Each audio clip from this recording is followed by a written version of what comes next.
Hello, my beloved brothers in Israel. I want you to know that we are praying for you, that all members of the Redeemed Christian Church of God all over the world are standing by you at this very critical moment. The Almighty God, the Holy One of Israel, will give you absolute victory and give you permanent peace from now on in the mighty name of Jesus. It's going to be well with you. We pray that this one will be the war that will be the end of all wars in Israel. That from now on, it will be peace and it will be progress, and nobody will ever again disturb the peace of Israel. This is our cry to the Almighty God, and we believe He had heard us, and we believe that the answer has come. And very, very soon, this war will be over, sooner than later. It shall be so because we know that God answers our prayers. And we are crying to Him, we are fasting, we are praying, and we will get very, very good results. Hello, my beloved brothers in Israel. I want you to know that we are praying for you, that all members of the Redeemed Christian Church of God all over the world are standing by you at this very critical moment.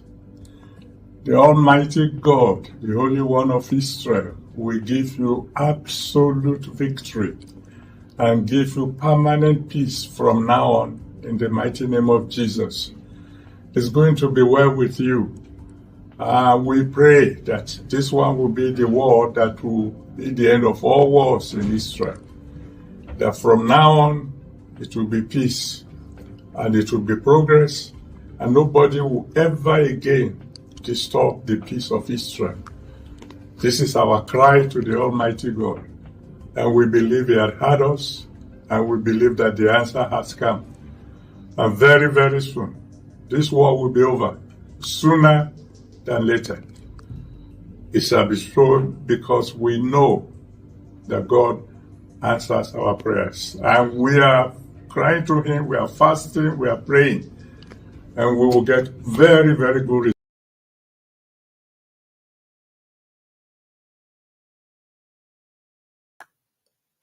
Good morning, good afternoon, good evening. That depends on your geographical location. I am your host, Andrew, aka Electricity. And as you've heard, we are fasting and we are praying.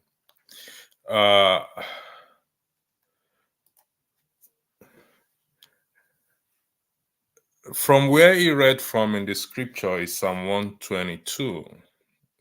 And it is often advisable for one to read everything and put it in context. Earlier this year, the people of Israel came out en masse, according to reports, the greatest protest they've ever experienced in the nation of Israel, to push protest against the government judicial reform. By this, the government wants to take some powers away from the judicial that they have all or almost the power that the judiciary are supposed to have. But the people of Israel that we are praying for peace for, which is in the Bible, Psalm 122, they did not sit down and say, there are people praying for us. We should also pray. And the report says almost 500,000 Israelites or Israelis came out en masse to protest against the government judicial reform.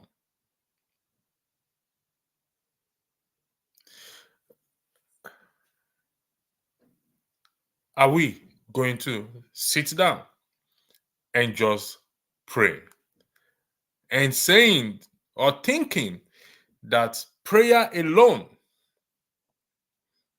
can or will build a nation? What exactly are they praying for Israel for? Is it the section that says that blessing is attached to it? But when you read the entire thing, it said, peace within your wall, prosperity and security within your wall. Where is the peace and security and prosperity within the walls of Nigeria? In the context of Nigeria, is this broadcast focused on? This is not against any clergyman or religious leader, regardless of whether you're a Christian or an imam or a far wherever you are. This is about nation building. And praying does not only or cannot only build a nation. It's there. If you Google it, almost, if not more than 500,000 Israelites protested against the judicial reform, against the government, judicial reform. And here we are. The same scripture, I know that's what I call balanced truth, says pray for the peace of Israel. The same scripture also tells us in 1 Timothy chapter 2 that we should also pray for our nation, that we may lead a quiet and peaceful life, and in all honesty and goodness. But how do we achieve this if all we hear is pray and pray and pray? The Israel that we're praying for, they didn't sit down. Look at the war between Israel and Hamas. They didn't sit down when they were attacked. That is a war outside. And the war within, where the government wants to what the judicial reform, the people, that is the war within. Read the scripture very well. The war within, which in the Nigerian context, we are fighting the war within. And as a result of the failure to fight that war within, there is no peace, prosperity, and success in that country. Israel has 24 hours electricity. I've not been there, but I can guarantee you they do. Yesterday, there are citizens that were taken hostage by the Hamas. There was negotiation, and some of them have been released. How about the ones that have been captured or taken hostage in Nigeria? What are we doing? We are only praying. Hence, I said the falsehood of prayer in nation building.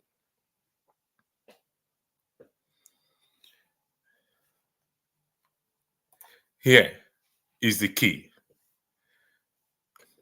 When the sentence for a crime is not quickly carried out, people's hearts are filled with schemes to do wrong. You'll find that in Ecclesiastes chapter 8, verse 11. And this you're seeing on the screen, it's the focus of our discussion. Because in Israel, they carry out judicial, the laws there are respected, the legislators, and I can guarantee you, if a thorough investigation is carried out, there were rabbis, priests among those that protested earlier this year against the government to the judicial reform, wanting to take some power away from the judiciary onto them so that they can do whatever they want to do. Whether they were successful or not is beside the point. The point is, there was a reaction. They did not just sit down and say, you know what, let us pray for the peace of Israel. I guarantee you, those Nigerians or clergymen praying for the peace of Israel, only looking at what? At the attached, so that you can prosper. It is the prosperity that is ringing in their head, not really because of the peace of Israel, because we are also admonished to also pray for for the peace of our own nation. But how can peace be achieved without the people rising up, just as they did? Google it. 500,000 approximately Israel came out to protest against the government. All we do is we complain. The judiciary is corrupt. All eyes on the judiciary. I'm going to put a link on the comment section, and I will take comment, and I will go into what is on the screen here. And what is on the screen here is taken from Ecclesiastes chapter 8 verse 11, and we will be looking at Romans chapter 3 about leaders and their functions. Then you will understand where I am coming from. Our religious leaders in the context of Nigeria have a very powerful platform which they can use to echo, to push for reforms. According to the video we just watched, everyone in Redeemed Christian Church of God are behind you. Can he also take to the podium to tell everyone in the Redeemed Christian Church of God worldwide to come out and protest for what? For a judicial reform, to protest what? Against this so-called cost of governance, to protest against police brutality. Can he do that? Take to the podium? I doubt it.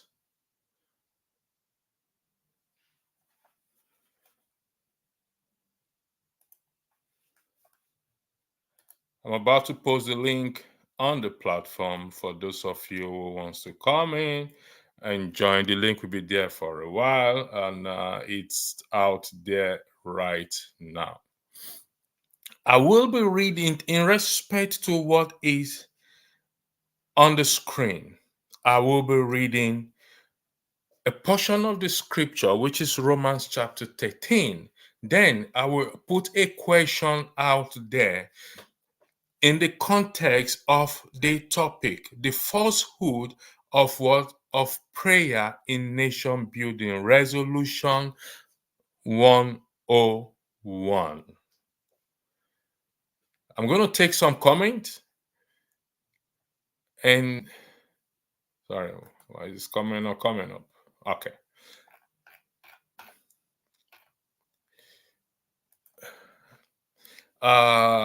Thank you for those in the comment section. And prayer is not falsehood, but faith without work is the falsehood. Well, I have explained the reason behind that, sir. No one is disputing this. The point is, in the regards to nation, it does not have any effect because we're not doing the right thing. We are not doing the right. God does not respond to this kind of prayer. What kind of prayer? Okay. Thank you for that, Chris Paul. Brian Okonko. So yes, pertaining to nation, the falsehood is clear as the understanding the context is key here. Thank you for that. Nigerians are prayer warriors. Okay, thank God for that. Whereas a nation building is not a spiritual affair. That is not 100% correct. Nation building has to do with spiritual affair, but also equally has to do with what we're doing the right thing as well too. So that is not 100% accurate. So if we pray for Israel, does it mean prayers alone makes a nation? No, prayers alone does not make a nation. As I explained, there was a protest earlier this year in Israel against the government in respect to judicial reform.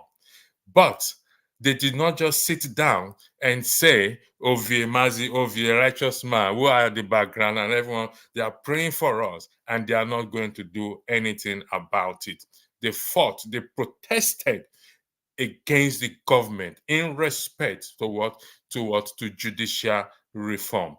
But what are we doing in the context of Nigeria? Because if we can come out, I'm going to bring you guys in. A nation cannot be built on prayers alone. It requires a collective effort, skills, and determination of its people. That is what we're saying.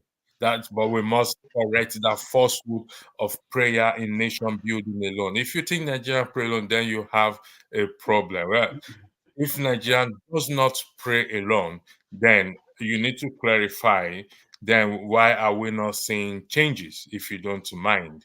Nigerians call on God of Israel. Israel are using iron dome. Nigerians are using blood of Jesus. All right. I'll take that as a covered section in that aspect. So is it prayer that is stopping you from fighting within? You that support Tinubu hypocritically want to advise us not to pray. You're entitled to your opinion, but it's okay. There's no evidence. If you can provide me evidence to that, then I will be able to respond to it. You are the one making the allegation, so provide evidence. Nigeria is the most prayerful nation, more prayerful than Jerusalem and Mecca, but put together. But these are advanced nations. So I will come to the comment again. So I'm gonna go to a righteous man. You're the first person to join. But before you say anything, I want to read a scripture and put a question to you guys. The scripture I am reading from is Romans chapter 13. That is putting this statement on the screen and the topic into what? Into context. It is Romans chapter 13, verse 1. Romans chapter 13. It says, and I read, let every soul be subject unto the higher powers, for there is no power but of God, the powers that be ordained of God. Whosoever therefore resisted the power, resisted the ordinance of God, and they that resist shall receive to themselves damnation. This is verse 3. For rulers are not a terror to good works, but to the evil. Without them not be afraid of the power, do that which is good, and thou shalt have praise of what? Of the same. Here is the question. If the rulers are supposed to what, or are put there to punish evil, and the rulers are the one carrying out such evil, how do we address that matter in light of what? That statement in front. When the sentence for a crime is not quickly carried out, the ruler or the rulers are required to carry out what? Sentence, or to judge, or to carry out punishment against those who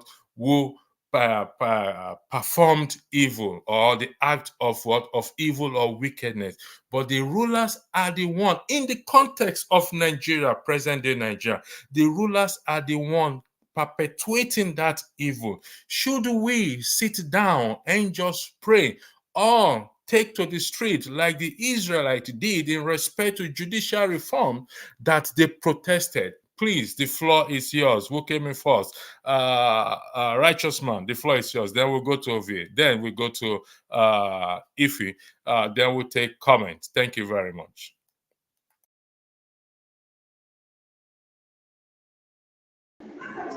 Yeah, good evening from here. Happy Sunday.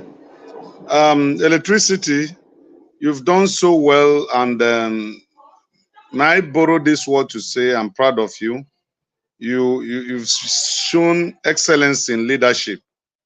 Ovie, good evening. Sister Ife, good evening. Yeah. Back to the issue of the day. I once asked in this platform, maybe in the wider platform, I don't know if this one is different from the Rudolph platform. I asked a question. I said, could it be that there is something we have done spiritually that is backfiring on us? And that day, I was eaten up by the panelists. Everybody just jumped on me and said, no, no, no. And then just last week, Arise News interviewed the former Minister of Foreign Affairs, Professor Bolaji Akinle, and he repeated the same thing. He said he is quite convinced that God Almighty is punishing Nigeria, meaning that you can't separate spirituality from leadership. You don't need to be a Christian or a Muslim to practice spirituality. I have been in China. Yeah, they are not a Christian or a Muslim nation, but they are highly spiritual people. You go to India, they are highly spiritual people. And so, for any person to say that spirituality has no contribution towards the advancement of the society, I did make a reference that day. Those who lived in Britain or within the United Kingdom should read the book of John Wesley. As at that time, this Great Britain today was not great. They were struggling. There were men who went on their knees to cause a revival and a revolution in the land through prayer, which is spiritual. And things change. I remember one of the history books I read that it came to a time that things were not moving well with the Great Britain. They have to come on the street and got those who were called witches and wizards and began to slaughter them. You can Google this information and get them. And then the remaining witches and wizards who escaped the dissing now agree that they will not use their craftsmanship to do wickedness, but to do good. Man, let me interrupt you there. In the context of Nigeria, who are those you will consider to be the witches and wizards that they need to bring out? Now what I'm trying to say is this. You see, Nigeria is a complex society, very complex, that what divides us is more than what unites us. I will have to stop you there. What divides us, what unites us is more than what divides us. I will have to push that back, because what unites us is more than what divides us. So now I'm going to ask you to list 5 things that divide us and 5 things that you think unite us. I will be able to list 5 things that that divide us, and I will not be able to give you 5 things that unite us, but I can give you 2 or 3. I will come back to you. Ovie, the floor is yours. Okay. Thank you. Praise the Lord, somebody. Hallelujah. The Lord is good. Brethren, praise the Lord. Wow. Okay. Well, assalamu alaikum, Jama.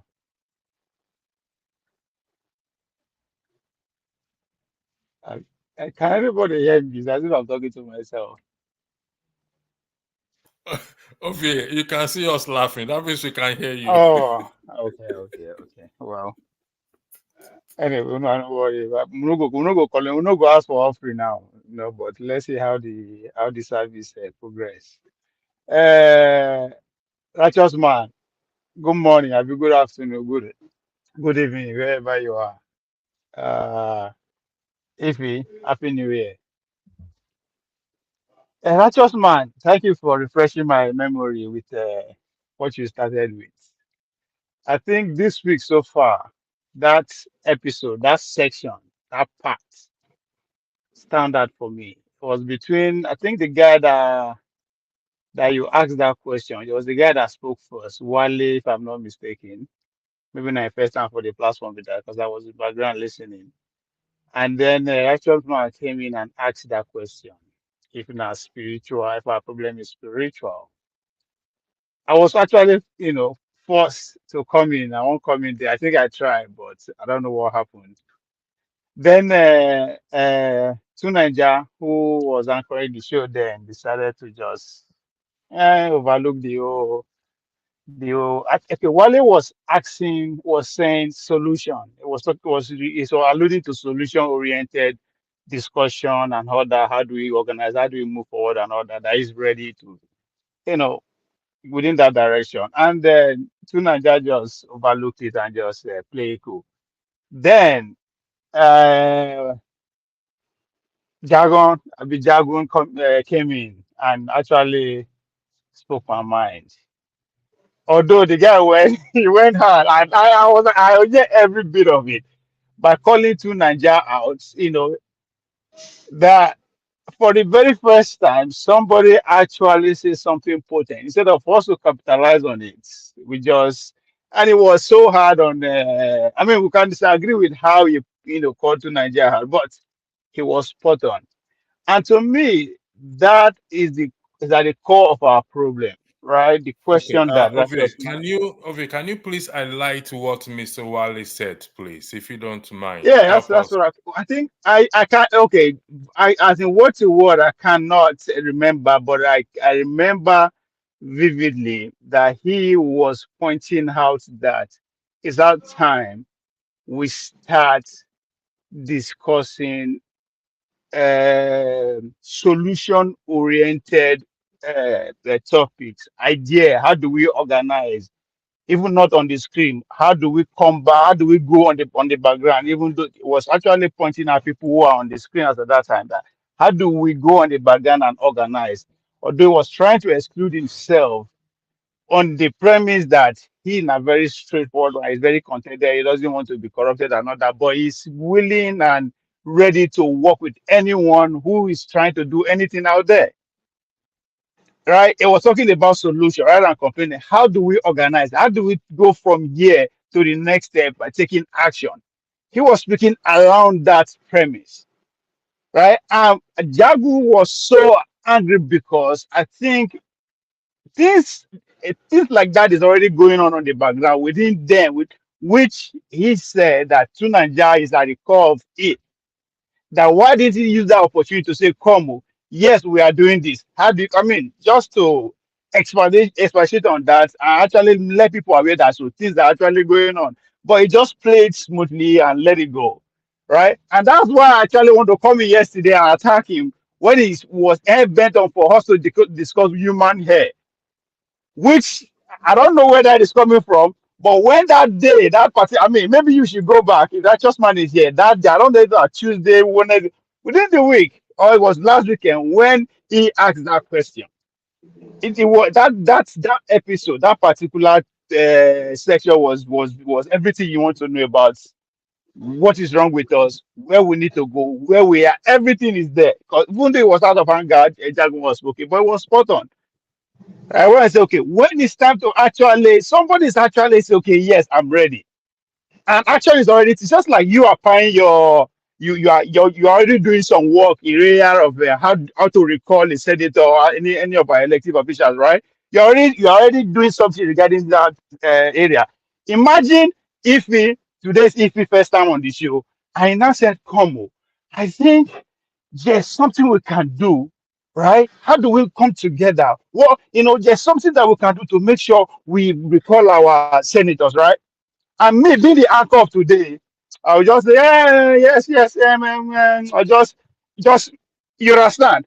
You will be angry even if you are not here. You will be angry. I say, come on. So let's say now, righteous man will not say, let's me use righteous man in place of jargon. Righteous man will not decide to say, go hungry at me and say, come, Ovie, why are you acting as if you don't understand what if you just said?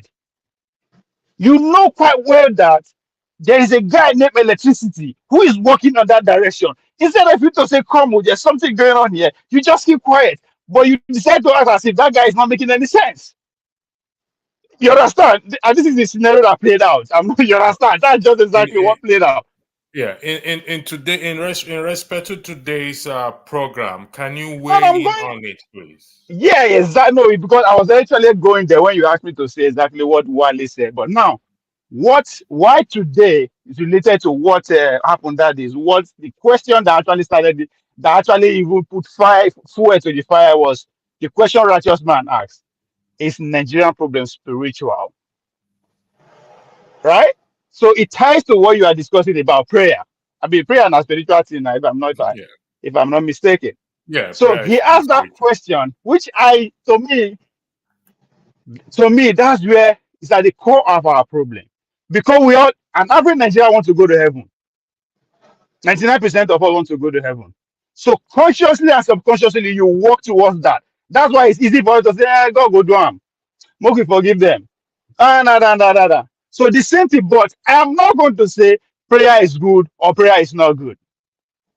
But I am saying this is the time for us to take advantage of any organization that is actually going on there.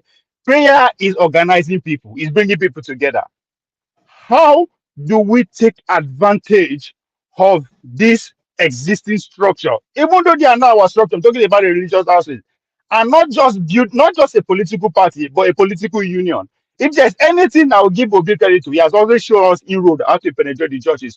Anybody can criticize him as well, like how they want. I don't give a fuck if it floats a religious campaign. There's nothing more religious than a Muslim ticket, right? But it's politics. It's about how you push your narrative. The more you push your narrative, the better for you. So, of course, the narrative is against Obi this time around because the other guys are putting more light on, oh, Obi was going from church to church to church to church. And instead of them to actually say, you know what, you can go to hell as you want, but they start defending because that's what this game is all about. You are at a disadvantage if you're always defending, right? Let the prayer continue. We need 20,000 prayer warriors that we believe in our cause. What is our cause? How do we either force the elite to actually carry revolutionary change within the existing system, or how can we run them out of time? I am for the fact that I am for the fact that they have to find a way to carry out revolution with the current system if we don't want to do away with it, which is what we need: state autonomy. These guys can, if the way things are going is elite against every other person else. There is no way we can beat them to this game the way it's structured. Okay, okay. Let I, me I let me stop again, you again, there. hold on, hold One on, second. hold on, No, hold no, on, no. No, you're hold on, still hold on, talking. hold The on. floor is still yours. The floor is still yours. Earlier this year, over 500,000 Israelis came out to protest against the government in respect to judicial reform.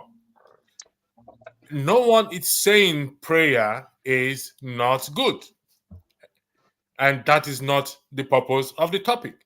The prayer, we're praying for Israel. If you watch the video that was played earlier, but despite them praying, or in spite of them praying, they still came out to protest against the government. And all we are saying is all eyes on the judiciary.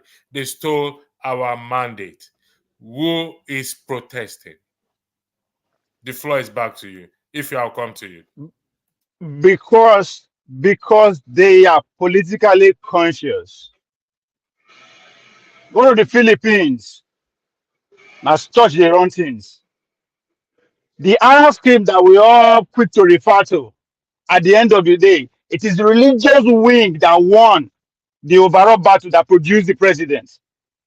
I am not against that. As I say, it's that time we take advantage of that structure, the prayer warriors. How do we conscientize them before the elite take advantage of them? What do I mean by that? The highest reform, the biggest political movement, political third party ever in the history of any movement is what? The civil rights movement is led by what? By whose people? We all know the Martin Luther King is what? It's a theology. It's now it's more it's nobody pass any one of us, It's a right? protestant. Yeah, And it's a and protestant. that movement, hold on. That movement changed America for what it is today. And guess what? The consequence of that is now the government to come and take advantage of that and said what? And they reorganize the religion sector and tell them, come, we go to give una money. We no one hear una pimp for any political agitation out there. If you can testify to this, when is the last time you see any religion house organization in this country protest because they are being financed by the government now? We are getting there. That's why I say let us take advantage of the church now first. I am not saying we should go against them. Let them keep praying, but it's that time we conscientize them. They have to be part and parcel of the struggle. The only way you can make it to heaven if you will serve God well. How do you serve God well when you live in abject poverty, when you don't have light in 2023, when you cannot feed yourself, when you don't have road to even convey yourself to that church, when you cannot even close your eyes in church and pray to God peacefully without you being killed? We just have to let them keep it. It's good for them to pray because guess what? It brings people together. Anything that will bring people together is that time we go in there and conscientize them. That is why today I am 100% in support for what IPOB is doing. We need to actually study them because if there's anything, you can sit an IPOB believer down today, tell him, convince that person that 100% there is no way Biafra is going to happen. He or she will go listen to you and go, okay. Forget deep down. Now rubbish they talk.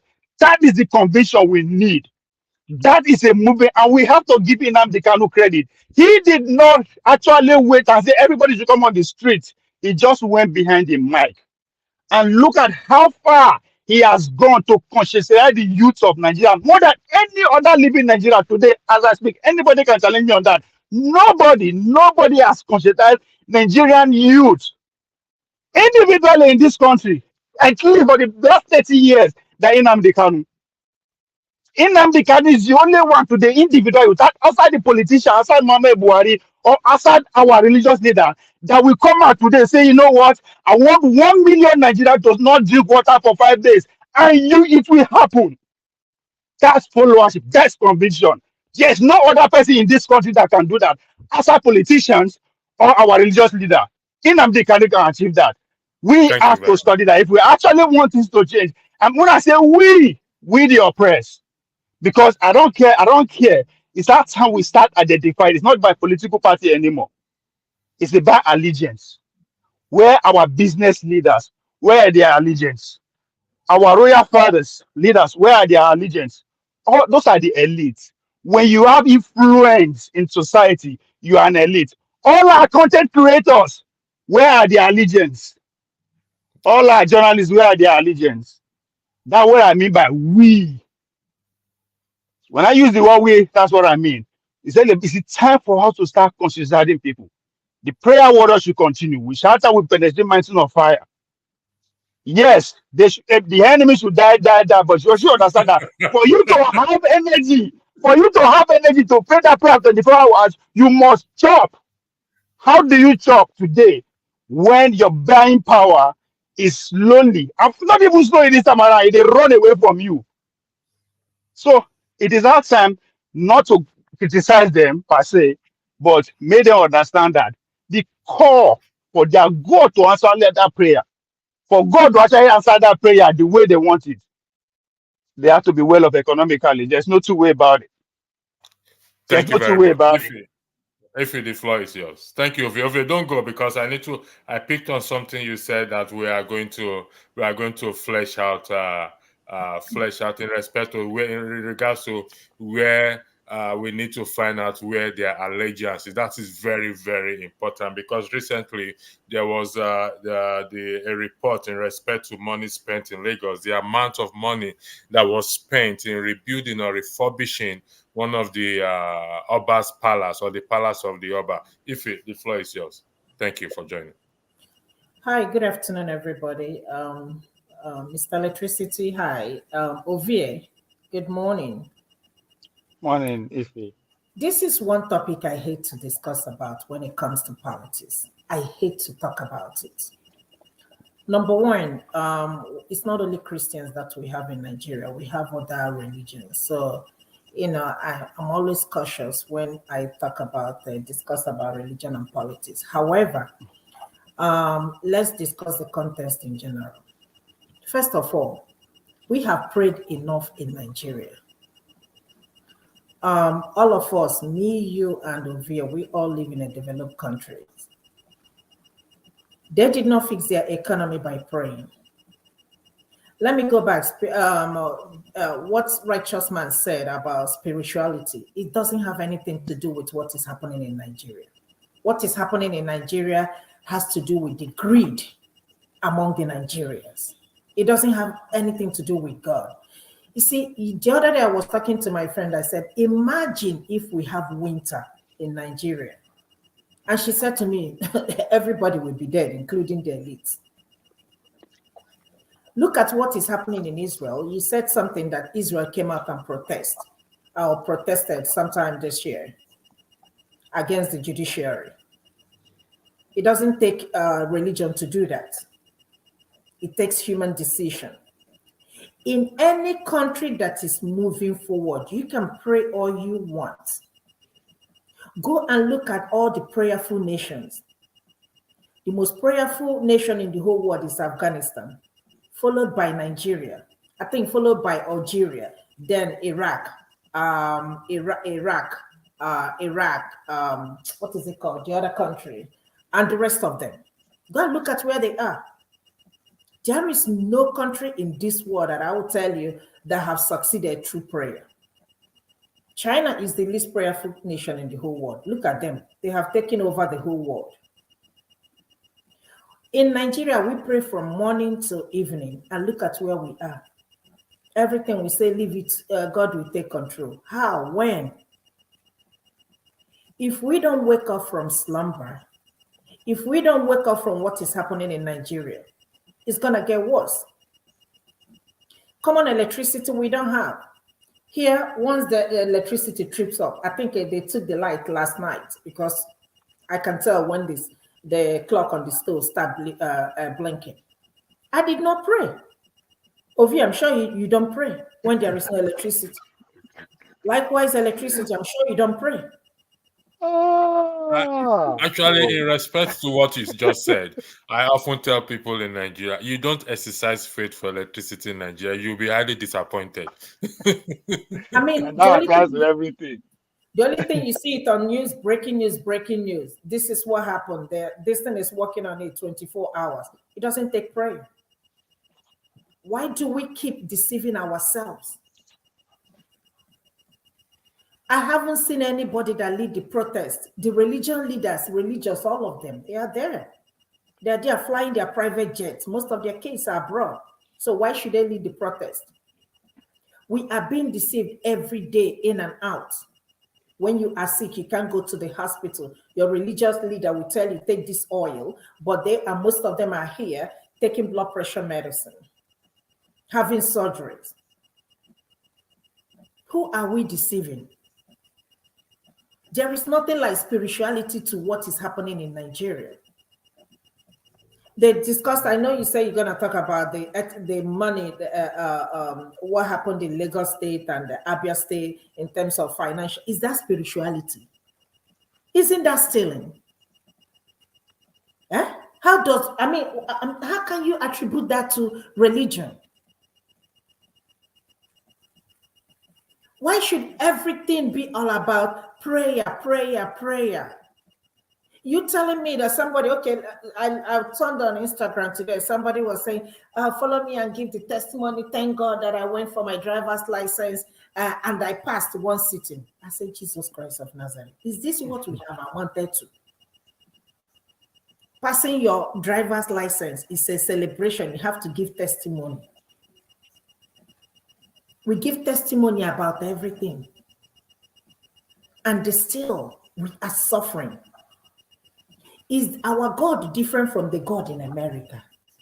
These are the people that brought religion to us. And now we have taken over. We have even taken over them. They don't even talk about religion anymore. They came and gave us Western education, gave us all these things, built schools for us, and left. They are developing their countries every day. You see kids. When I came to this country, I mean, for those of you who are in school that know APA style writing paper, I was still struggling with that.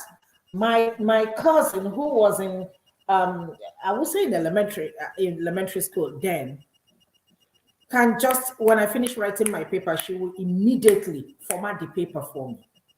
It doesn't take spirituality. It was what they were taught in school. These kids, they learn young. But what we teach our kids is blah, blah, blah, blah, blah, blah, blah. Boo, boo, boo, boo, boo, boo. I mean, you people are shouting and screaming. But these people are teaching their kids about technology and how to go to the moon and the space and the sun and all that stuff. There is no nation in this world that can ever move forward, that can ever succeed, no matter how much you pray. If you guys don't take to the street of Nigeria to go and protest with what is happening. But you know one thing I love about my country? I know electricity, you ask, what's his name? Righteous Man, 5 things that unite us and 5 things that divide us. No matter how much we are so much divided, you see, there is still love in that country. There is still love. You see, people showed an act of kindness every day. That's one thing that, you know, sometimes make me believe that one Nigeria will slightly walk, not that it will walk so much, but slightly. Venezuela have oil. The cheapest thing you can buy over there is fuel. We have oil in Nigeria. The most expensive thing we can buy in Nigeria is fuel. Can you see the two? Does it take human spirituality to fix this? Americans, they don't even have oil like other countries do, but they have good reserves. I keep saying it over here. I live in the state of Georgia. Over here, you used to live here from my understanding before you moved. We got money when we had surplus. It doesn't take God to do that. It doesn't take spirituality to do that. It's all about people coming together to make the decision that, hey, this is what is going to work for this state, or this is what is going to work for this county. My sister, my cousin came from Nigeria to have a baby. She's in Virginia, and she called me. She said, Sister Ify, this country is beautiful. I say, Shay, the money is beautiful too. I said, it's beautiful because we work, we pay taxes, and you see what the money is used for. People pay taxes in Nigeria, right? Where is the money?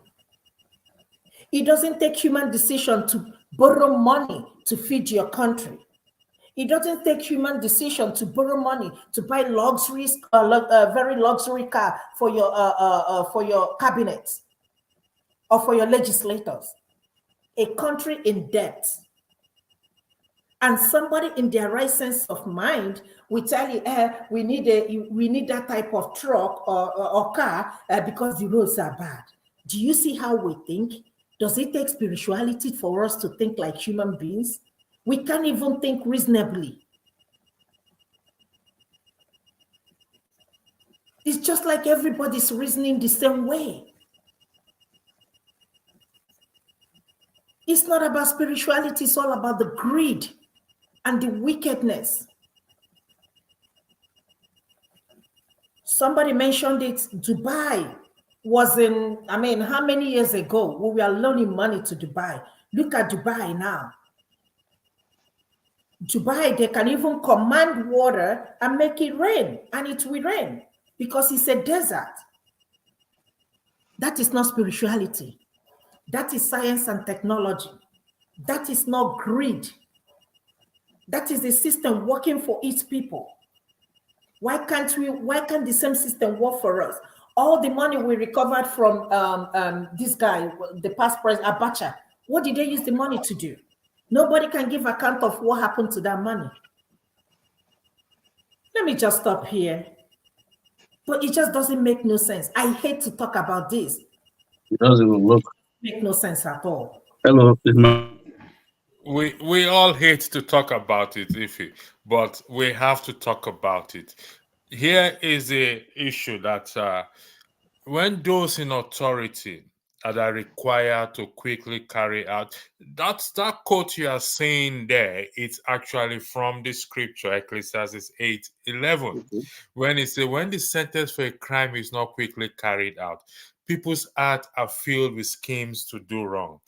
Our leaders who are required to carry out justice or quickly carry out the punishment are the one perpetuating or carrying out this evil. Do we solely resort to just prayer, or we are supposed to do something? Welcome, hashtag 6field. A man, righteous man. I will come back to you. Electricity, please. They just seized light, and I need to go and get fuel to on my gen so that I can power this.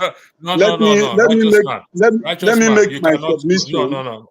Righteous man, you cannot go. You have to pray for that fuel to come to you. See, let me remove my second light. I mean phone. You see, it's dark. So let me make my submission before my this. Hold on. Just understand. You see, I was laying a foundation. Electricity. I was laying foundation to really bring down my point. You cut me short. And if you look at the time you gave others, you allowed them to lay their foundation and then made their submission. When I was talking about, when I was talking about to crack a joke, I was about to crack a joke with you that you don't need to go. No, I understand. I understand it's a joke. And the I understand. will come to you. All right. Go ahead. Yes, I understand it's a joke. Yeah, see, if he may have understood me, when I say spirituality, we are looking from the biblical context because you didn't quote the traditional laws from our traditional African worship religions. You picked up the Bible and you quoted from the Bible, which means you believe in your honesty or your thought. You believe in God, number one, and you believe that the Bible has its own role to play in our everyday life. That is part of spirituality. I am not saying prayer have to bring light, but hey, if we go furthermore, the America you are living today and enjoying and crisscrossing and praising it, the men and women 400 to 500 years ago who fought for the liberation of that country. That country was not like this 400 years ago. There were people of the scripture. There were people who understood the Bible. That is why they say, in God we trust. There were people who used the biblical words as a foundation for the nation. Forget that America have been blessed and they have completely driven away from the foundation that their forefathers, the founding fathers laid. Forget about it. But go back and read. I've not been to the US, but I have read the history of America time and over again. I have preachers in Santiago, Texas. You may know him. He's a popular preacher. John Hagee is my very good friend. These are men who will tell you that America was founded on righteousness in the Bible value. And that's why if you Google today, America is by population, let me finish, please. Okay, by population, there is no country in the world that is number one in Christianity. It's America. Now, coming to the issue of Nigeria, you see, I didn't say prayer will give light. I never said so. I never say so. Every man that practices wickedness. You said so. Nobody. Okay. No, if he was saying spirituality, any man or woman that practices wickedness is as a result of the influence that is upon him or her. That guy that takes gun and go to the shopping mall and kill about 20 people, there is influence on him. You may call it depression, you may call it any scientific name, but in the other way around, there is influence. That influence could be spiritual. And so you don't take spirituality out of human existence. It doesn't make sense. There is form of spirituality in whatever we are doing. And the earlier we understand it, we will now find out where Nigeria and African problem starts from. The African spirituality has been altered. The African spirituality, it has been altered. And because it has been altered, like where I come from, my village, if you're a married woman and eventually sleep with another man, I am telling you, if you conceive in your time to give birth, that woman will die. Or your husband will be afflicted with illness. I am telling you raw practical things. These are African spirituality that have been altered, and that brought sanctity to the people as at that time. But today, the importation of foreign religion has altered the African spirituality, and that's why we are suffering. That's why we can't get it right. When I come back, I will tell you what divides Nigeria and what unites us. Thank you. Okay. Thank you, Righteous Man. I need to put Man. welcome Field and Paul. I need to put something into context here. I don't think anyone has alluded or argued that being spiritual is wrong. But the same America that Righteous Man referred to today, let's look at the present thing happening there to the President Donald Trump. Yes, in God they trust. Nevertheless, the former president is in court almost every day for various shady business he did. That is what is called righteousness, right standing, getting things right. That is what we call righteousness again. So it's going to come back, and I am not going to say anything outside what he had said because I need to put some questions across to him. From day one. Sorry, yes. Oh no, I just want to say one thing. I know I'm not going to take it. From day one of America to today, the difference between them and righteousness is like heaven and earth. I mean, our spirituality is like heaven and earth. I don't know where I come from. Which kind of because they say we go with trust. We go with trust, me. What if more? They get nuclear weapons. Go ahead. God we trust. Yet, to a large extent, they practice They practice transparency, accountability, and fairness, and the rule of law. Yet, in God they trust. So, why can we not also practice the same thing? I don't understand. Like I said, it's going to come back. Hashtag 6Field. The floor is yours, please. All right, thank you. Can you guys hear me? Yes, we can hear you. I can hear you loud and clear. Okay. I've not been coming for some time, but this topic is very interesting. That's why I just decided to just breeze in and share my own thoughts. I think we oversimplify the issues. Nigeria has an issue, and it has nothing to do with religion. In fact, religion is very important in building a nation, any kind of religion, because religion helps to build a human being who is going to be a member of that community, and it instills discipline. In fact, the best values that religion gives makes you a responsible citizen. Now, look at it this other way: if there were no religions, be it traditional, be it Islam, be it Christian, maybe we would have had more crime, more irresponsible citizens, more people that do not want to obey the law, basically. So building a nation is different from religion. Religion is part of it. So if you want to build a nation, you don't tackle religion, because a lot of people came to big cities like Port Harcourt, Lagos, Kanu, just with a bag, one shirt on their back, and They slept under the bridge, and they found a church, a mosque, an African religion, and they began to be taught. They began to be motivated. They began to be inspired. They didn't involve in crime. The chances of being in crime was high, but they did not. And they persevered, and they sailed through, and today there are successes everywhere.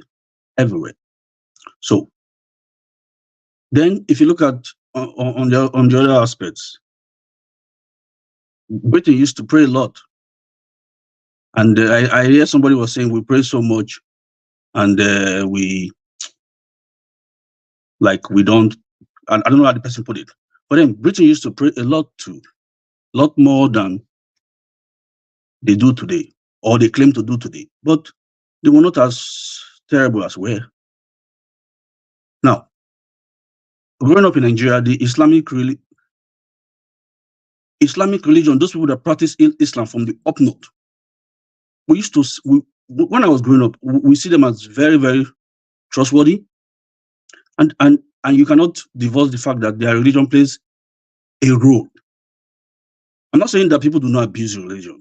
So I want us to not oversimplify the issues, so that we have an aggregate view of everything, so that you have a balance. Because when you oversimplify it, then you are going to be making a lot of mistakes. Okay, those people up north, you say, go meet that malam. That malam is not going to shit you.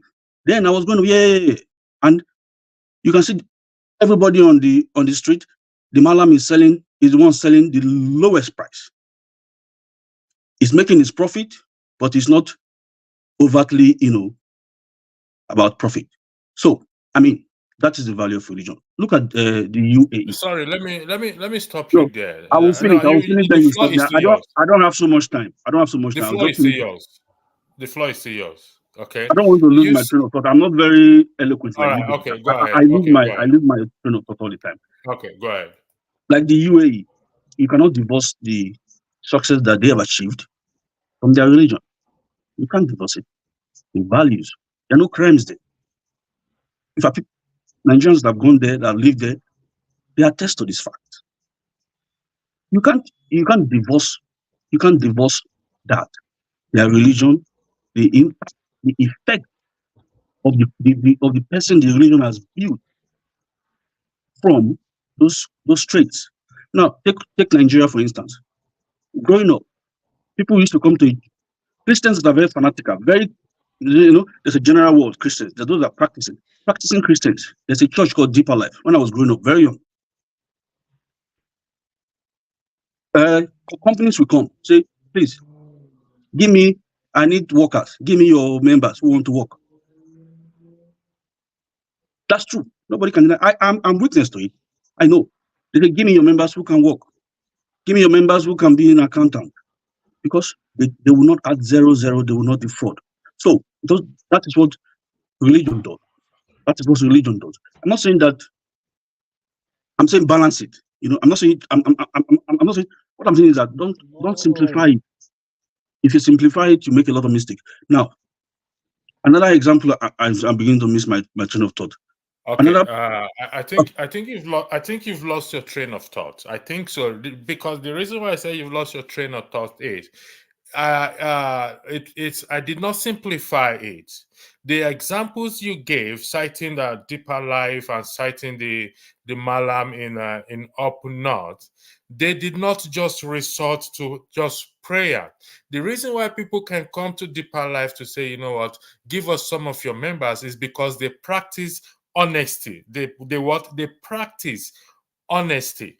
Okay. Now, in the present day Nigeria, can I just finish, please, sir? I beg your pardon. Okay, they practice honesty because they are taught. Those are the values that you get. Just like you want to practice, you want to be stoic. You want to be stoic. You want to be recognized as somebody who is stoic and disciplined. You are going to imbibe the culture, the values, and it's going to be through the teachings. So they will go every day. They will hear the teachings, and the instructions is what they imbibe. And over time, those instructions becomes a reflection, of their daily lives and their conversations. I mean, when I mean conversations, I mean their entire lifestyle, everything they do. You know, so, but if you, it's good. What I'm saying, my point is this. My point is this, that there's never too much prayer. The problem we have is that we haven't built a nation. Because in this world, there's what they call, whatever you believe in. I believe in God. There's creational phenomena. The cure for malaria was there in nature before it was found. You just have to find it. You get my point? You just have to find it. Like when you take a plane from Lagos, it takes you to the US. It wasn't like that before. People found the route to that. Okay, when you fly this way, you can get to the US. If you take a ship from Lagos, you can take the compass and you get there. What I'm saying is that nature does not like injustice. So you have not, you are offending nature. You're offending natural laws of existence. As a people, you don't have a nation. You haven't set things straight. It's not the church that will do it for you. You haven't set things straight in your country, the place you call a country, so that there will be rule of law, so that there will be justice, so that there will be fairness, so that there will be equity. Those are it's not magic. So, and it's not big. See, it's not a difficult task. It's because now we don't have a nation. That's why it seems difficult to do these things. Because we don't have a nation, there's no patriotism. Nobody is patriotic to the Nigerian state. If you find yourself in power, I will have to stop you there. If you find yourself, hold on one second. If you find yourself in power, let me round up. If you find yourself can you give us time? Can you be giving us time so that we will not be repeating ourselves? Just time conscious, I beg. If you find yourself, let me round up. I'm almost done. I just want to conclude now. I'm concluding. You are repeating yourself at this point. You are saying the same I'm thing. telling you. Hold on, sir. Hold on one second. You would speak. You've highlighted a lot of important facts. But if I'm done, then I'm done. Then I can let you speak. I'm concluding. Sir, I'm the moderator. So Okay. I'll still continue to. I will allow you to speak, but I need to put things in context or in perspective. Okay. You've highlighted people being honest and everything. These people you highlighted, are they not the ones that are supposed to build the nation, or will be used to build a nation? It's a question to you, because you said we haven't built a nation. They are the ones. Okay, they can't build a nation for you, because just like you, if you set up this organization, now you are telling me that I'm the moderator, and it's okay, sir, and I rest my peace. Once you mention that I'm the moderator, I rest my peace, because you set the ground rules. You can't just put people and there are no ground rules. Like, a lot of people are very honest Nigerians, responsible Nigerians. They never had any crime in their life. So what change has that brought to the economy? In their own little corner, just like everybody here, you might say, okay, in your own little corner, you're doing your best. What change has that brought? You have to, like, if you want to be a member of an organization, there has to be rules. Oh my God. You have to set the ground rules. And people say, okay, we are going to obey these rules. And this is how we are going to live. This is how we are going to do things. It has nothing to do with religion. Don't mix it up. They are bad. Of course, people practice religion in a bad way. Fine. But religion will not be, religion, these people, you say they pray too much. It's not their fault. They pray everywhere. They pray everywhere. I will have to stop you, because nobody have ever said, neither did I say people pray too much. Okay? If you follow this broadcast, all I'm saying, I said here is that prayer alone does not build a nation. So that is why the topic says the falsehood of prayer in nation building. I also highlighted about the Israelites, or the Israelis, going in protest earlier this year against the government in respect to judicial reform. So I would like to correct that record to let you, nobody has ever said that here. Even Ovie said, let's leave them to pray. Let the prayer warriors continue to pray. Let's tap into that thing. And so, with due respect, that is incorrect. So I would like to correct. An observation. Please give us time. If not, okay, I mean, so that I'm everybody, not to give there's time. a need, because there's a need for all of us to make it very fast, because we disagree with him, but we cannot interject. So give us time so that we use our time to interject. So that things go smooth. I am going to give it time. I really don't want to do that, because I want people to talk freely, but I will make a time so that we can just make our Yeah, point. So somebody go, one person go talk for 1 minute, somebody go wait for 2 hours before you go talk again. I okay. mean, So they boring as like it that. is now, we all have 3 minutes. And if you have a rebuttal to do, the rebuttal does not come into your time. If you have clarification to seek, it does not go into your time. So, for example, Paul is next to speak. Anyone can rebut him, but you have to allow him to finish his 3 minutes time. Then you can rebut or seek for clarification. I hope this is okay with everyone on the platform in practicing fairness. Paul, the floor. I think you came in before Mr. Blackstone and KJ. So the floor is yours, Paul. Thank you very much. Yeah, thank you, and good morning. Yeah, talking about my brother, righteous man. I've seen him many times with his big Jesus Christ in his neck. And he talk about America, that America is doing well because of their religious people. My brother, you get it all wrong. From your word, 400, 500 years, there was no America. And even when there was America, the people that were happened to be America that we know for 500 years are very barbaric people. These are British people who traveled to Africa to take human beings to make them work in the cotton farm, in the sugarcane farm as slaves. These are very wicked people. Do you call that religion? The Native Americans that happen to be the real Americans. They didn't come to Africa to come take slave. The British people were the one that come to Africa to take people of color to America. They are very wicked and barbaric people. And when they even moved down to America, they begged for land to put prisoners. They invaded the land and they even killed the people who owns the land. They try to esteem the people who owns the land. They are not Christians. They are very barbaric people. If there's anything you will say, they might be very good business people. You understand? For themselves, like very wicked people, like the politician we have today. Or maybe somewhere along the line, they grow it to say, live and let's live. That's how America started doing well. But they are not religious people. So let's take this out because you use one word, in God we trust. In God we trust has nothing to do. Everybody have his own slogan. As a Christian, as a Catholic, you have your rosaries in your car, in your neck, in your children's neck, in your offices, in your businesses, and everything. As a Muslim, you have your tessibih in your hand, in your business, anywhere you go. But as a traditional ruler, if you have that, some people can even pull their kids away from you. Nobody want to associate with you. So these are all the things that we are having. So we don't know how to put things in place like respect one another. But when we want to talk business, let us talk business. When we want to put law, there is a reason why they make laws. You understand? They make laws for people to obey the law and for people not to be bigger than the law. And when you put all these things together, it make an institution grow. And when its institution grow, institution is what brought about nations. You understand? So when you think about prayer, the Israel that some of us will talk today, like maybe religious country in our own context, you understand, depends solely on the West. Everything that Israel is fighting, using to fight today, America is giving them. You understand? They depend on the West. They didn't go there and pray. Saudi Arabia, who happen to be a great Muslim nation, America protects them. There's a US base in Saudi Arabia. There is US base in Qatar. You understand? They protect them.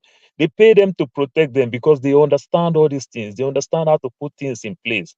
And when you even go to places like UAE, the United Arab Emirates, what we fondly call Dubai, you understand? These are very religious countries. Today in the UAE, their revenue is Well, only 11% they are making from oil. They make good your, percentage of their money on your, tourism. your time You is up, understand? Paul. Because Your time is up, 3 minutes. But before you go, okay, your Good one, time is Paul. up. Good one, Before you Paul. go, Good one.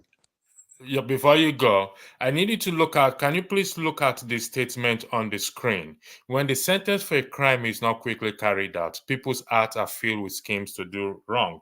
The leaders we have today, their duties, or one of their duties is to what? Is to perform the role. Their role is to what? Is to carry out justice against crime. But they are the one perpetuating or carrying out the crime. How do we fix that? this got nothing to do with your time. I'm the one asking you that question. Okay, so it's easy. I'll use one experience that happened. There is a pastor back in the days in Lagos called Reverend King, who abused so many people as a reverend. You understand? And they took him to court, sentenced him to death sentence and every other thing. Almost about the time for Tinubu to go for his second term. And Tinubu said, if I sign as a governor for them to take this man down, I'll lose all my votes from my Igbo community. Tinubu refused. Fashola refused. Ambode refused. Sanwo-Olu still refused. The guy is still alive, followed there. You understand? Every big personality that he put like that, they are still there. But every unknown person, they're taking them down every day. We cannot grow a nation that way. We cannot. You understand? We understand one part of the law. They say the long arm of the law will catches up with you. You understand? Like in America today, I'll give one small example again. When you enter case with federal, not state, you understand? 95% you're going to lose the case. You can't win the Fed. Why you can't win the Fed? They will be satisfied, enjoying, play with their phone. They are tracking you, waiting for you to make mistake, so that when they go in, they are going in to win the case. In our own case, we are just playing. We are not ready to do the right thing. That's why all these things is just there. And when people do things that way, it becomes another precedent for the next incoming big man to also understand that they're going to go scot-free. And that's how they think. Thank you very much. And it's so bad. That's my take. Mr. Blackstone, the floor is yours. 3 minutes. I can extend. Pardon? I said, Paul, how are you doing head? Okay. I can extend any panelist time to just ask them to weigh in on something. So, Mr. Blackstone, the floor is yours. You have 3 minutes, and your time starts now. Thank you very much. If you can kindly focus on what is on the topic and what is highlighted on the screen, that would be much appreciated, so that we get to the point we are talking. We want to get. Thank you. The floor is yours. Thank you, Electricity, and good morning, good afternoon, good evening, depending on your location. Yeah. First of all, I believe that there's nothing wrong in prayers, and prayers is very, very important to everybody. Everybody pray, either you are a Christian or a Christian, whatever you believe on. People do pray. One, I would like to first of all refer to a passage in the Bible, Second Chronicle 7 verse 14. All right, I know Electricity knows it very well. He said, "If my people, which are called by my name, shall pray and shall humble themselves and pray and turn from their wicked ways," he said, he will heal their land and bless them. That is a command. That's a biblical command. And I remember in the early 80s when sort of Christians, one pastor like that from the US, they took up that passage as a program for almost 1 year in the US, praying and using that passage. So what that was in that passage was actually committed, if my people can humble themselves and pray and turn from their wicked ways.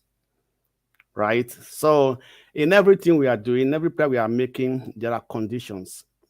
God do not just let this flow like that. In every promises of God, there are conditions attached to it. And we all know that in everything, we have both. Everything has two sides. We have the good side, we have the bad side. Right? In every religion, people are there. There are good people, there are bad people. In politics, in everything, when you involve people, there are good people, there are bad people. So in this case, what do? I know very well that the people that bring changes, people that actually change a nation, they are less than 30% of the population, most of the time. And these people are the people that has love or heart for their country. And once that is lacking in any society, right, that society, that country is not going to grow, it's not going to develop. The evil ones are going to take over. And that's what we are seeing today in Nigeria, in most developed country, in most developing countries. Sometimes we make reference to nations like Qatar and everything, because those people, they have heart for their nation. It's what you love, it's what you sacrifice for. It's not what you don't love. So, these things, when we learn to pray for our nation and turn from our wicked ways, definitely God will answer us and God will bless that land and the people will enjoy. So what you are suggesting in respect to what is on the screen there, that as long as we've not turned from or the leaders have not turned from their wicked ways, so there ain't going to be prosperity or anything good that will come out in that nation. And how do the people the citizens address it? Should they invoke Section 68 and Section 110? Should they take to the streets like the Israelites did against the government to protest against judicial reform? So please, I need you to. And everybody's shaking their head. They've not heard me talk Section 68 and 110. Yes, of course. The citizens, the citizens have in fact, the citizen has a lot to do, have the power to change things in the country, right? The citizens, right? If the citizen can stand out and stand on their ground and say this is what you want or this is what you don't want, the government has no choice, right? Like the Israelites that rose up and say stood against the judiciary reform. They stood out. They did chicken out. You understand me? So I can remember the demonstration that took place in Thailand when Chinese government was trying to crack down on the democratic principles or rules in Thailand. You understand me? They came out. It took almost a month. We were in the street fighting against the police, everything. But because after that,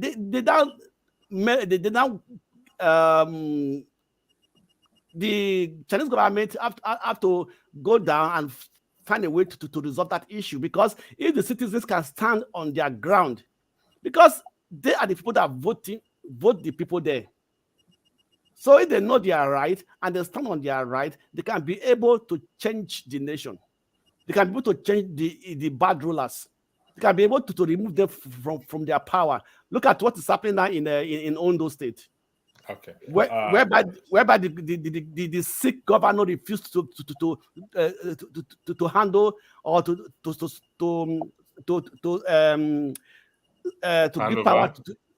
give power to the deputy. Now Tinubu is saying people should give peace and everything. It's not in the state. It's in Ibadan, and it's ruling from Ibadan. So at the end of the day, this is what kills a nation, because the rule of law no more applies. Because the people are not able to stand up and say this is what we want, and the people in power always take that opportunity to oppress the people. All right, thank you very much. So, in conclusion, it's down to the people, down to you and I. Well, it doesn't matter where you are, whether you're in Nigeria or you're in diaspora. Electricity. Let me just correct Blackstone. It's not Thailand. It's Taiwan. Okay, Taiwan. Thanks for the correction. Not Taiwan. No, not Taiwan. It was Thailand. That was, I think, last 2 years. This was Thailand last 2 years. Okay.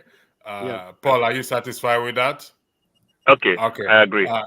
Let the record reflect it.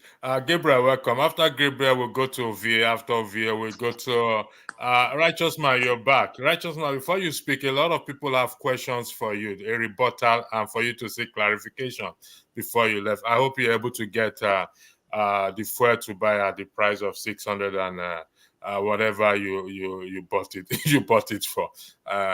Let's continue. Thank you. First and foremost, let's thank you for joining us in spite of the situation in Nigeria, the electricity situation. I think in your absence, we voted in our hearts that you go to Israel and stay and you have a constant electricity.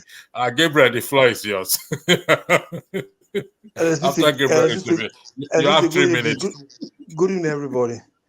Good evening. If any country believe in prayer without without you sacrifice for the citizens.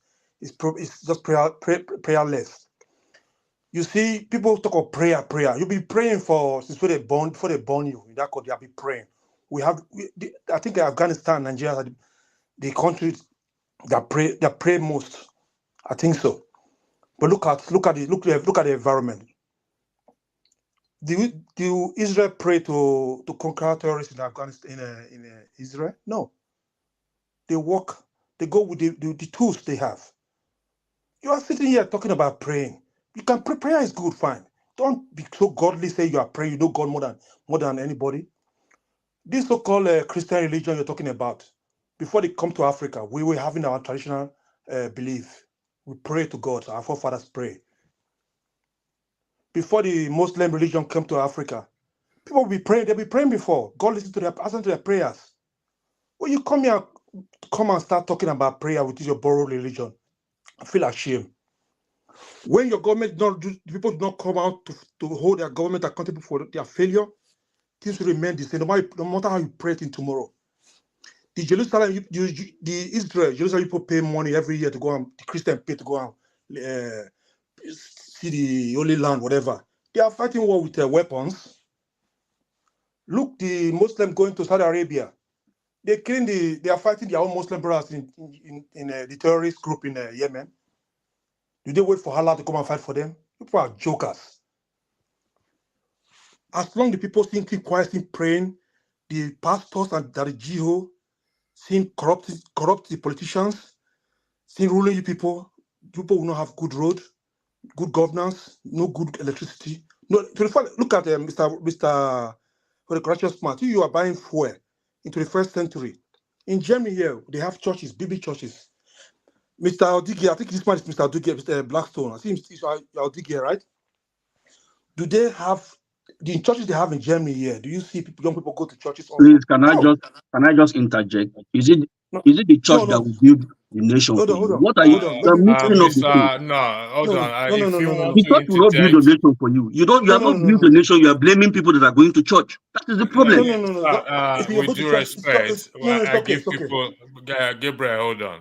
If you want to say anything, just raise your hand. You don't like people. When I was interjecting you want to maintain your train of thought, and I think this also apply to others. So you have to allow people to maintain their own train of thought. If you want to say anything, just indicate. I say you can rebut, you can seek for clarification, but interjecting when somebody is speaking, they're going to lose their train of thought. I will appreciate. If you want to give him time, you can give him time to talk. If you want to give him time, it will have his time to talk. He already has his time to talk. Okay, so go ahead. Sorry about that. Thanks. I didn't say you should not go to church, you should not go to mosque, you should not pray. What I'm saying, we should not let all this prayer be the key solution for your situation in Nigeria right now. It's not the situation. You'll be praying for many years. You still don't have 24 hours electricity. In Germany here, how many people go to churches here? I'm so ashamed for those of you who live in Western countries. You know the fact. You cannot even tell people the fact. You're talking any country without no prayer. You'll be praying for many years. Why you not stay in your country and keep on praying? Why you go to America? Why you go to UK? Why you go to Germany? If you think prayer is solve a problem. No. We don't say you should not pray. But we have to do the right thing. Look at the so-called jihad. There are some people who are the same people who are corrupting the politicians in that country. They prophesy this one going to win election. They prophesy they get alarm what they call it alarm in their telephone. God send them money through their telephone. They brainwash our people. Prayer cannot solve all the situation we have in this country. God is tired of Nigerians. They gave us everything. They gave us everything: manpower, environment, resources. We don't utilize these resources. We are calling on God every time. God is tired of you people. If you don't get it now. Don't come here and talk about church. You know God more than everybody here. I know God. I pray. But I don't need to sit down and pray. I don't go to work. I pray. I stay at home. Don't go to work. I'm going to pay my bills. You don't go to church? You don't go to work? You stay at home? Like Nigeria, they close their shop. They close their shop. They go to the church Monday, Wednesday, instead of people going to their job.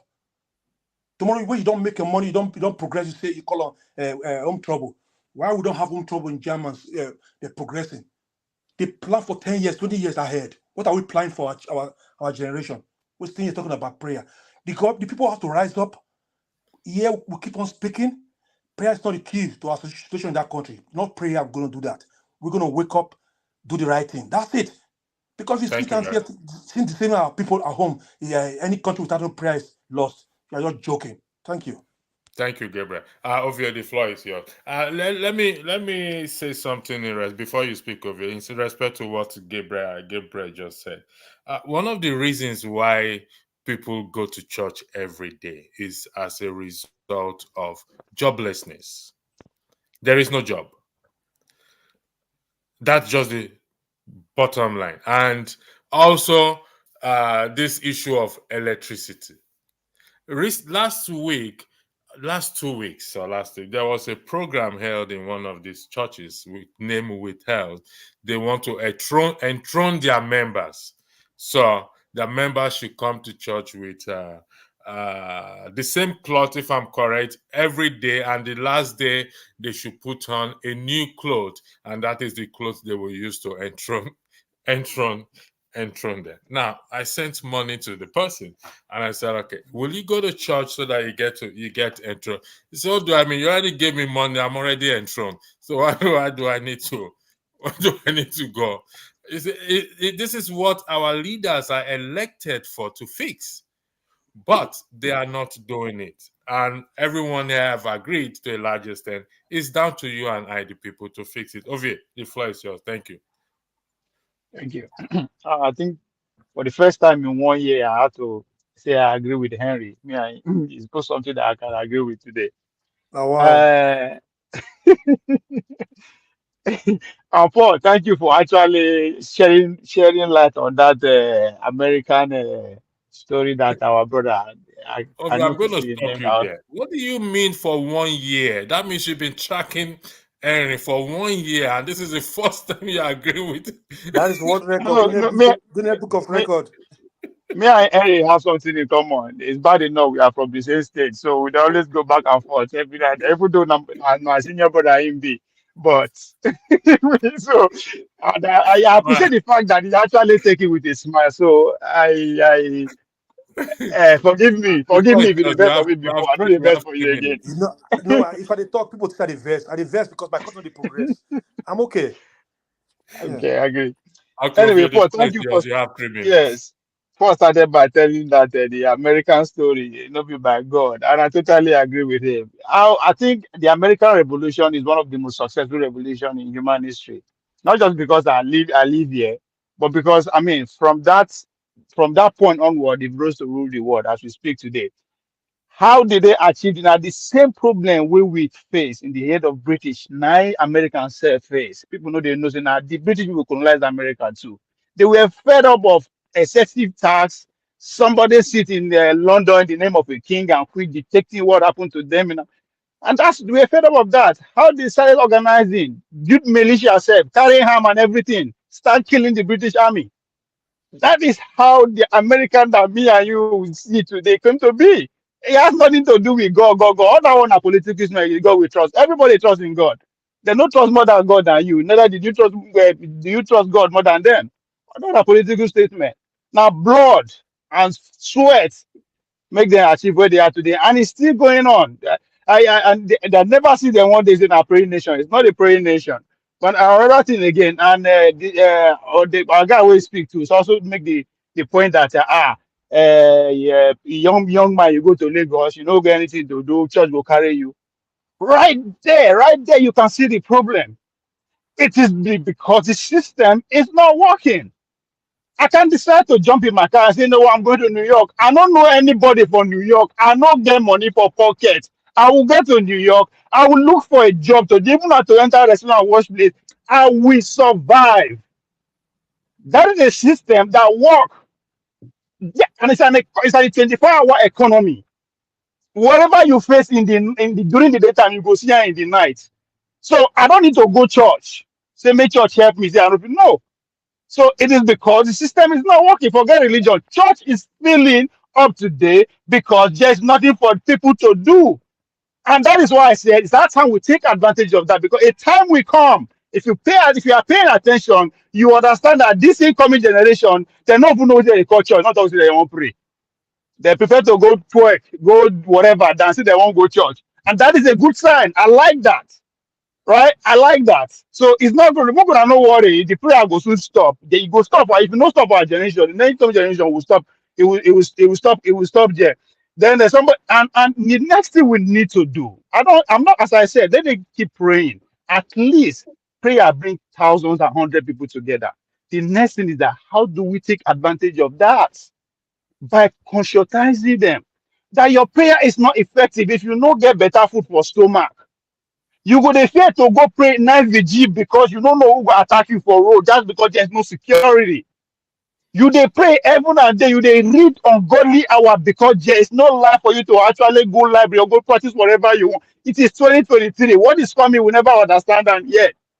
So we should take advantage of that, go into them and conscientize them. I've lived in Qatar for over 2 years. They pray 5 times a day. Matter of fact, from Friday, no work. But guess what? Nobody cares. Things are working on fine. Again, I'm living in America. I don't know. Paul there. I don't know about prayer day or national prayer day. No, I don't remember the last time I prayed. Who gave a fuck? Things are working well. I have dated a Chinese girl who actually at the point rely on me to teach her Bible. Me, make her teach her Bible. That's to tell you, they don't even understand if God, when me and you they drag exist or not. Things are working fine. That's how we take advantage. As I said, we have to learn from every revolution that took place. The Arab Spring that we talk about, the Islamic Brotherhood. It's called Islamic Brotherhood because they are religious. They pray 5 times a day. But guess what? They understand that their life can be better off. Despite the fact that they pray. Egypt, for social wise, I think they are better than Nigeria. But they still took to the street because they are conscious. That's why I say I challenge every content creator, every one of us here to start conscientizing people. At least every Sunday we know where 10 and 1 million Nigerians go there. The days I church they pray. That's a good thing. How do we meet them halfway? Because that's what the politicians do. As I said, I don't have anything against Ojo Obi using church as a campaign. That is an eye opener. That means it can be done. Let's go in there, conscientize our churches, our Muslim brothers, because all of us, as Obi will say, nobody buy bread differently. So instead of criticizing them, I was trying to stop them. No, let's go and Sanitize them. conscientize them. You Yeah. need for you to go there and worship, dance the way you want to. One, you need to be well fed. You need to be well. 2023 now you go church. You go to look your back. If you hear any sound, everybody, that's 2023. In order for you to actually serve God without being scared of your environment, you need to understand that there's more work to be done outside the church before Thank prayer you. will work. Thank you, Ovie. Ovie, You I'll come finished back to you. everything. Ovie, I'll You come finished back to you. everything. I'll come back to you because we, according to you, we need to capitalize on the churches, which is a very good point, and how we are going to capitalize or get in touch or get to these leaders. But if you're a woman, okay, most women don't drive in Nigeria at night. That is a fact. I have an auntie. She's late now. Anytime between 5-6 p.m., she doesn't drive. You were in Nigeria before. What gives you that confidence to drive in the US you are today, please? I live in a country where there is security. I can drive at And any what is or are the things that's responsible for that security, please? It's the leaders, it is the government, it is the people. Everybody, all hands on deck. So, I mean, I agree with what Paul said, literally everybody, what you guys said. Well, before I came to this country, I used to be a prayer warrior. Let me tell you the honest truth. And when I mean a prayer warrior, a dangerous title. But when I came to this country, I saw that things are done. What we pray for is what the government provides for the citizens, free. My prayer life went down. It's not that I don't pray. I still pray. But the truth of the matter is that the things we pray for is the things we can provide for ourselves. The resources we have in Nigeria, what have we done with it? Literally nothing. We haven't done anything with the resources we have. It is only in Nigeria that somebody will close down an industry, a church will buy that building, build a church, and pray so that God will give them a job. Only in Nigeria. This is how we think. The amount of hardship in Nigeria, we have every church, every street in Nigeria have not less than 10 churches. And let's not talk about noise pollution. We can pray all we want to pray. Like Righteous Man was saying, America was this 400 years ago. Let me ask you something. Must we have to wait for 400 years for things to start working in Nigeria? So do we have to wait for 400 years to believe that 1 + 1 is 2? Why do we keep saying that it took these people how many years? It took these people how many years? Why? So, I mean, you don't want things get better. You don't want things to change in your era. You want that to happen when you are dead and forgotten. I don't understand the kind of mentality we have or the kind of reasoning that we have. Spirituality doesn't lift any nation up. Just like Paul, I think Paul or somebody said, every country has their whatever they stand on. In God we trust. In this, just like we have license plates, it doesn't mean that they pray a lot. I said it here one time when my sister came to this country newly on a Sunday. She was waiting to hear all the noises going everywhere. She was asking me, "Is today not Sunday?" I said, I said, why are you asking? Oh, because even I said, no, you don't do that here. You dare not. You dare not build any church in the street, in the division where people live. You can't do that. But because that is the only thing we have, that's why we keep praying. For example, during the time of COVID, how many people died less during the COVID than why people are dying now? Because during that time, we always believe, before that, we believe that our father or our auntie, somebody in the village is doing this, doing that. When everybody got inside the house, how many people died? Even with COVID, how many people died? You know, we are being deceived. Most people leave, travel to Western world, and don't go to church. Most of the church is just a source of socialization for Nigerians. It's no longer the prayer that we used to pray and the fasting that we used to fast, because they have things done for them. They have job. They have all the social amenities. All you need to do is apply for a job and you get it. You don't have to know anybody. You don't have to be the child of this person for you to get a job. Paul lives in Arizona. I can apply for a job in Arizona and I will get it and I will move. You don't need to pray, sir. Apply for a job in Dallas and I will move. I don't need to pray. So I don't understand this issue of spirituality and with what is going on in Nigeria. It is our sheer wickedness and greed. That is the problem of Nigeria. Look at, somebody was saying something about Ondo governor. You are sick.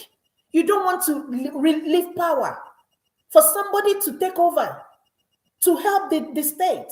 You want to stay there till you die. I mean, what are we even talking about? How is that spirituality? Isn't that human decision? Isn't that human error? Isn't that sheer wickedness? Isn't that sheer greed? Isn't that punishing the citizens of that state? You don't want to perform. You are not in a good shape. You don't want to leave the position. And who is suffering? Biden cannot even come to state of Georgia and tell my governor what to do. He dare not do that. It's none of his business. He doesn't intervene in any state issues. It's none of his business.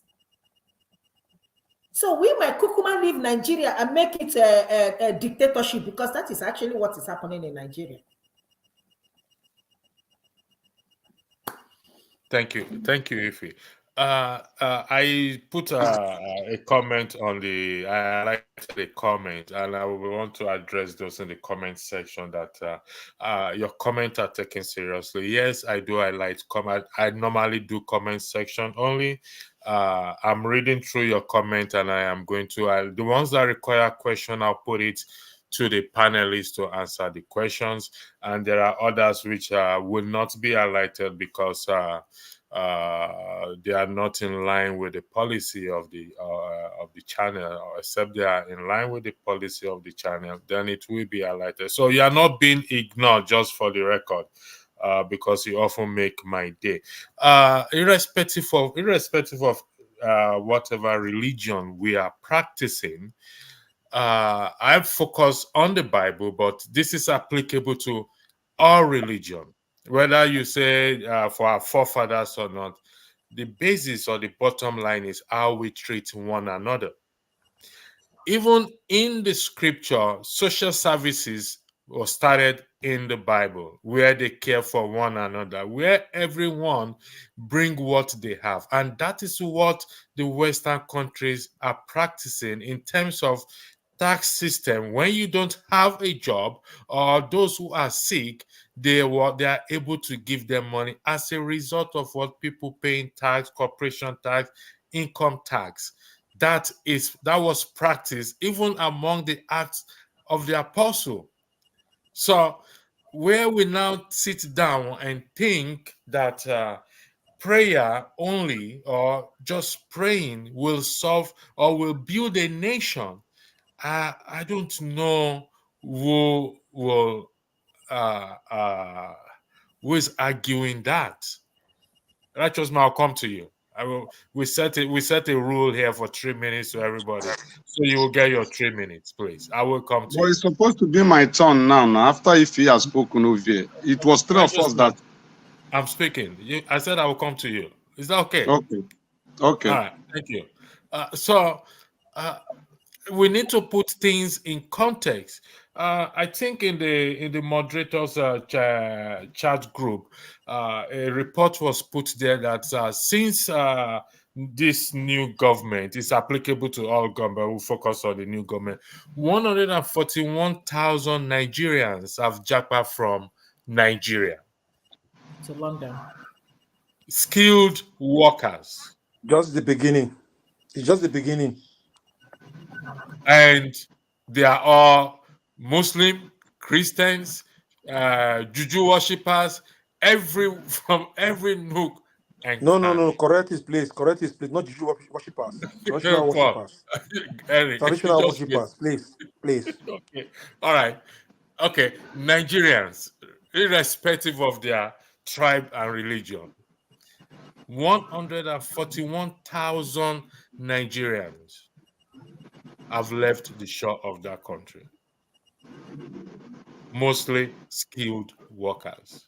And that is how we think we will build a nation. Righteous man, you have 3 minutes, and some people have some questions for you, please. 3 minutes, please. Can I take the questions before? Before Righteous man, yeah, he said a lot of things. We'll give you question later. Can I take the questions? Okay, No, Paul first. already clarified something that you were not. Does anyone have a question or to put to a Righteous man? Yes, I have a question, please. Okay, go ahead, Gabriel. Righteous man, the electricity problem we have in Nigeria today, is it because is this spiritual, or we have to pray over it to get electricity? If it's spiritual, what are you going to do about it? Is that your question? Yeah, it's a question. The question is the issue of electricity, aka my name. Is it a spiritual matter? Because I am going to weigh into that question he asks you after you answer that question. Go ahead. So be careful how you answer, please. Thank you.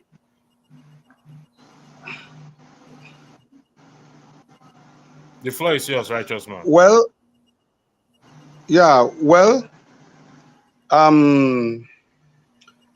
I used to give a proverb here, or an adage. In my place, they said, when a body was buried, and you called a stranger that was not there when the body was laid down to come and exhume the body, it will start from the leg. You know, some of the submissions being made in reference to maybe my statement, sometimes it looks so embarrassing, because at the starting up of this program today, I don't think that I subscribed to prayer as a solution to Nigerian problem. Neither did I say religion is a solution to Nigerian problem. I am standing on my own facts, and which I believe it is my right. And I said, looking at Nigeria issue, it has defied all human known solutions.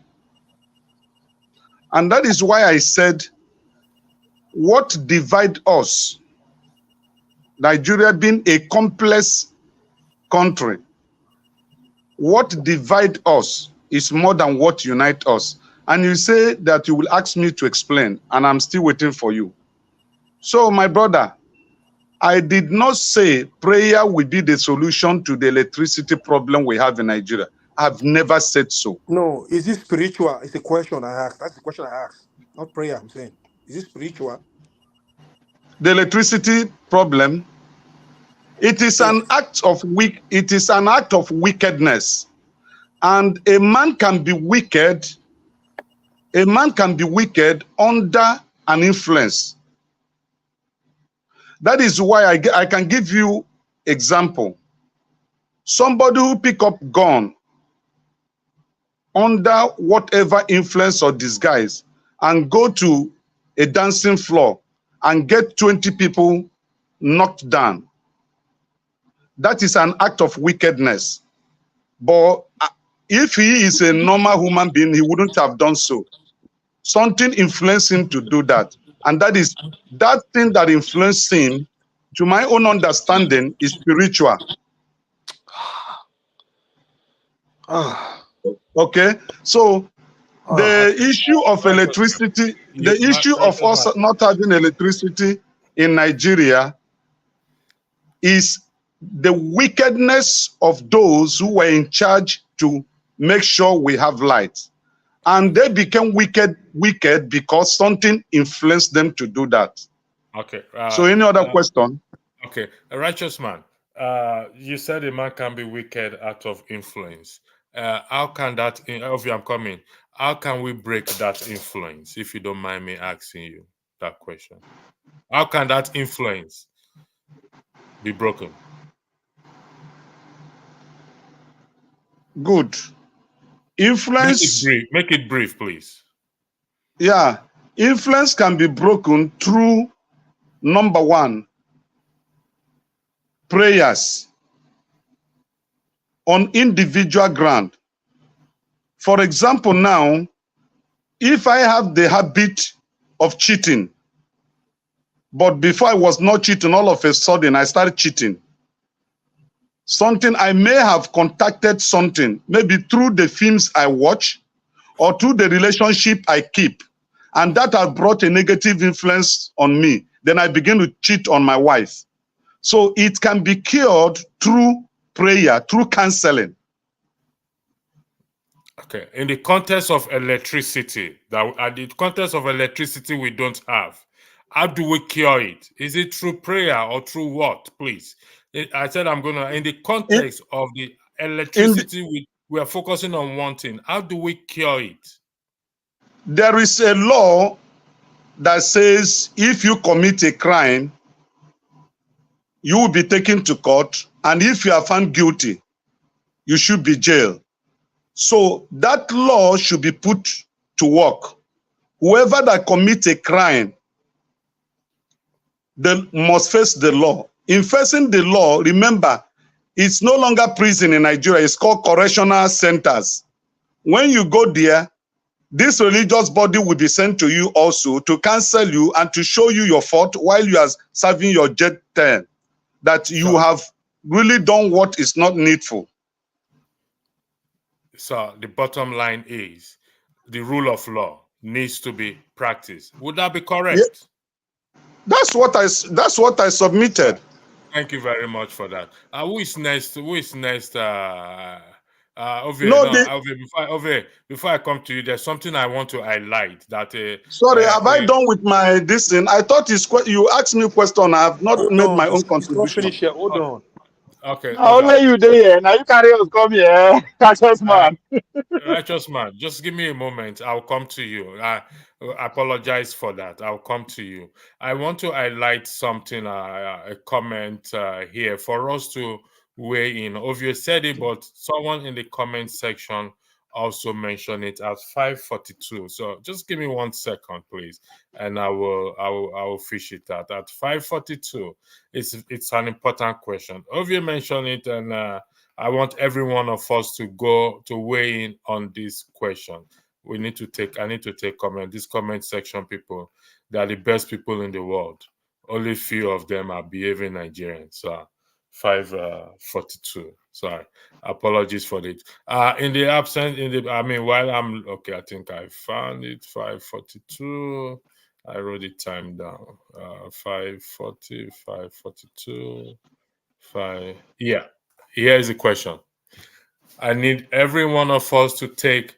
We're gonna. Ovie mentioned these things. Ovie, do you remember you mentioned it during your first submission?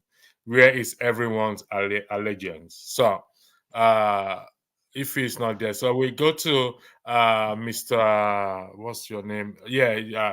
We'll start with you. I wanted to start with Ife, but we'll start with you. And if he comes, I'll go back to her. Can you? Okay, if he's back. So I'm going to start with Ife. If you look at what is on the list in there, I'm supposed to speak now. I haven't spoken the second round. Right? What is it? Okay, play. Okay. I am sorry about that. I wanted to respond to Righteous Man. Put your hand down. Put your hand down. No. Can you put me backstage? Put me backstage for a minute. Okay, I'll put it backstage for. So it's putting backstage. Then Mr. Hashtag Field, can you weigh in on this for us? I mean, you have 3 minutes, please. It's a question. Consider a question mark. Ovie wanted to ask a question. Could I give Ovie a chance to ask a question? Ovie is my man. I can shut him down anytime. Don't worry, I can't be offended. So, Ovie, if he's offended, no. I think it's something I want to respond to. Which let me take my own turn. But it's something that we need to. Let me take my own turn. I don't want to respond to this question because when I spoke, a lot of people responded to me. I just want to respond to, the general issues. Then I leave. So Ovie, I'll come to you. Let him. Okay, go ahead, please. You have 3 minutes, sir. Thank you. Yeah, thank you. Even the question, that you put up for discussion, it's not even phrased. It's not even phrased. When you phrase the topic, it's not even couched properly. Because it's misleading. Religion has nothing to do with nation building. Like at the core of it, it's part of those things that form society, that make society thrive. You can't dismiss it. So people have the right to do, to aspire to their religion. And nobody has said that the prayer is going to solve our problem in Nigeria. Nigerians are not stupid. Like when you just you reduce people to the minimum, like Nigerians because they go to church to pray. Nigerians never said that their prayer in church or their prayer in the mosques or in their traditional religion is going to fix the electricity. Nobody has said that. This is the first time I'm hearing that.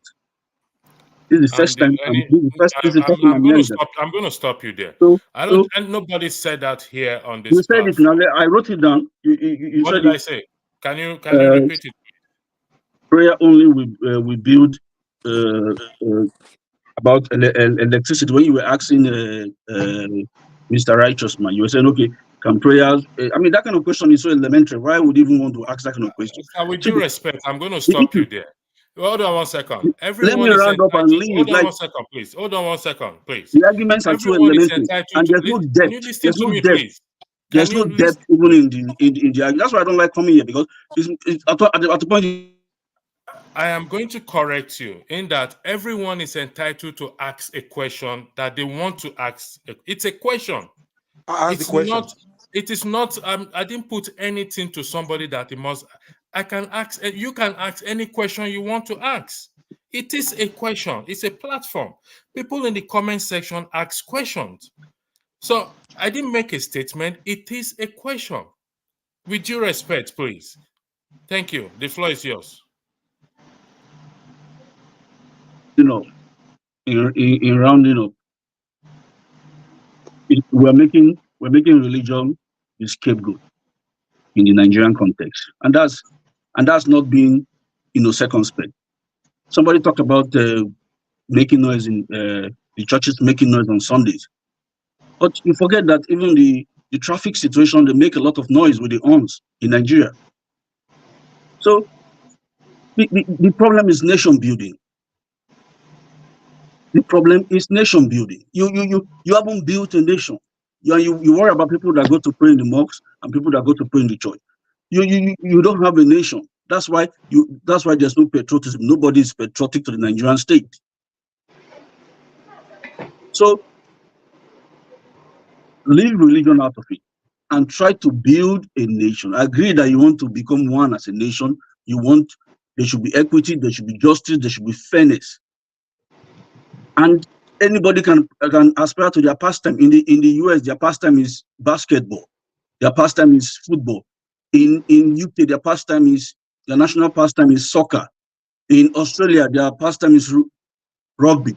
So if our pastime is being religious and praying, Nigerians are the most. So can you say because they pray, Nigerians are the most hardworking people. They pray, they still work hard. So you tackle the issues are not the symptoms. The problem is you don't have a country. That is why they are separatist agendas. People don't want. Somebody wants to be president and he doesn't want to win an election. He forces himself in there. Then he wants to correct you, for disobeying traffic. Then you are trying to build superstructures without a foundation. Then you are demolishing people's houses because they built on the waterways. Fine. Okay, now when you want for you to aspire to that authority that gives you the power to demolish, their houses, you rig the election, you bastardize everything, all the laws, nothing. You don't follow the laws, but when you come in there, you want to enforce the laws. So we don't have a nation. So I expect you to discuss about questions like what informs a patriotic citizen. Those are germane questions that you can throw. Then you begin to answer, why are people not patriotic? Those are the questions that you should. Then when you ask those questions, you will get to the root of the problem, which is there has never been a nation. We are just a mere geographical expression, and if we continue like that, that is how we are going to carry on. So in my final submission, there's religion has nothing to do with it. Religion has nothing to do with it. Build a nation. Thank you. Your submission is taken on board. No, religion, in every religion, I use the word in every religion. Paul, you're a Muslim. I'm assuming that, or whatever. I think Muslim. If you are not a Muslim, I don't know. But Ovie is. I think Ovie is a Juju worshipper. Ovie, I'm coming, Mr. Blackstone. Every religion opposed to. I stand to be corrected. To uphold transparency, to practice transparency, equity, accountability, fairness to one another. Am I correct? I want to ask the guy questions. He left already. He should give us suggestion how to build nation building. He could give us suggestion. He just left. No, it's okay. We've discussed how to build a nation here several times. He could have given us one. He could have given us one, please. he has a reason why he's here, but unfortunately, fortunately, he's left. But we thank God for that. Ovie, the floor is yours. Yes. So I think that is why this question is very important. And the question Righteous Man raised last week too. It's exactly why it's very important. Religious has make us docile, right? That's why people will tell you, oh, there's no solution. Oh, it is not possible, right? Oh, not to rational mind. So, oh, our problem is spiritual. No, who is telling you that if not for the religious that we spend so much of our time in there? As he call them, it's in a pastime. Well, if it is a pastime, it's a bad habit. It's not giving us money. It's not making our life better. The American football is making their life better. Go touch how much that league worth, right? I know that our church said worth something, but that's an individual investment. So if you say in a pastime, we are too poor. We are contact people. We have no time to say na pastor we need. No. Every time that we have now is for us to organize how to make ourselves free. We are still not free. Those people who are giving you those idea of religion, you should read your own history. That's why religion is making us docile. The same people that colonized America and then colonized us, the British. America liberated themselves not by even not by even persuasion, because that's what our people will do. The lives of a Nahoro, the lives of the people that get us independent, it was through persuasion. They negotiated themselves in. America did not negotiate. America took harm.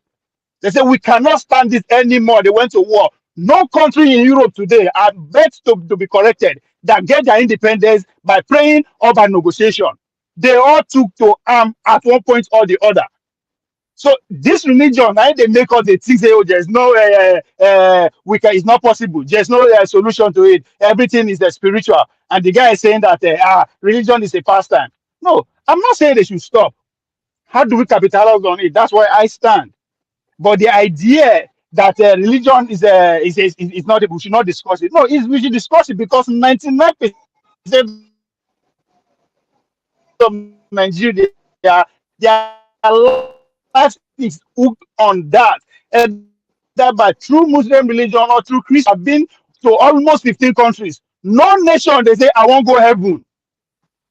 Qatar that I lived it for 2 years, we have never wanted. They say, oh, now heaven. No, you live your heaven on earth here. Now only Nigerians go wake up. They say, I won't go heaven. So everything around that thing,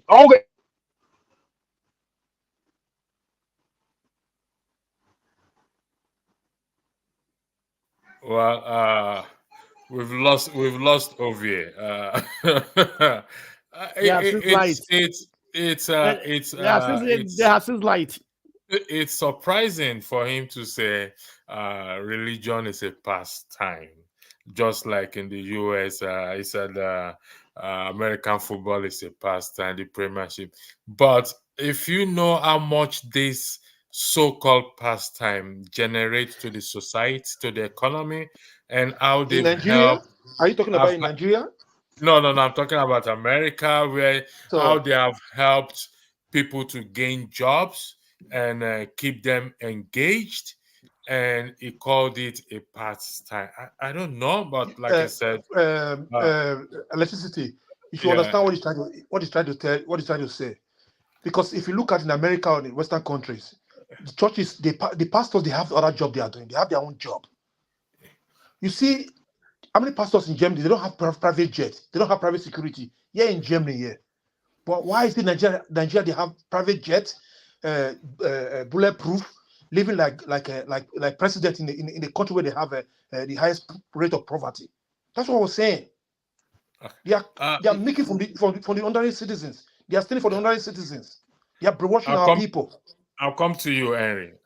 But based on what you said, it's very important. Paul Blackstone, righteous man. I'll start with Paul.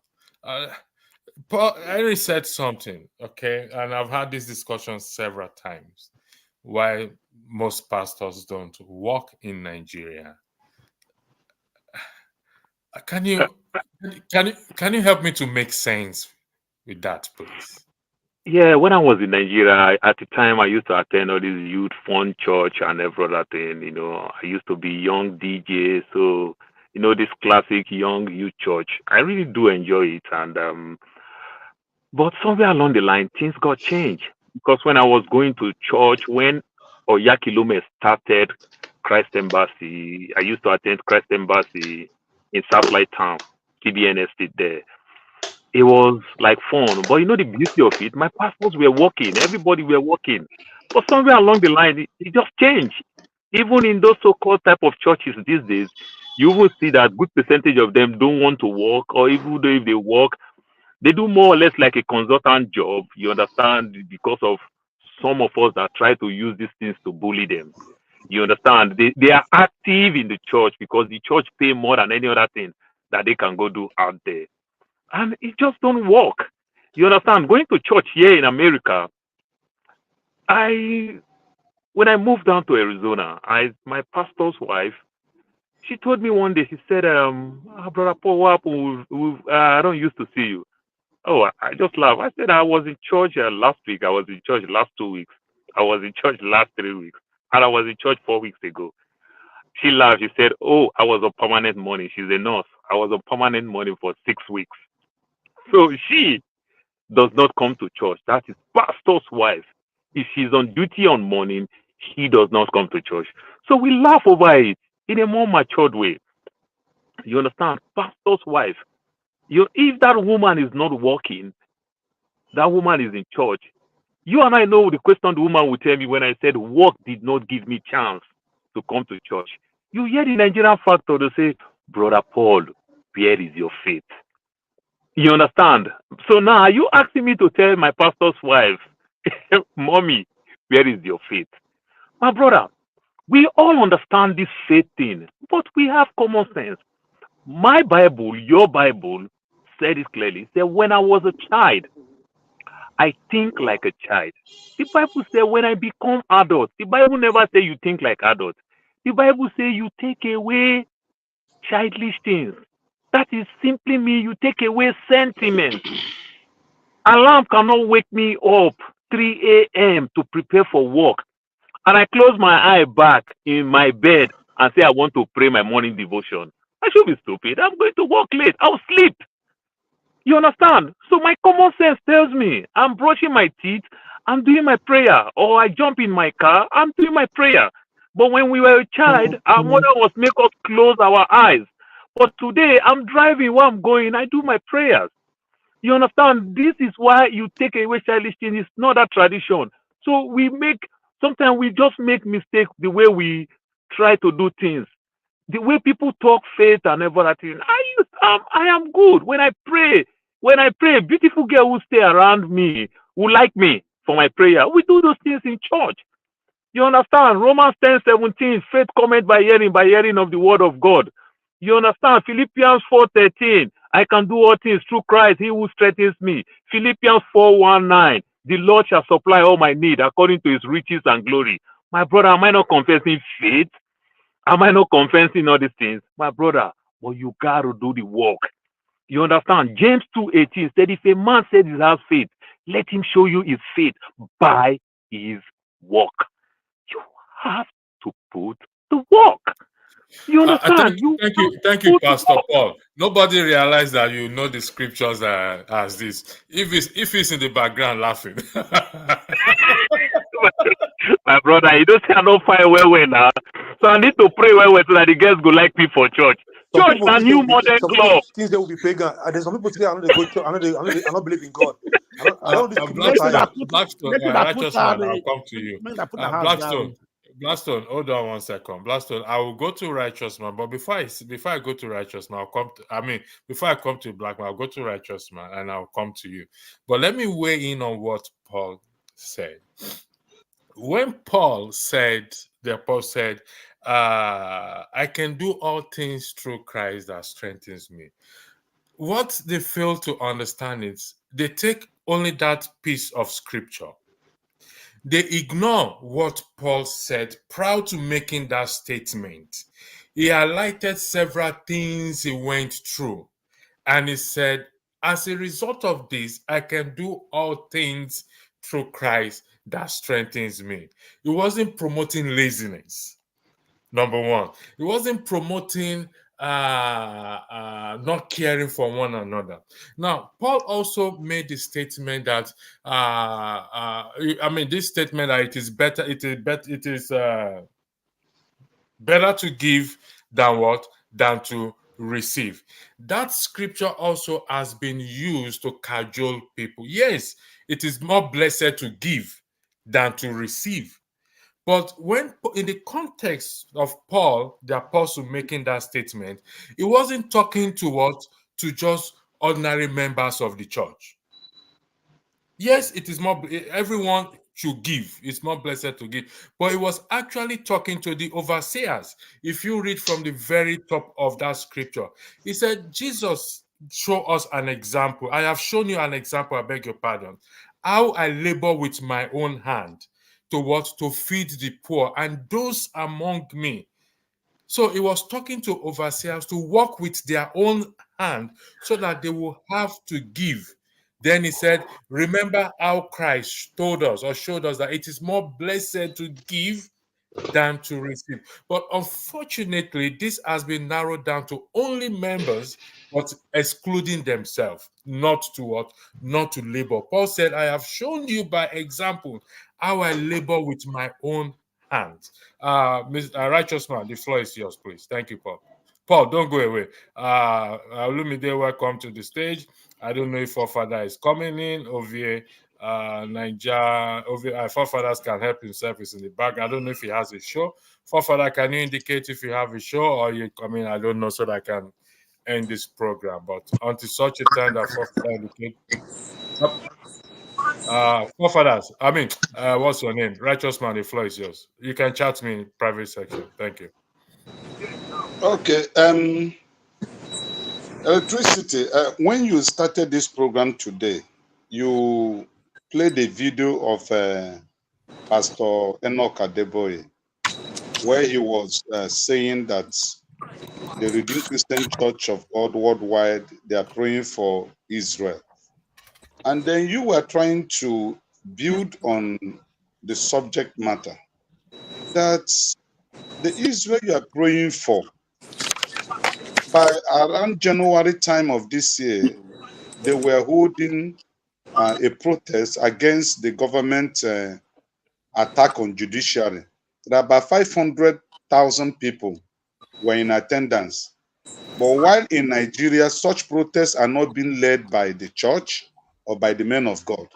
I think that was your subject matter. Okay? Then you made reference to Bible questions, so that you buttress your point. Then you asked me a question to weigh into the issue you highlighted. Then I made reference of many things, and I said, what divides Nigerians is more than what unites us. You paused me, and you say you are going to ask me to name those things. Okay? So this is where it really borders on me that when we're in this panel, people will misinterpret other people's speeches. Maybe it is the audio that is not sounding well, that people are not really hearing to understand the point you are raising. I don't know.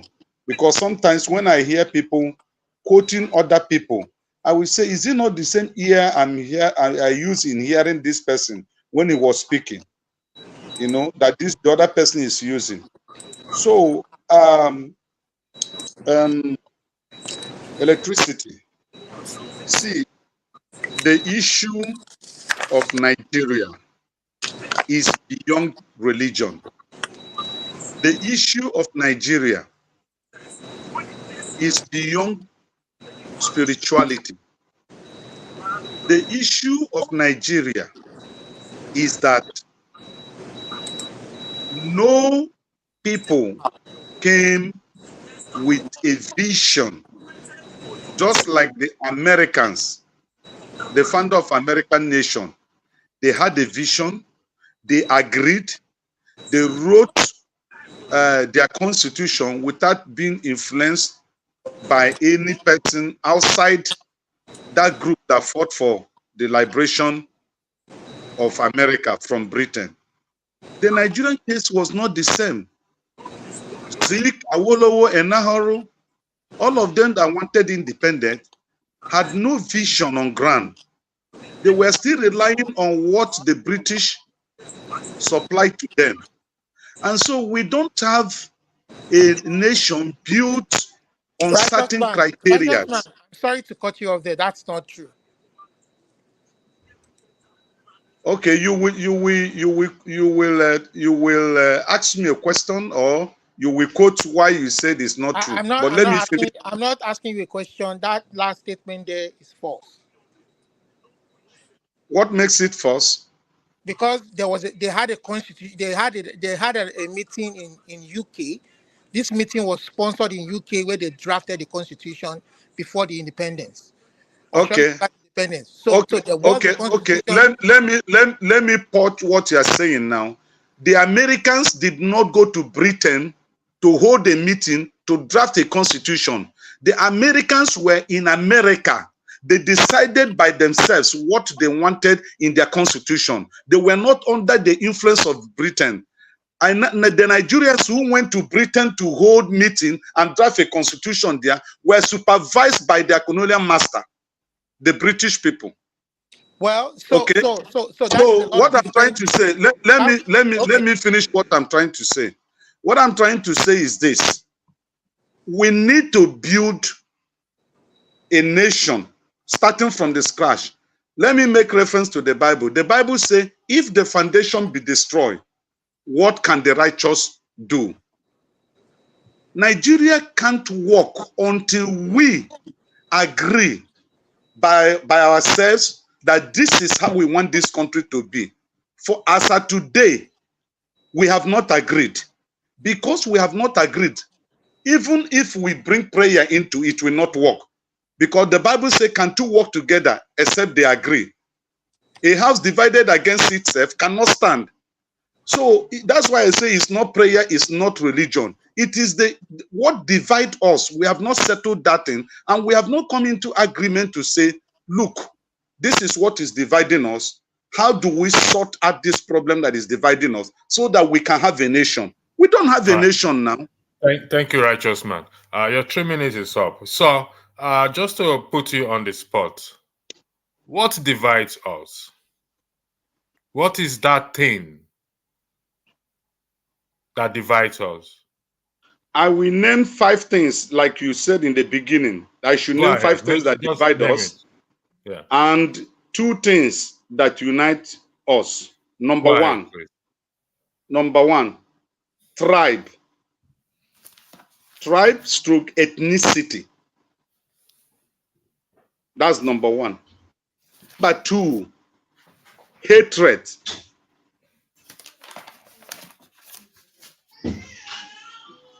Number 3, lack of trust. We don't trust ourselves. Number 4, our value systems differ. Our value systems, they are quite different from each other, and it divides us. The number 5, the politics of domination. I am the kingmaker. If it's not me, you can't be this. That's the 5 things I can name for now that divide us. Then let me tell you the 2 things that unite us.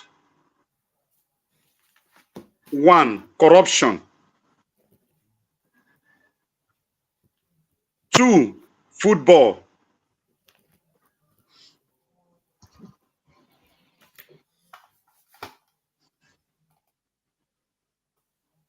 Thank you very much. Yeah. Each and every one of you, did you take note of the 5 things and the 2 things he said? Then you will have to weigh in on it. But I need to ask righteous man a question. I'm not going to weigh in on the 5. I will leave it for those in the panel and those in the comment section. For those of you in the comment section, forefathers said, I'm going to be highlighting comments, like those in the comment section for those the panelists also to weigh in. None of you, I'll come to you. Forefather said five. I mean, I said forefather. The righteous man said the five things that divides us: tribe/ethnicity, hatred, trust, values, and politics of. I didn't get the last part one. And Of dominance. Politics of dominance. And the two things that unite us is corruption and football. So I'm going to ask righteous man a question in respect to the two things that unite us. For righteous man, I'm with you. are you corrupt on the basis of, you said what unites us is corruption? Is it okay for me to say, for us to say that you're a corrupt person? I am not the Nigerian state. What unites the Nigerian state is corruption. The Nigerian state thrives in corruption. Okay, thank you, righteous man. So this is what.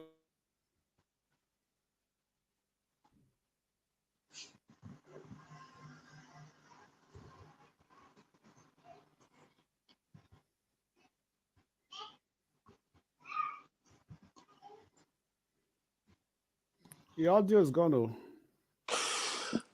Electricity, audio is gone. And it looked like Ovie is trying to talk. I don't know.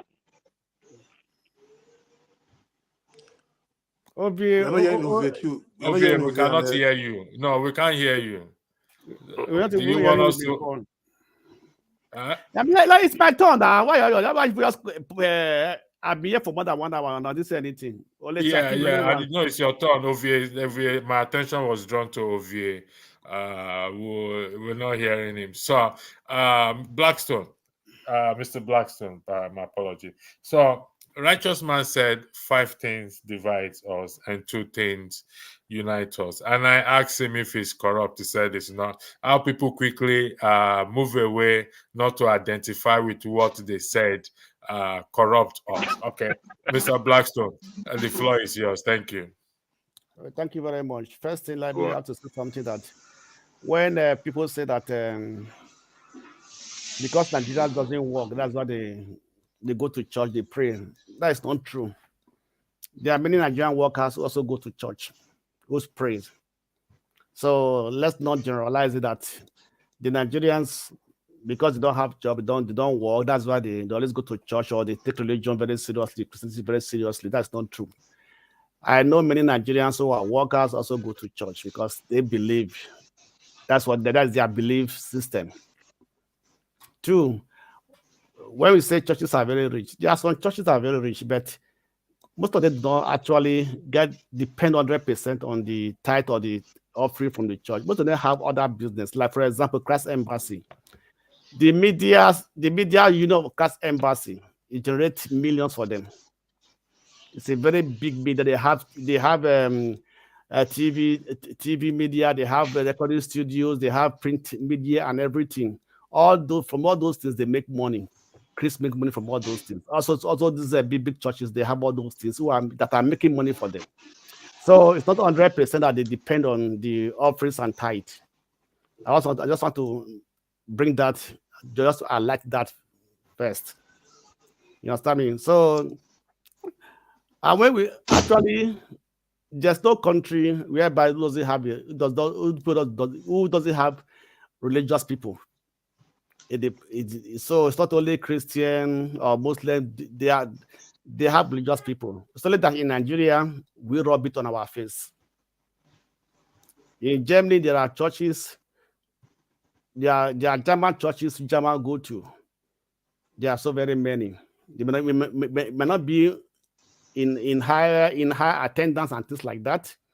Mr. Henry, just stop those three. Also, not believe you did Germany. Yeah, not believe you did Germany. Just go ahead. So there are churches.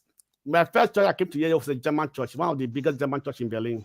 They have more than 1,000 members every Sunday who come there. They have one of the biggest auditorium here. So let's not rule that out. Germans have churches. People go. Germans do. You understand? Not only African. Mr. Blackstone, Mr. No, Blackstone. I just have to clear that one first. You understand me? That impression. That we're giving everyone 3 minutes. Yes, I know. Okay, so right.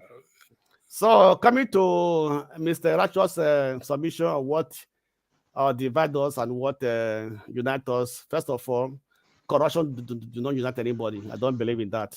Corruption is not what unites us. You understand me? There are a group of people that are corrupt, and there are people who are not corrupt. So corruption is not an element of unity in Nigeria.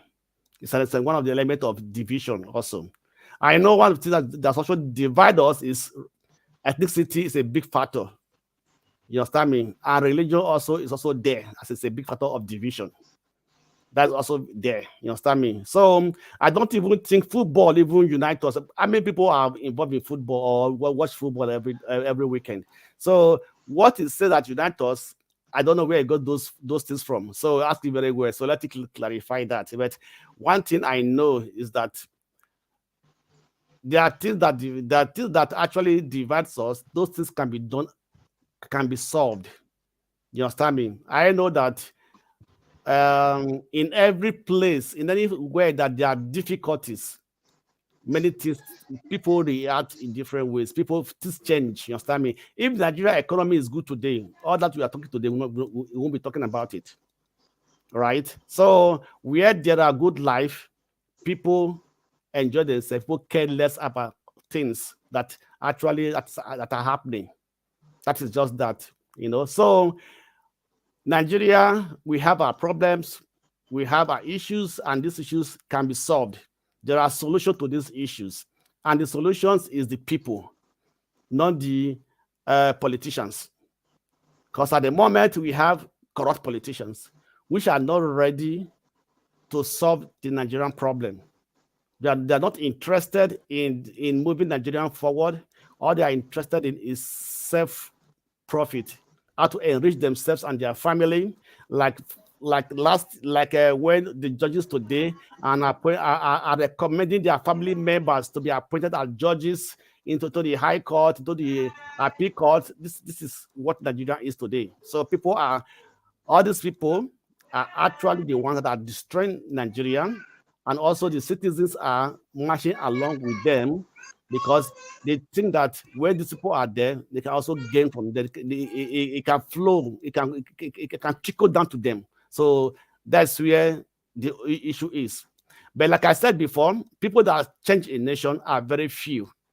And if those people can come together and decide to change Nigeria, tend to work towards the redemption of Nigeria from these people, it can happen. And those people have to come together and have a similar goal and the same mindset. And that mindset will be the love for Nigeria, the love to change, the love to make Nigeria a great nation. That's my submission. Thank you, Mr. Blackstone. I want to quickly do something among us in the panel here. I'm gonna apportion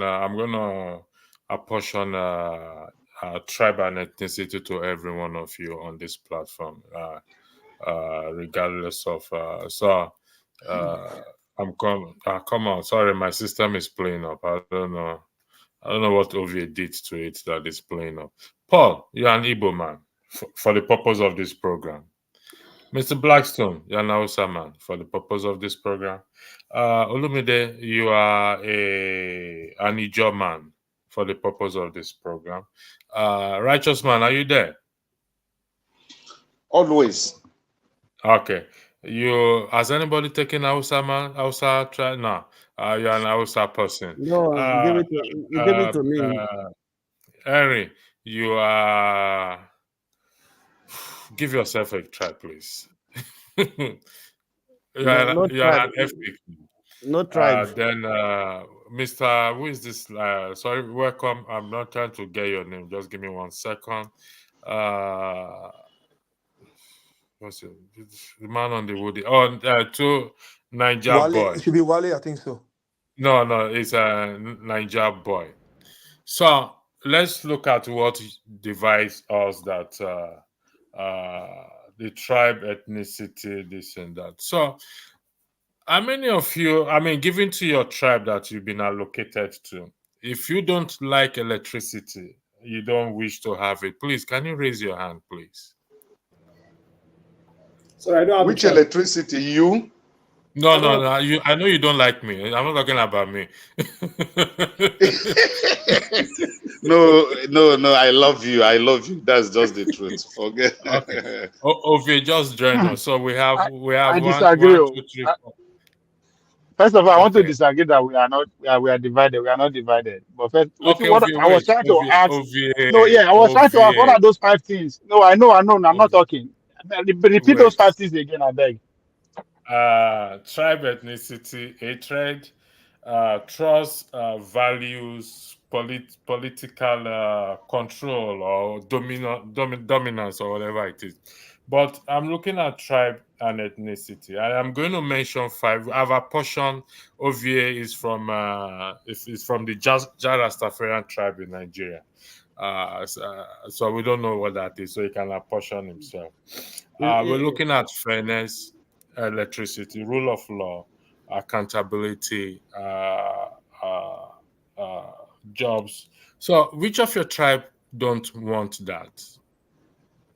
Raise your hand if your tribe don't want it. So, Mr. Righteous Man, the thing that you said divides us, tribe and ethnicity, it shows that we have the same thing in common. No, which tribe did you? Which tribe did you allot to me? Electricity. I Yes, sir. I disagree with you. What In what Righteous Man sense? said that tribe and ethnicity. I think what Righteous Man is saying is trying to line it with the political aspect of Nigeria, the political gladiators of Nigeria, that they You're use correct. tribe, and ethnicity to divide us. So they Yes. use tribe and ethnicity to divide us. Yes. So yes, correct. development is not that we are talking about development now. So everybody Okay. likes that development. So that do not divide us So to development. if they use tribe and ethnicity to divide us as alleged or whatever it is, in that line, should we, now the people, allow such to divide us, knowing fully well that we have the same needs, our needs are common? Can I answer? No, you raise it up, you are not going to answer. Okay. Ovie, the floor is But I said that there's no division in Nigeria now. exactly, but in fairness to Righteous Man, he mentioned 5 things, so we need Exactly. to. So Okay. There's no division about all can these I things you respond mentioned. or it's turn by turn? Can I respond No, without go ahead, responding? Ovie, go ahead. Right. He said yes, we are divided. We are not divided at all. Not in all those things you talk about. You talk about what? Trust. You talk about tribe Tribe, and ethnicity, hatred, trust, tribe and values, politics. ethnicity. I don't know. I don't know for as of today that any tribe will not marry any tribe in Nigeria, Thank you or very any much. tribe will not do business with any tribe, We, or any tribe will not live in it. I don't see. We have 774 local governments. There's no one that say only this tribe can live here. There's no place no Nigerian cannot go in the world today, in Nigeria today. Even those places that we have insecurity, businesses take place. We are not divided. The elites want us to make us to believe that we are divided. The only division is that the rich and the poor. We have about 1% who are extremely rich and every other person is poor. So the fact that why is it that they never discuss that they are divided along that ethnicity? If we are paying attention, our young man, our future leader, the former Speaker of the House, Dimitri Bankole, he got married recently. He married to one of the royal house in Kano, Ekiti, and where did this man come from? Our former president come from. They crisscross across the nation. During the campaign, we see everything. There's no place Obi could not go and campaign. There is no place Kokoso could not go and campaign. They crisscross every nook and cranny. And I said it today.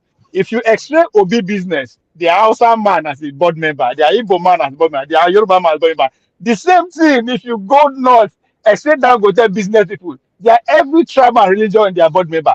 They are not divided. They are united that we want power. And poverty should unite us. But again, I agree with those that say that we are not that poor yet. And why we keep giving into this idea that we are divided even along religiosity is because what I said before, religions has made us docile. Would they see reality like this? Go say, "Oh, now God will do it." No, this is it. Deal with it, right? So there's no division in Nigeria at all. Even me and you today, if there's anybody, okay. Even I was talking about Harry earlier on. Me and Harry always go back and forth. If I enter Germany today, I see Harry. The least will come our mind is say, "Oh, we dey fight." We could not do 2-3 bottles first before go they call you. You don't get respect. You dey always insult me for her. Same thing if you jam me for anywhere for America. We first of all say how far first before. So we are not divided. It's hard time we start living our reality. Forget all this spiritual bullshit. All this there's nothing like that. There's nothing like spirit. Spirit said they smoking bodies, they drink champagne. I There's hope nothing like somebody that. listening now. There's nothing like spirituality. Abi you dey When my take? papa die, Oje you when my dey papa take? die, Oje see, you dey when take? during Thank my you. papa burial, even that they small, about 7 masquerade now come out and display. You understand? Nothing like spiritual, no hunger, no be spiritual. If you dey hunger, you go chop a bite, go drink garri. You know go test people know you dey fast. You get why you go fast reach. Spirit go test they go and eat. Thank you. Okay, thank We you. are not divided at all. We are just That's too just fun. poor. We are just too Uh, poor, and that some people too rich. That's the only division we have. There's no thank any you. other division I is need made. Is made. I need to give the floor to Let me say there are something. 2 people who haven't spoken here. That No, is it's me, man. It's me. Olumide and they just came in. I will be handing over to Forefathers soon. No, that's just Um, electricity. It should be my turn to okay, speak but now. I know. Just hold on. Ninja boy hasn't spoken. Olumide also hasn't spoken. Do we all agree on what Ovie just said, or someone have a different? I disagree. Obi was in I Kanu for disagree marriage. with Ovie. Obi I visited disagree. Kanu. Obi I visited disagree Kanu with last month Ovie for marriage. completely, Now, and I'm ready to lay down. hold on now. Obi was in Kanu for Ovie, marriage. Ovie, No I be disagree with you 100%, and I can prove okay. it right now without I agree wasting with Okay. time. you, Ovie. Oh, Okay. okay, hold on. You guys hold on. But Forefathers, for that, are you there? Can you Igbo side, I agree can you with you guys for Igbo. can you can you please hold on? I mean, the floor is interesting. Forefathers, are you there? Please, can you come on board, please? I need to give Olumide and Ninja Boy the opportunity also to speak, because we've been every one of us have spoken once or twice or thrice. So, Ninja Boy and Olumide, can you take turns, please? Thank you. Okay. Olumide searching for Ontario. Na Fulani babe. I know him. He can't Hello. deny it. Thanks for having me on your platform. This is a very powerful and informative platform, and I'm so happy to be here. It's a very interesting topic based on the religious angle, which is quite controversial as well. I think for us to understand the root cause of the problem is to go back to the very source. And we have to look at it from also an historical perspective as well. Now, what's the essence of religion, or what's the origin of religion? As far as I know, religion was created by man. Does anybody disagree with that? And anything created by man can be questioned. Anything created by man, there is still rooms for errors in it. Anything created by man on earth, conscience was created by God. What I'm saying is, without religion, we know what is right and wrong. We don't need a book to tell us what is right or wrong. We know what is right or wrong. Nigerian pastors perform miracles. How come they don't go to the hospitals? If they have such magical powers, is the powers limited within the space of the church, or it doesn't go outside the space of the church. These are lies we tell ourselves. And until we wake up and face the reality on ground, we are going nowhere. If you look at America, United States, China, Nigeria, what do we have in common? We all have 24 hours. What we do with our 24 hours determines where we move or where we go to as a nation. If you spend your 24 hours praying and fasting, and another man spends his 24 hours learning or seeking knowledge, acquiring knowledge in the angle of science and technology, how do you think you can compete with such person? Religion was supposed to be the moral compass of a nation. Unfortunately, it has been corrupted. And this is the harsh truth we don't want to tell ourselves as Nigerians. Our Isaac Newtons, our bright minds are turning into prayer warriors. That's why we can't solve anything. You are more likely to gather 100,000 Black people in a church dancing and merrimenting than gathering just 10 people to sit down and solve just one problem in Africa. We have no schools. Our teachers are not getting paid. The teachers are the nation builders of any nation. We do not take care of them, and we expect the future leaders to be upright. That's living in fool's paradise. If we love Nigeria as we claim, we have to question everything without fear. So religion has played 90% of the problem because it can be used as a tool to control humanity. It also dictates who we vote for or how we vote for, which makes no sense. That's why we are where we are. So I'm glad to be part of this platform and glad to air my opinions. Thank you so much. Thank you very much. Olumide, the floor is yours, please. Thank you, Electricity, for giving me that time. Hello to the fellow panelists. I just want to, just one moment, I just want to kind of reach out to fellow members of the panel that are not here. If you're watching right now, Jim, Jagun, please, if you can please reach out to me. I don't have a fake profile. My name is Olumide Akinwumi. You can reach out to me on my Facebook. Anybody who wants to go there and hack me, I beg, feel free.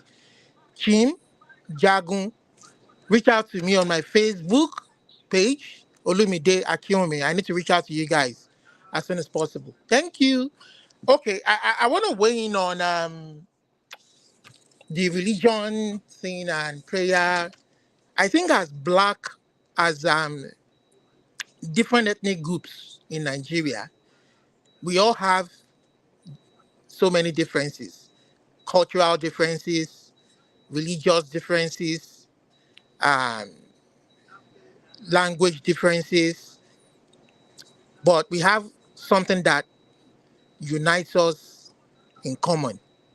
We are Blacks, we have a Black race, and we're from the same creator, the same father. I mean, that is enough to kind of unite us more than anything else. If we're looking for a unifying factor, the fact that we're Blacks, and that the fact that we're all treated the same way by, in quotes, the colonial masters, the whites, and I still wonder why, after the left, we're treating each other in a very bad way, not on equal terms, and the country is the worst for it. So that's that by the side. With the issue of, I think, for the righteous man asked a question and he kind of answered it himself, and picking up from where the last guy who had to go off the panel was talking about talking about religion and prayers. I mean, if God answers prayers every day, I would say that God answers our prayers every day. But as human beings, we are all free moral agents.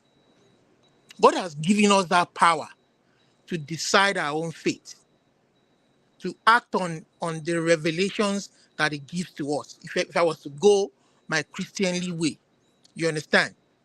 But man will always be man at his very best.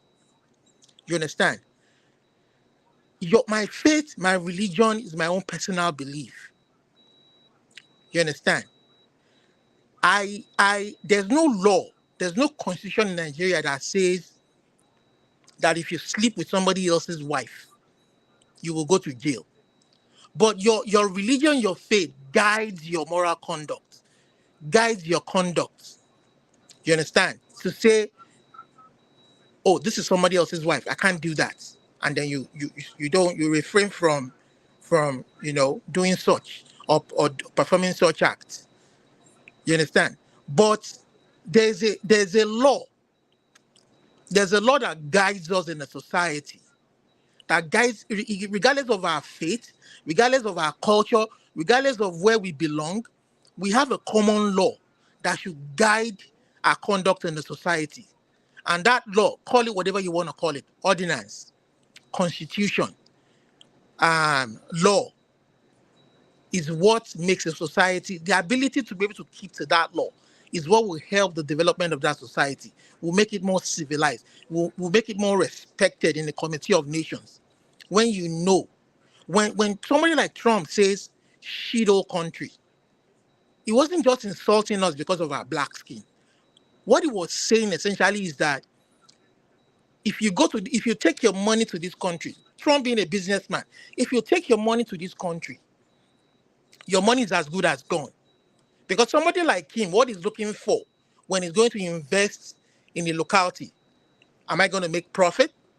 Is my money safe? If I need to move out my investment from that community, am I able to do that?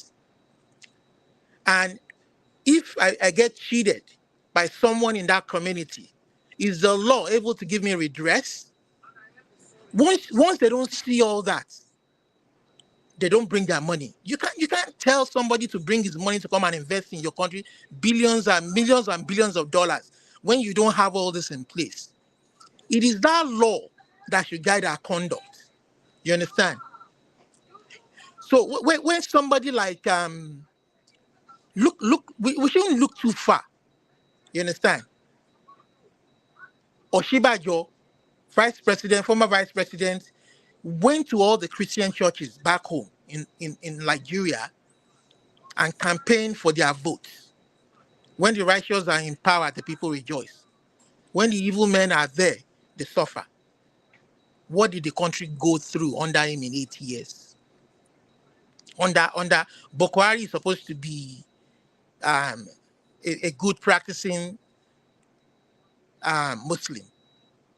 You understand? A Fulani man, Muslim background, Islamic background, Sharia background. What was the country like under 8 years? You understand? Your religion is your own personal thing. If people see your conduct and begin to ask you, fine, go ahead, tell them, oh, it is my Jesus helping me. It is my God giving me breakthrough. But don't come and cajole people with religion. Don't come and cajole people. If you break the law governing the society, you will be punished for it. That is what makes a society civilized. And we don't have that. What we're saying is back home, we don't have that foundation. The law that was handed to us in 1999 was not the people's law. Okay. Thank you, Lumide.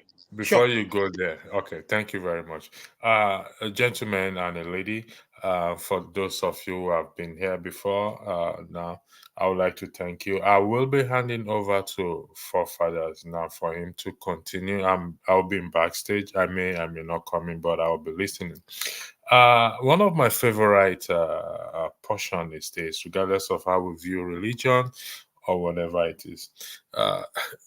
Even the Creator, regardless of how we perceived him, made laws to be obeyed. And when those laws are not obeyed, there's always chaos. And that is the same thing in the context of Nigeria. There are laws there, whether we agree or disagree with that. And he said, let us hear the conclusion. The wisest man before now said, let us hear the conclusion of the whole matter. The whole duty of a man is to fear God and keep his commandment. For everything that you and I do, good or bad, evil, in secret or in the light, will be brought to judgment. We're here to offer solution, not only to talk about solution, but also to act upon that solution. Nobody here, no panelists or anyone have said prayer is not good. But like I said, prayer alone does not build a nation. I teach the word of God, and I'm going to tell anyone listening today, there is no nation, even the Israel in the Bible, that was built on prayer alone. Read the Bible very well. They did something, even in the Bible days, to build that nation. Everyone came together to build that nation.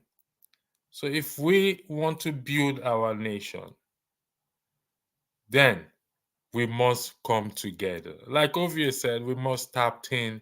And the Niger man said, Niger boy also points also, it's on point. So we have to do something. Nobody's here to castigate or to blame preachers or not, but they have a role to play in nation building. And like the prophet of old, when Samuel wanted to die, he asked the so-called Israel, the same Israel, who among you have I defrauded? Who among you have I taken bribe from to blind my eyes from judgment? Samuel, go read it. He practiced equity. He practiced the truth. So let's have that understanding that if we don't obey the laws of the land and we don't build the nation, then we can pray till thy kingdom come. Nothing. But take it to God. Tell God, it's me that said so.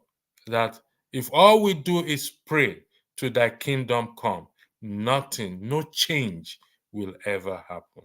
Father, I yield the floor to you. You can take off from there. Thank you very much. Have a lovely week. Thank you, Electricity, and thank you for creating the topic. Greetings to everyone on the panel. I see you all, and greetings to the ones in the chat and to the viewers. Yeah, this is an interesting topic, isn't it? About the prayers and stuff like that. Let me see. Who is next to say something about this? It's me. Ovie, you just want to interject or say something. I know, Ovie, you've said something for sure. We all said something. No, it's my turn now to speak now, Father. If he has privilege, if she wants to say something, she's you can free give it to her come then, in at any moment.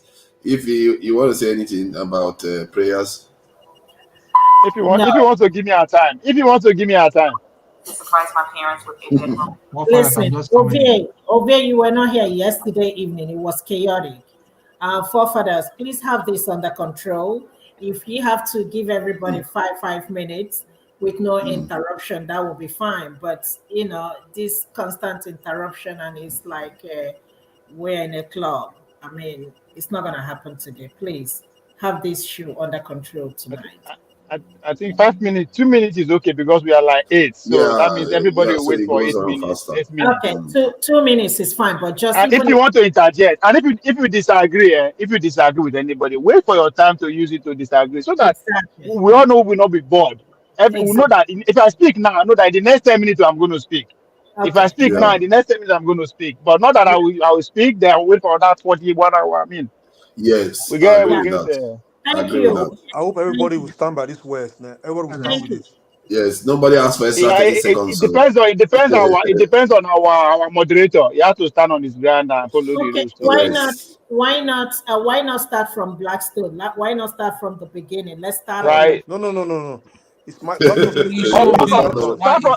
with Tone. Tone is the new. Tone just came in. Tone just came in now. If you want to restart, or 2 minutes, Henry. Start with Tone. I'll go with.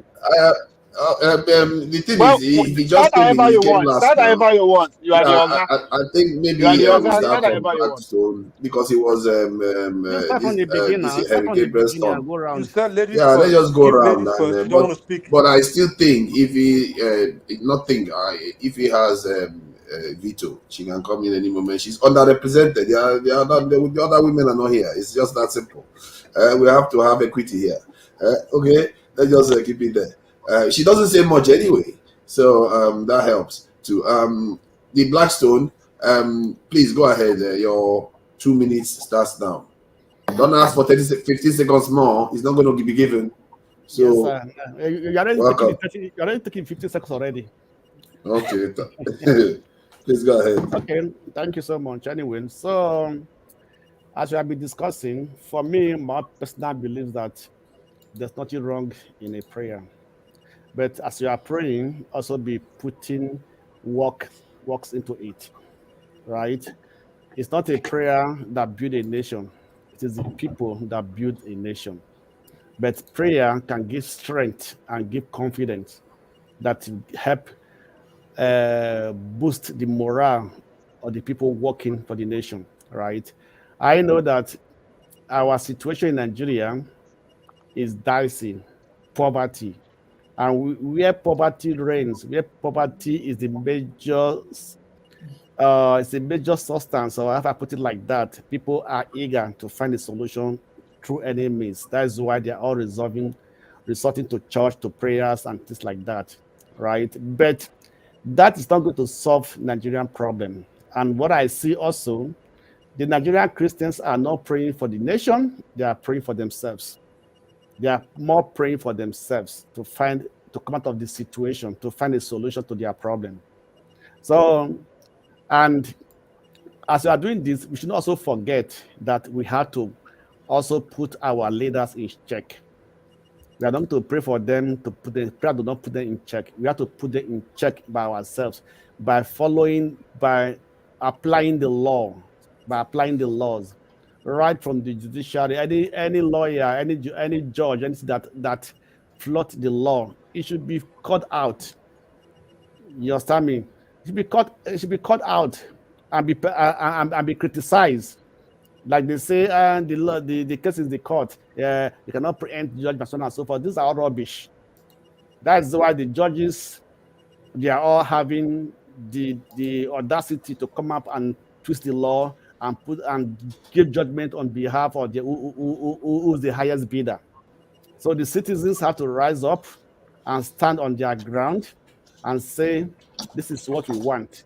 And we should fight for the rule of law, for the implementation of law. Nigeria do not lack law. So they should fight for their right. Thank you. Thank you. You are very much on time. Yeah, please, Harry Gabriel, go ahead.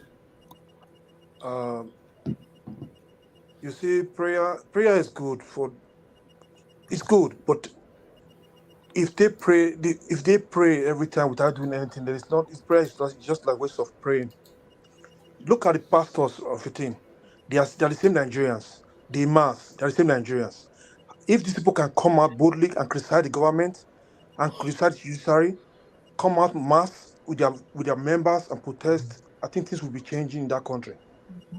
None of them is doing these things. That pisses me off. They will not talk about this. They said leave politics out of Christianity, out of religion. It's all lies. But they are living that same Nigeria, and they are taking money from the under Nigerians who are suffering day in, day out. They could not even come out and speak against what is the rot that is going on in the country. They will say, we are not politicians, but the politicians come around you, give you some money, you see miracle for the politician going to win, not going to win. We're not going to progress. We're not going to progress this way.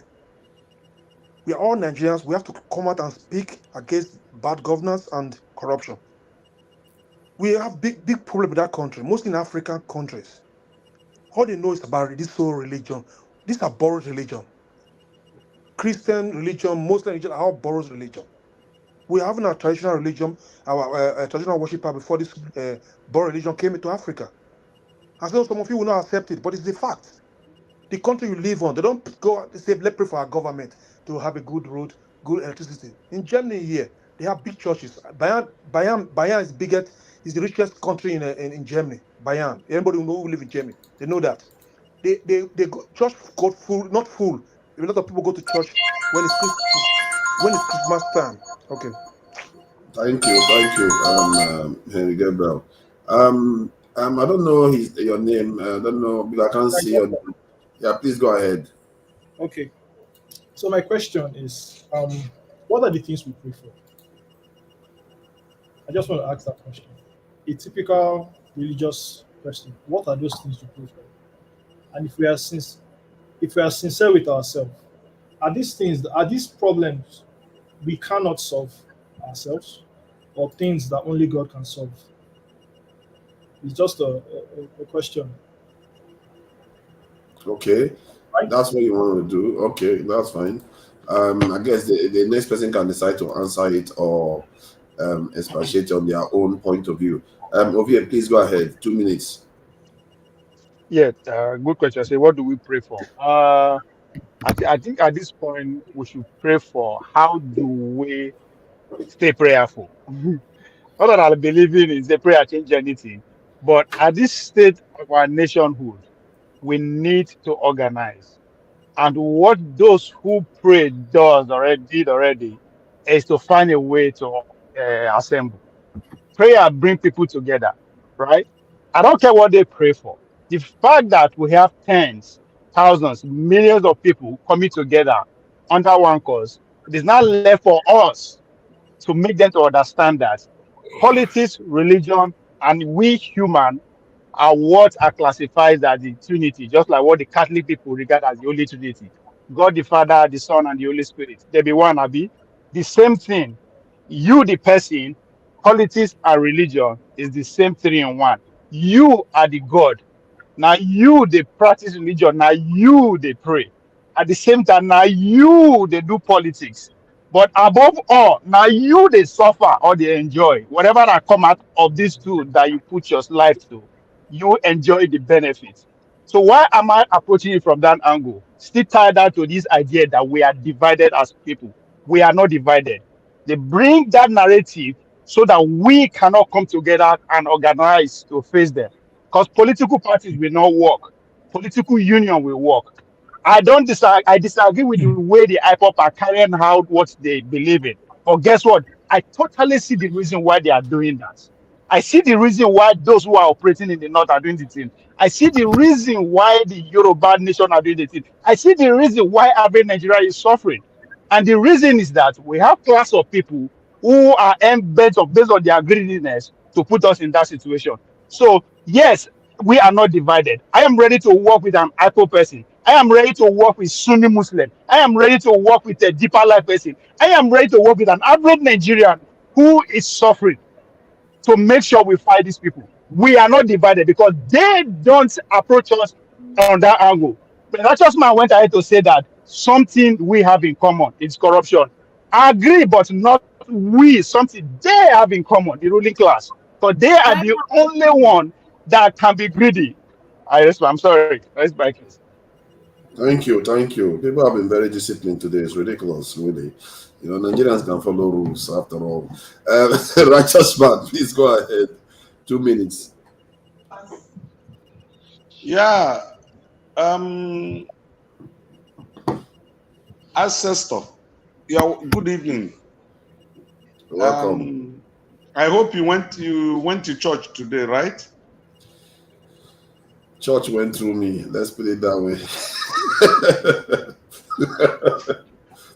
Okay. The Nigerian problem is a fundamental problem. It is not religious. It's not a religious problem. It is not a prayer problem. It is a fundamental problem that explains our coming together.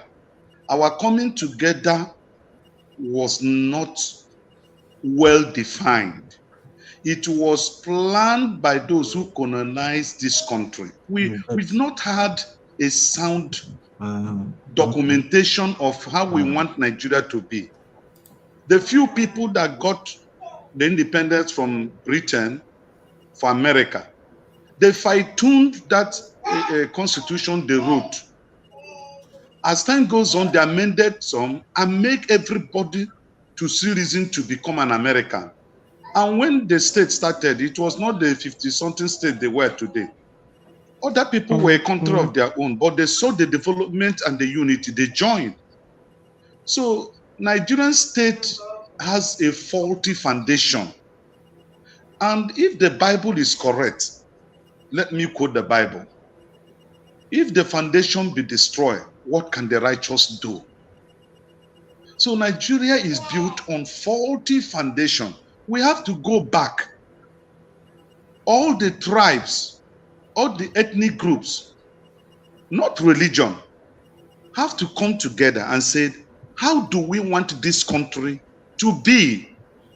Who is a Nigerian? As of today, we've not defined who is a Nigerian. No.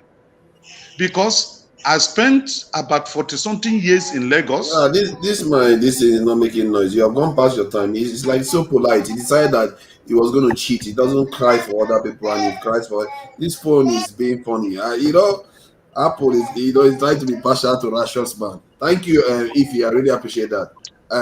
If you want to say something, you try.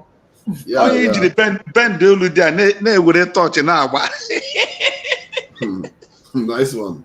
Okay. If you want to say something before I move to Tone. I'm gonna time myself too. Welcome. All right, go ahead. Honestly speaking, I think we've talked about this topic enough. I don't think any nation, any developed nation or country is built on religion or spirituality. Again, I said it earlier before you came in, forefather. Our issue is built on the problem we have is a man-made problem. It's not created by anybody. Our country, we are so blessed. Imagine if we have winter, like I said earlier, in that country, none of us will be alive today. Most people will be dead. I don't know how we can move that country forward. That's because I just feel like we're coming here day in, day out, and every week and discuss about the same issue, and it's like we are not making progress.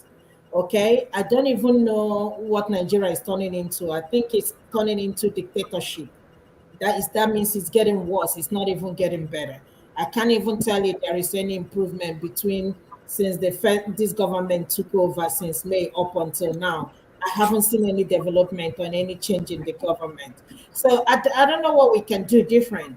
Is it the masses or is it the leaders? But I believe with the masses, we have to start working on ourselves. There is so much hate in that country. But the one thing I know for sure, for people who keep on defending the government, like people be said, we are all buying from the same market. The same amount you buy is the same. If you buy bread, it's the same I will buy. They're not going to tell me get your APC card or get your PDP card or get your LP card. So I don't understand why people can't troop out just like Israeli people did, before this war started. So I believe we can do better. If the masses are not doing anything, that means they're not suffering. And I don't think there is any reason for us to be here to be talking every day. Thank you. Thank you. Well said. Tone, please go ahead. Welcome. You're muted. From the background. I've been listening. Can you hear me? We can hear you now. Okay. I've been listening from the background for a couple of hours. See, religion is a very personal thing. Some people, I've seen some people's comments saying they don't believe in God. Good on them. I won't condemn anybody. Until we leave this existence, we know what is the truth. What I was just going to propose for fathers, since we talked about the wigs yesterday, we might just as well talk about the lipsticks and makeup. Hey, goodness. Let's not start another one. Better start on that wall. Let's not start If he's here, don't start on that wall. Because I got into trouble. I got into trouble with my fiancé yesterday. He said, "Who is that? Who is that? Your friend forefathers talking about? How dare him? So how dare him talk about wigs and all that? Man, we didn't have a bitter argument, but she's very vocal, and you don't, women are gifted with, you can't win any argument, and especially if she's a lawyer. I will just say, listen, I don't, if I wish I have her father's number, I would have just given it to you. Both of you. We talk. Anyway, yeah. Like what everybody has said is not, religion is just not the thing and all that, because even in the church there's no longer morality in church. The so-called reverend fathers are, and then GOs, they're all compromised. They twist the gospel to suit uh what will come into their pocket. It's all about money in the church right now. It's not about holiness or anything or doing the right thing. Because if anything, these are the people that you expect to be calling out the political class. When you make a mistake, they'll call you out and say, hey, you got to do something moral. But there's no morality anywhere. So let's just forget about this religious thing, whether Nigeria is caused or not caused and all that. Simply do the right thing. You see, garbage in, garbage out, like they say in IT. That's just what we're getting. We are getting what we are putting in. And until we are ready, we'll do the right thing. Thank you. Thank you, Tone. Jonaba, please go ahead. You're welcome. KJ, your turn is coming. It's not going to be long. Everybody has been very, very Refresh the rules. Refresh the rules. 2 minutes sharp. 2 No minutes, 2 interruption. No minutes, no minutes. more 2 than 2 minutes, no minutes. interruptions. Yeah, please go ahead, Jonaba. All right. Good afternoon, everybody. I think I've been listening from background. Don't know whether you guys talking religion or spirituality. I think religion is not personal. Spirituality is personal. Religion have idea, and that ideology, whether you are a Christian, you are Muslim, all of that is under the umbrella of religion. So there's no personality on it. You can personalize your spirituality based on your own understanding and how you approach your own God in your own way. But link it to our own way of life back in Africa or Nigeria, I think religion had been used to tame the people. So we have to do more to cultivate the mind of the people. And I don't think anybody cares whether you are a Muslim or you are a Christian if you need a help. And I don't think anybody cares if you are a Christian or you are a Muslim if you are a good leader and you care for the whole people. So that's where I stay for now. Thank you. Thank you, Jonaba. KJ, welcome. Please go ahead. The topic is about prayers and how it's associated with like easy falls for nation building. Okay, thank you so much. I don't know what you guys did to have if you're sitting down since, whatever you did to have her sitting down here, please keep doing it because somehow her appearance makes it a bit,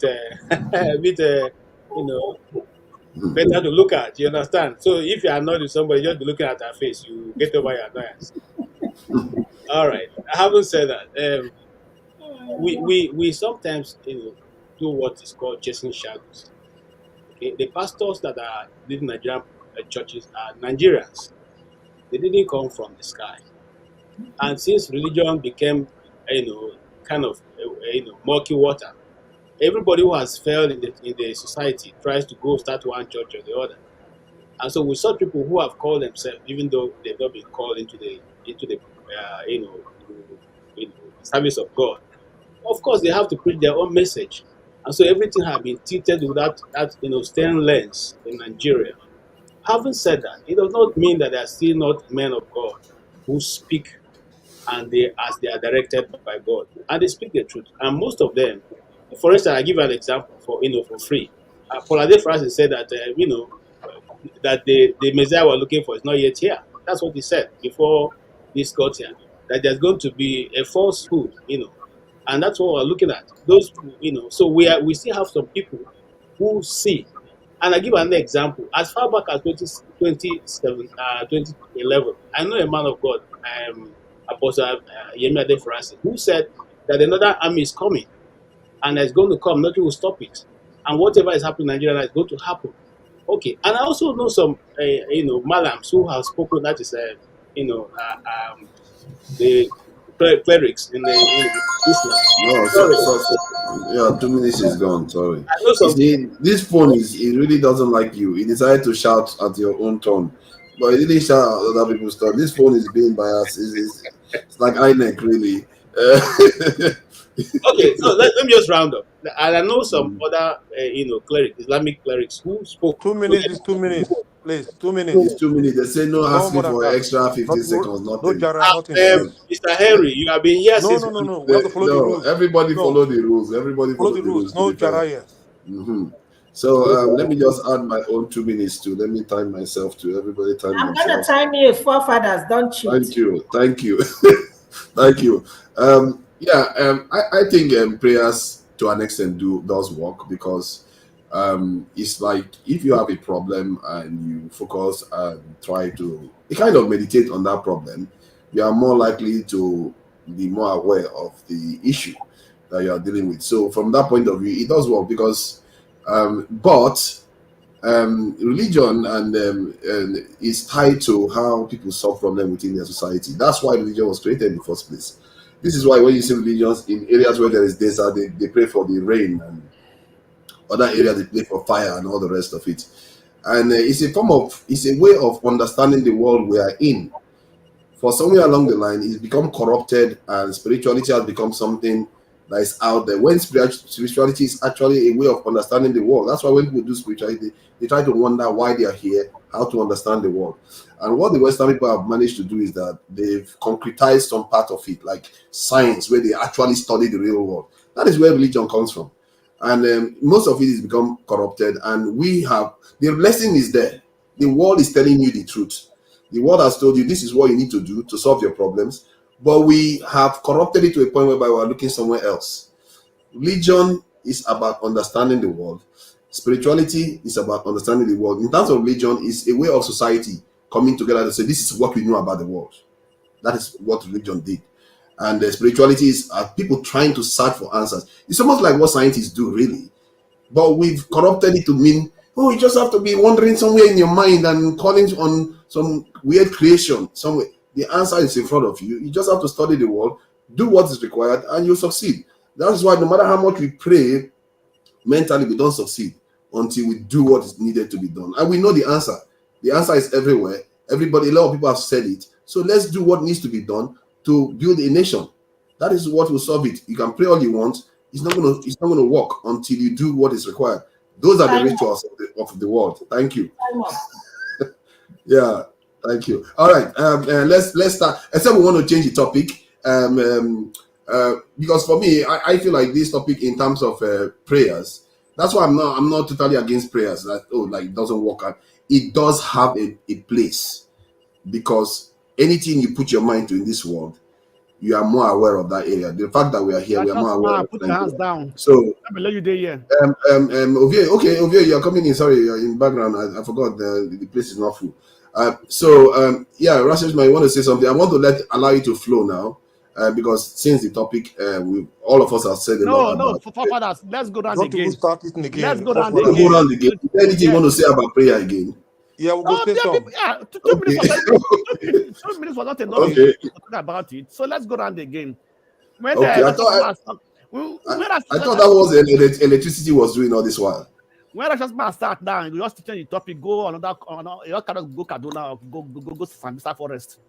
Okay, all right then. If you want to go another 1 round then. Okay, 2 minutes. The Blackstone, please go ahead then.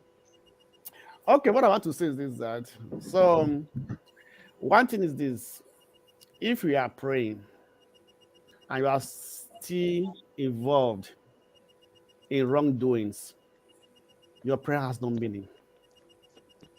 So if you look at the Nigerian situations, I do ask my fellow Nigerian friends that you people go to church, you pray every day, but Nigeria is getting worse and worse. Why can't you people sit down and query yourself, question yourself, what are you people doing that your prayers are not working? I believe that God answers prayers. Everybody believes that God answers prayer, right? And the Bible says that the prayer of a sinner is a reproach unto God, something like that, right? So if we Nigerians are going to church, after church services, they find themselves in bar, in different atrocities that before what they were doing before they came to the church, they went back to it again. It has no meaning to God. So they've not done anything. You understand me? It is like it's like you take a pig out of the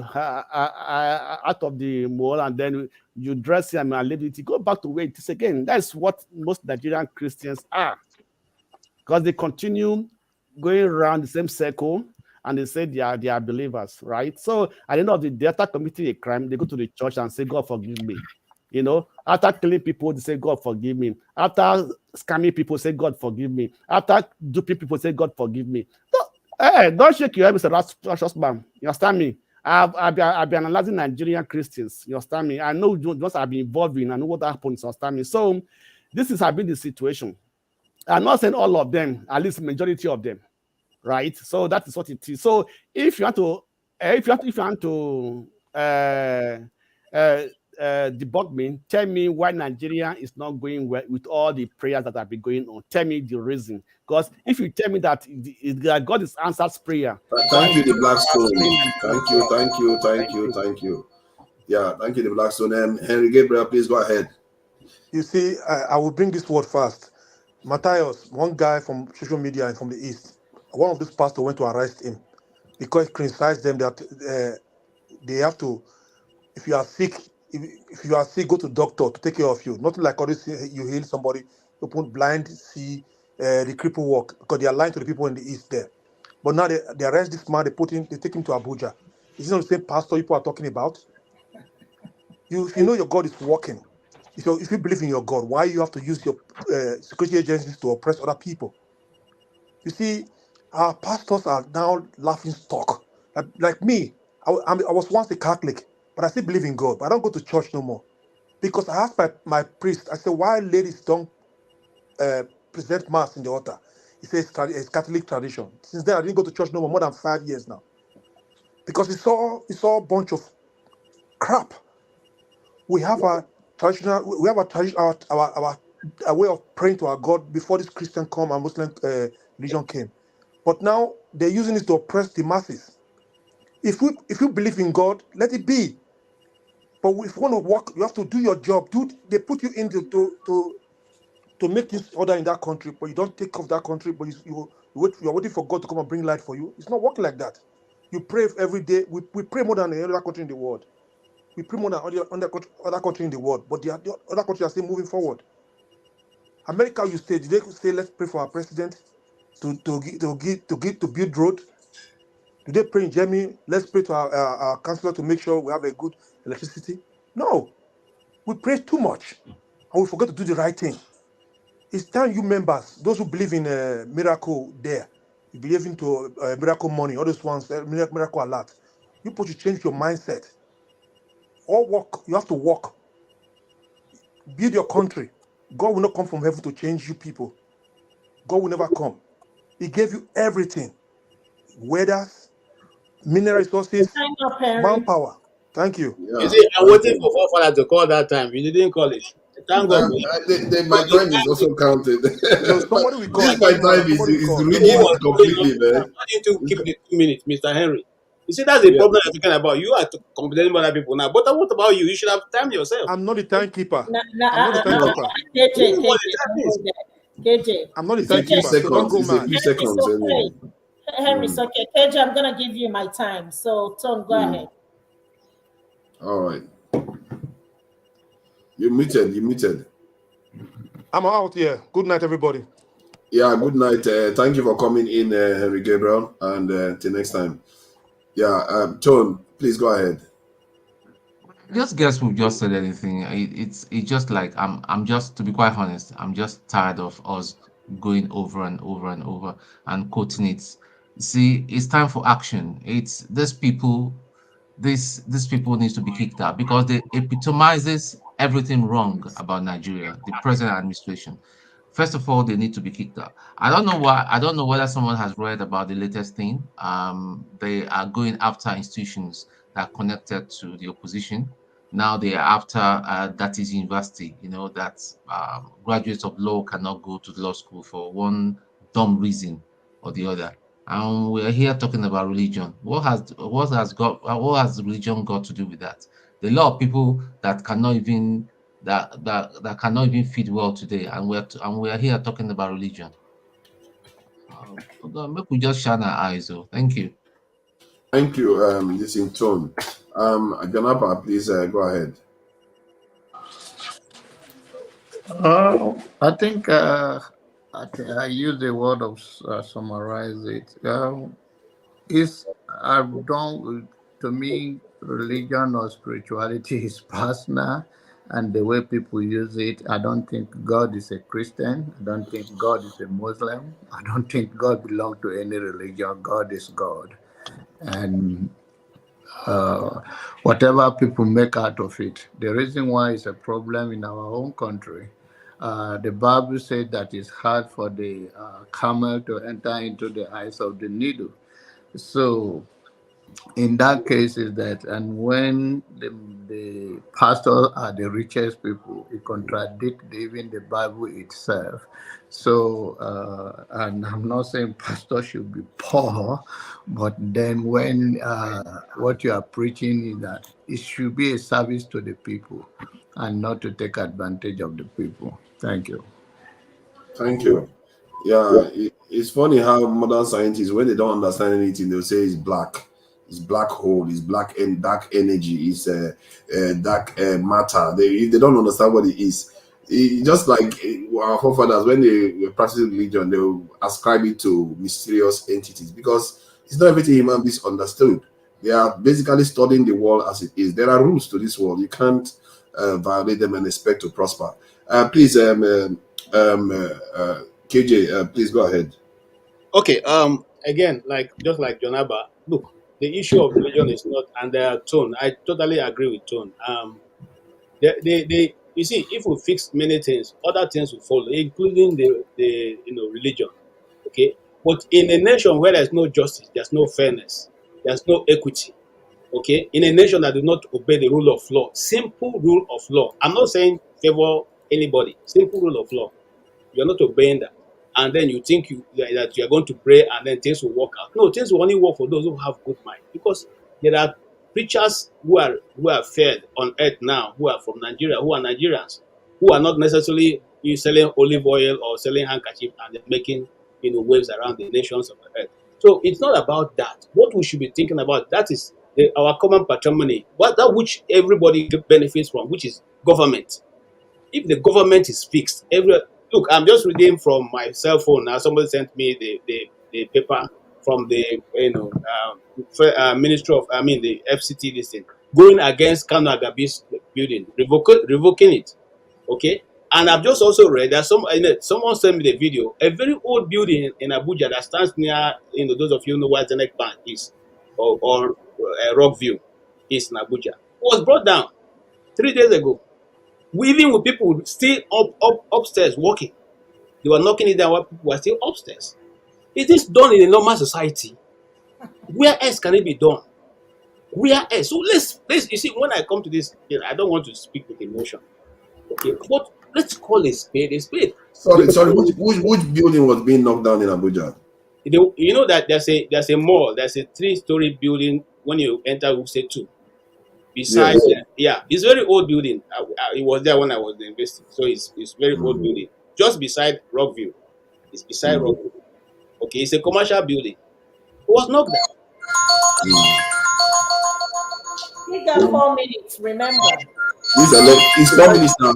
Is it 4 minutes? Thank you. Yeah, she gave me her time. 4 minutes. Oh yeah. Go ahead. You see, that's good. Go ahead. Now, what we should be telling ourselves is, how do we arrive? And I want to blow your mind. I want to say something that most of you probably will shout. The only thing that unites Nigeria is to fight the Igbos. When it has to be with an Igbo question, everybody comes with their drone and dagger drone. Okay, because if you go through the internet, so that building has to do with Igbos. Yes, it has. Hold on, it's an Igbo building. Now it has to. But they said the wiki has been destroying buildings before you make it only Igbo. Stop interrupting him. His 4 minutes is over. Please let me make my point. Now, Okay. now, if you look through the history, this last time, Igbos were told to go to their home to vote. In Kanu, a group of Arewa youth gave the Igbos how many months, 2 weeks or so to leave the north. Which of those people has ever gone to court? Who of them? In South, as Adedoku was saying, that's what they kill. We will kill now. Woto. Is he not still working? Can an Igbo man make that statement, even if it's P2B? You see, the only reason why P2B is still working about it is because he has not stepped out to say one thing. By now, they will have taken him up. That is the only thing that unites Nigeria. The fight of the East. Okay? If they take away the East today, there'll be nothing to fight in Nigeria. Maybe probably they'll either divide or there'll be no unity again. But that's what only unites them. The fight of the Igbo man. And it's not tribal. It started even before the killing of Sadana. It started before then. It's not today. So let us call a spade a spade. If we need to unite, let's unite. If we don't want to be a nation, please stop killing people, allowing people to die wastelessly. Okay? Let us quietly. We can even be a confederation. You know, the other day I was reading, Swiss was part of Soviet Union. Okay? And they said that they must leave and they must force themselves out of the system. And they did, even though Russia wanted to get them back. It didn't work. Gentlemen, let us call a spade a spade. No need reading about the bush, not about religion. It must be Finland and not Switzerland. Okay, Switzerland, yes. Oh, yes. Yeah, that was a bit. I'm going to check that off. That sounded out of the norm. Thank you for correcting me. That I accept that. That's it. You see, that's Nigerians for you now. You see, these are modern Nigerians. As we need to accept correction and move on. That's very good, KJ. Righteous man, please go ahead. 2 minutes. Sorry, if he has KJ's time run out, 4 minutes. Yeah. Oh, okay. Righteous man, please go ahead. KJ, you've made a submission that gladdened my heart tonight. KJ, you made a good submission. The truth is, the religion is not the problem. Nigeria is built on a faulty foundation. 100 people have been abducted in Zamfara State as I'm talking to you this evening. So there is no happiness. There is no region that is finding it easy because of the faulty foundation. If the foundation be destroyed, what can the righteous do? Even if you put Peter Obi there, because of this faulty foundation, things will not work well. We have to come to the drawing table, sit as a people. Do we want to live as one country? What are the modalities? How do we go about it? Then we agree. Then everybody will be equal. As Nigeria is today, some are first-class citizens. We have changed the topic now, though. It was about prayer and all. I said it before now. I said when Righteous Man started, you can't just go to Sambisa Forest. And they've already done that very quickly. Your tag team among themselves and turn it to the Southeastern issue. After I say people are picking on bringing the issue up. By the way, Father is not as Southeastern. By the way, can I? We are still dealing with the issue. No. Francis, can you finish, please? Yeah. No. Not yet. I think after this round, they will allow more freer conversation. Can I interject? I just want to. No. It's your turn next. You will please have your say next. So don't worry about interjection. What I said, religion, prayer is not the problem. The problem is that Nigeria is built on a faulty foundation. And until we correct that foundation, even if we stop praying in Nigeria, even if we stop all religion functioning in Nigeria, Nigeria cannot be okay until that foundation is corrected. Restructure Nigeria. Let all the tribe and the ethnic groups come together and agree on how we are going to live as a country. I can't score 134 and I will not gain admission. Somebody will score 14 and he will gain admission and you say we are one Nigeria. It can't work. Thank you. Thank you, this is Righteous Man. Please, Oti, welcome. Yes, go ahead. Good evening, everyone. I came late and I don't know let me start off first of all. I mean, just to respond to what Righteous Man. Look, this thing about faulty foundation, it may well be true. Okay, it may well be true. No, but somebody has to build that that right foundation. Okay, so you're talking about the constitution or whatever, the basis of our union, right? It may well be so, but I don't think talking about, I mean, saying that is the problem that we have today. I think it's a faulty argument, because how do you build a foundation? Okay, and that's why when people talk about leadership, that is the correct diagnosis of the problem, because it's a crop of leaders, the right leadership. I mean, if like self leadership that is Selfless. how to serve the people, okay, then we have to put in place the right kind of structures. So yes, I know. I mean, it may well be it may well be a problem, but that is not really, if we're talking about what is facing Nigeria today, I don't think it's the foundation thing or the constitution. If you get the right crop of leaders, they will know what to do. That job, that task of reconstituting, they will begin it. They will do it in reality, and not people that are really, if like, out for their own interest. They're not these people that rig elections. They can't mean well for you. There's no way. So we'll put that aside. I mean, the topic we have today, as I said, I came late. I didn't. I don't know what I mean, the general thrust of the discussion. Of course, I've missed it now. But when I saw the topic, I think it's really is a very. I mean, who thought out? I mean, who thought about? Who thought this is the right question? No, sorry. It's the wrong premise. Your time is up. Sorry. No, sorry. I haven't said anything. Let me just. Okay. Yeah. You are not aware. There's no 10 seconds. There's no 5 seconds. There's no. There's no 5 seconds. There's strict time. It's very strictly time based. I'm sorry. No. I'm sorry, Oti. Oti, I'm sorry. It will come back to you again. It will come back to you again.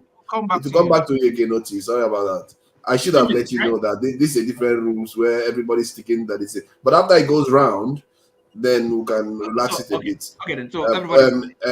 Mhe, please go ahead. 2 minutes regarding the topic. Thank you for coming in. Go ahead, please. Yeah, good evening, everybody.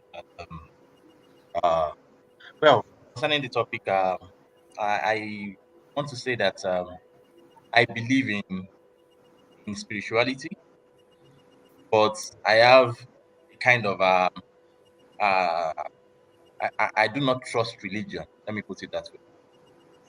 And every service that religion has suffered is simply to placate the masses from perhaps demanding what they need to ask from those who they give power to lord it over them.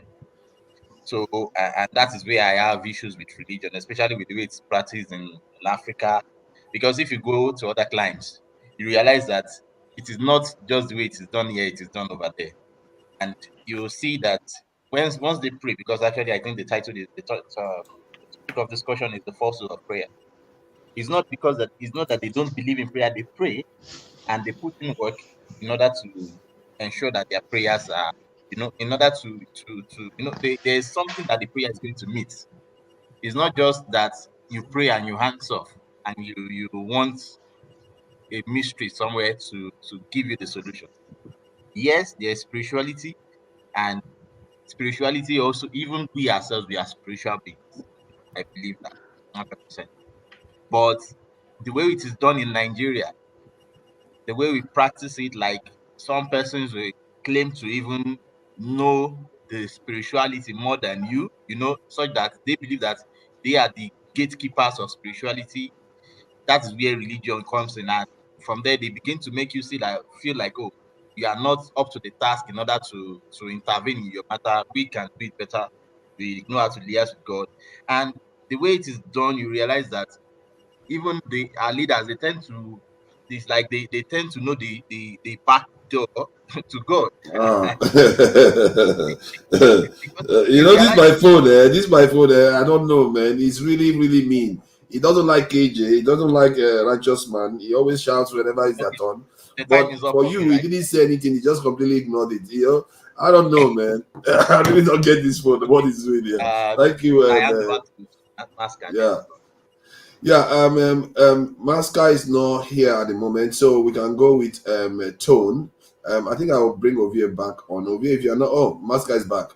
No, Father, what I want to do, yeah, I would pass these 2 minutes when people talk again, so I can talk for 4 minutes at a stretch. It makes more sense to me. okay, that sounds good. We can do that. Thank you. That would be a violation of the law. That would be a violation of the law. Yeah, The law is 2 minutes. No, 2 minutes for when it reaches your turn. Spend the 2 minutes and wait for another round. But KJ just used it.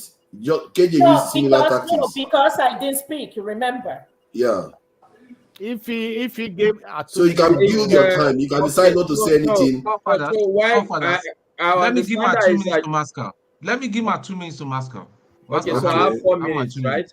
Yes. Yeah, I'll give you my 2 minutes. The Righteous Man, you should go and hawk Transformer now. I will speak for 4 minutes.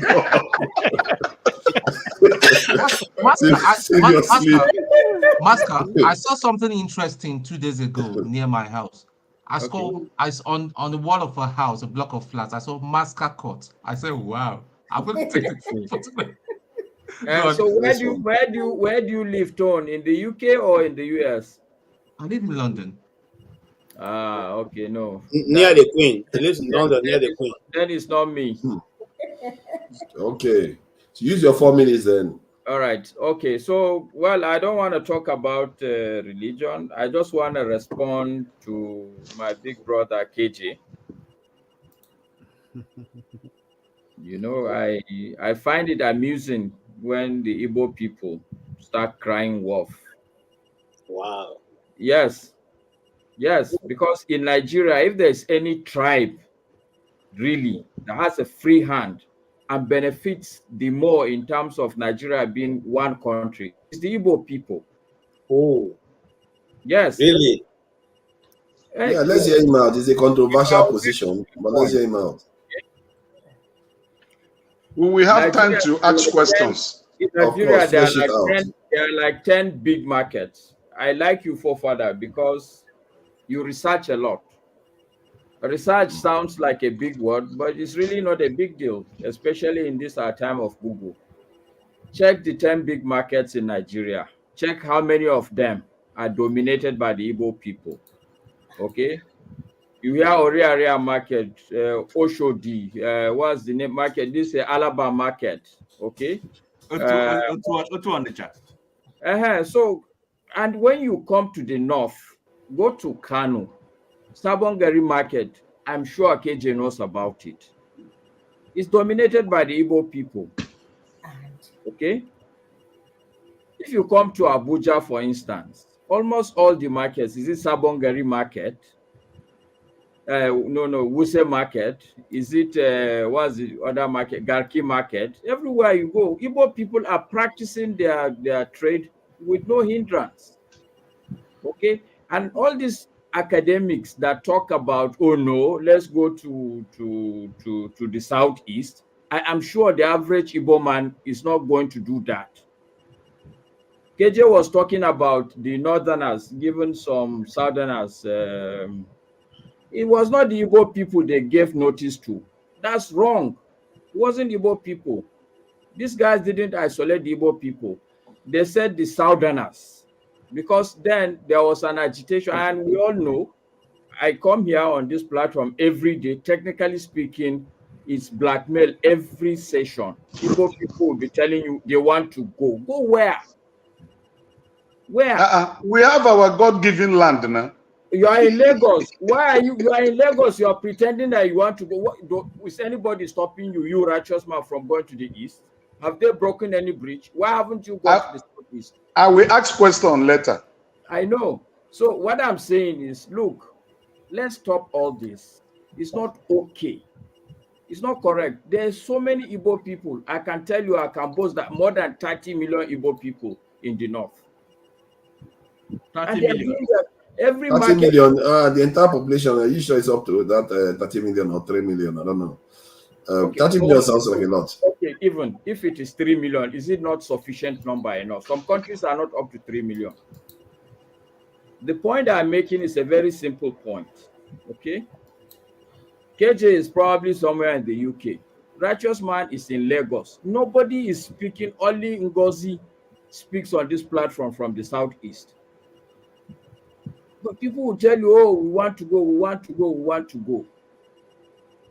The reality is that the poor people in Nigeria across the country have a reason to complain.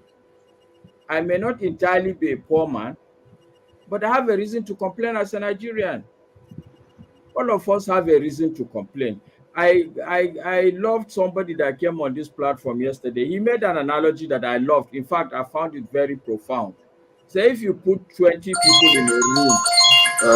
Sorry, your turn is up. You know, this INEC that I have here, he decides. I have a right to respond, and No, yeah. KJ. No, but he called my name. If he called my name now, I think Ibi, I think we can relax friend. the conversation now. We've slapped it round and round. No, because what's gonna happen? Maska is my friend, and Maska knows my position when it has to do with it. Hold on. Maska is my friend too. Listen, KJ. What's gonna happen now? If you respond, it's gonna be OT and then Righteous Man, and this gonna throw this off balance. I think when it gets to your turn, you can use that your 2 minutes or time to respond now, because I yielded my 2 minutes to Masker. Yes, okay. Then we can go around again then with Blackstone. No, we can go around again, starting from Blackstone. But if I don't like the way KJ is speaking,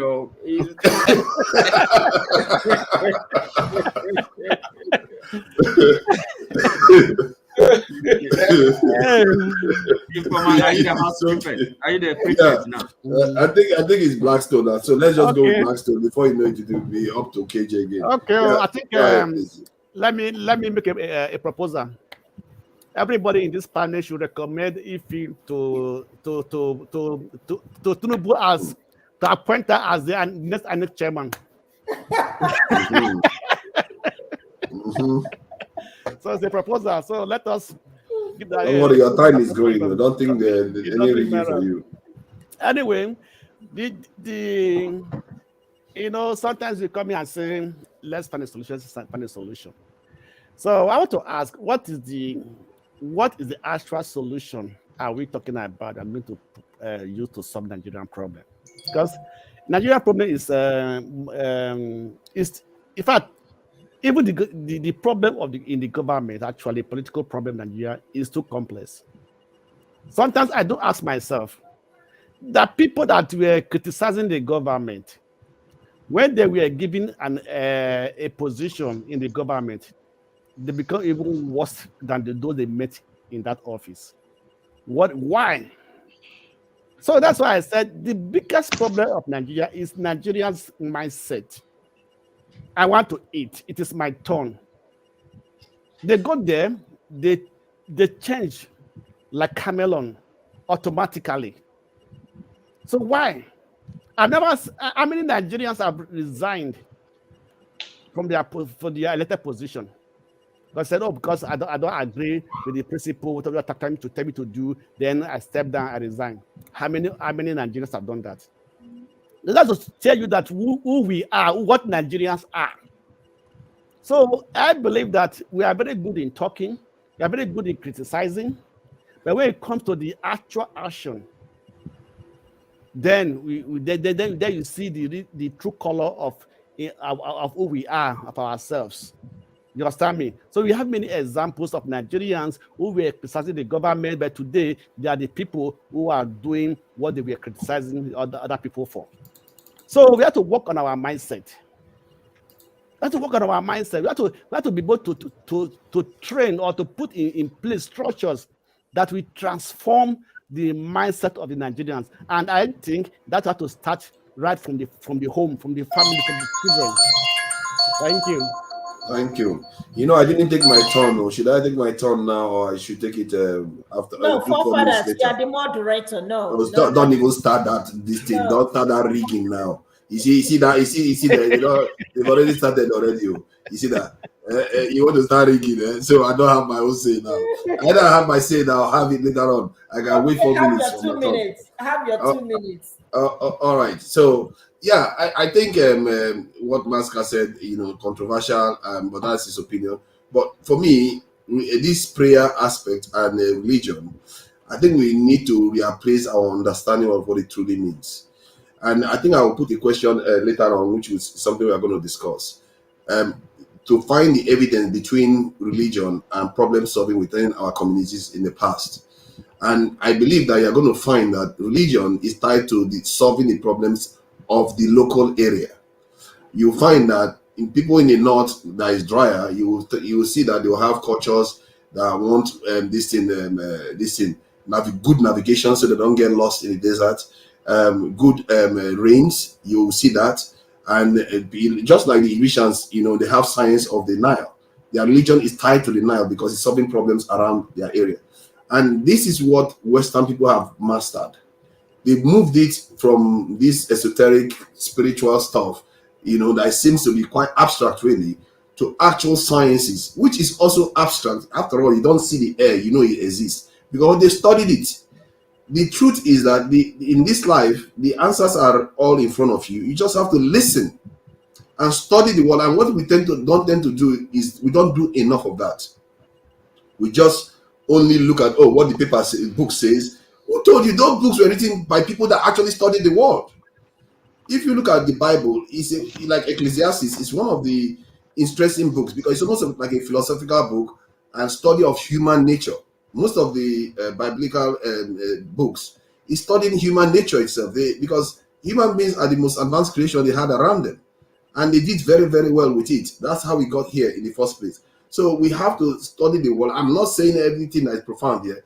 The truth is that we need to do more of looking at the world and listening and seeing what works and copying it, because that is the true religion. That is the true purpose of life. Thank you.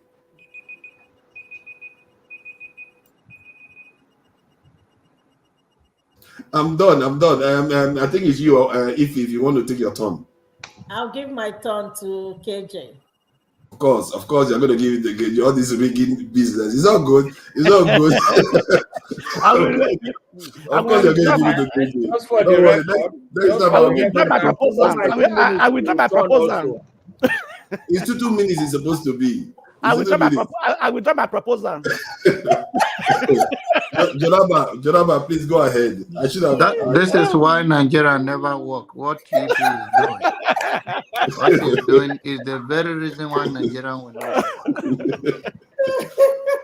Okay, let's hear from you, Jonaba. I'm very disappointed in my brother KJ. Respectfully, it's amazing the way we use this word, that what united Nigerian is fighting Igbo or the Igbos. I don't think it should have used it that language, but you are entitled to your own opinion. Go and look at the history. Igbo are very resilient people. Igbo live outside. Anywhere they go, they make it a home, whether in Nigeria or outside Nigeria. And in another thing, then there should be a reflection. Is it that the people are afraid of the Igbo, or what is the reason, if you believe that they fight them? Why? What is the cause of the fight? Did they do anything, or they didn't do nothing, or they just hate them? You have to come with a certain thing for you just pronounce it. Look at this 20 years to come and let people watch this. Then we did nothing, and our coming here, we are not sending any message of unity and enlightenment that unite, which bring prosperity to our nation. Where hate is rooted, there will be no prosperity, because hate will consume all of us. If we sow that seed of discourse and disunity among us from our family level to outside and beyond, that would simply, because we are of a different tribe, and that make us not to be a human being like any other person, and we cannot work together as a nation or as a society, then that is a narrow-minded perspective. It's not going to take us far. Nigerians, we have our differences, but we have worked together and we normally accommodate each other well. There are few.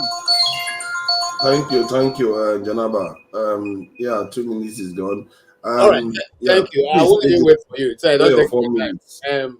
Jonaba, I thank you. You know, I grew up in the north, and so I cannot take a position that is not correct when it has to do with the north and the south. I take a position that is truth. Now, right from the beginning of time, for 1945, the first massacres of the Igbos in the north took place in Jos. Okay? And that if there's any other tribe in Nigeria that they've carried out a national massacre, please let me know so I can correct myself. Secondly, in 1953, there was another massacre, okay, of the north, of the Igbos in the north. Before even the 1967 massacre of the Igbos that took all the way to 1970. And since then, there have been so many other national massacres of the Igbo tribe. If somebody has a quarrel with his wife in the house, the stores of the Igbos in the north and other parts of Nigeria are burnt down and people are massacred. Have there been any national inquiry to find out why this is happening so? Have they been? No. In the last election, and I refer back to the last election because that's the one that's fresh in everybody's mind. I don't want to go too far away, like Masca was saying. And now, in the last election, was there any other tribe in Nigeria that was told, go back to where you come from and go and vote? Was there any other tribe? No. None. There was none. Only the Igbos were told you cannot vote here. Even those Are we people having who an look Igbo like discussion hold now? on, sir, don't get That's not true. even those who look like Turn it to Igbos an Igbo were discussion. told not to vote because they look like Igbos. Even the people who marry Yorubas, who marry Yorubas, who are either their fathers are Yorubas, their brothers are Igbos, we are told not to vote because they are not proper Yorubas. This is in the nation. Okay, coming back to what Masca was talking about markets. Hey, hi, we are traders. You guys sell. You guys are you are pastoralists. Do we have a market? Do we have a market? Do we come to the where you sell your animals and struggle for stores from you guys? No, we don't. Nobody has ever questioned why is that you have your cow markets everywhere and it's not being shared. Nobody has asked that. The last people we even used to do that are not even developed. That's why Alausa till tomorrow for over 20, 40 years it still remains undeveloped because shelters are put up there and people do their business. We don't ask why. We don't say why not developing it. If you go to all part of the south, including Calabar, okay, Donald Duke was the one who cleared the place that was using the center of Calabar to make cow market, okay, because it wasn't developed and he needed to put some form of development there. What am I saying? Am I saying that what you guys are doing is no? I'm simply saying if we need to deal with a problem of Nigeria, we need to tackle it head on. We need to tell ourselves the truth. And this is the truth. And why is that when we say it, you guys don't want to believe it? Okay, if it were in Hausa land or any other part of Nigeria where you found 80 bodies, unidentified bodies, you think that it will go away just like that? There'll be no investigation, it will just be covered, and everybody go on a normal ways? What we are simply saying is this, and as an Igbo person, and as somebody who grew up in the north, I have a lot of respect for everybody who stands in the path of truth. But we must tell it. We must tell that truth. Whether you like it or not, that's the truth. Hey, you said that the call for the people to return from the north wasn't only for the Igbos. No, it was only for the Igbos. It was first made by the Northern People's Forum, the youth of the Northern People's Forum.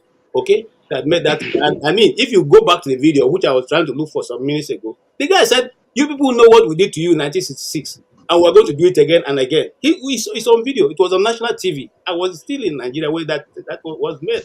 Okay. And we waited for them to be arrested. Nobody ever did anything. The elders forum of the this thing say these are children. You should ignore what they are saying.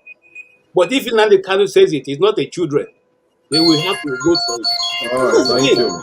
Thank you. Thank everybody. you. The reason why those things may be happening may just be that Igbos are the ones that travel most. have populations in various areas. It doesn't mean they are definitely being attacked. It could Does just be a it function of excuse that. it? Or does No, it doesn't excuse excuse it, but I think the position was that his position was that they are united in their hatred. And I don't think it may just be a factor of the fact that they are present in many places more than any other group. That's just it, really. Let's see. Righteous man. Sorry, it's Righteous Man's turn. Righteous Man, please, 2 minutes. Go ahead. Yeah. My father lost 2 properties in Port Harcourt after the war, and that led to his early demise from this earth. The property he suffered and built with his labor was confiscated and seized from him because he's an Igbo man called abandoned property. Are you telling me that America that has civil war, that after that civil war, some Americans' properties were seized and were not released to others because they fought a war? Can you and your brother fight, and as a result of it, you tell your brother that what belongs to him is no longer his own? And you are telling me I should look at it and then be happy and say there is no problem. I mean, let's be human. Let's acknowledge that something went wrong and we need to correct it. Simple. The Igbos are marginalized. Can you explain why federal government constructed railway in the whole Nigeria in the last regime and Southeast was not included? Can you please tell me the print behind that? I think it was included. Sorry. Included where?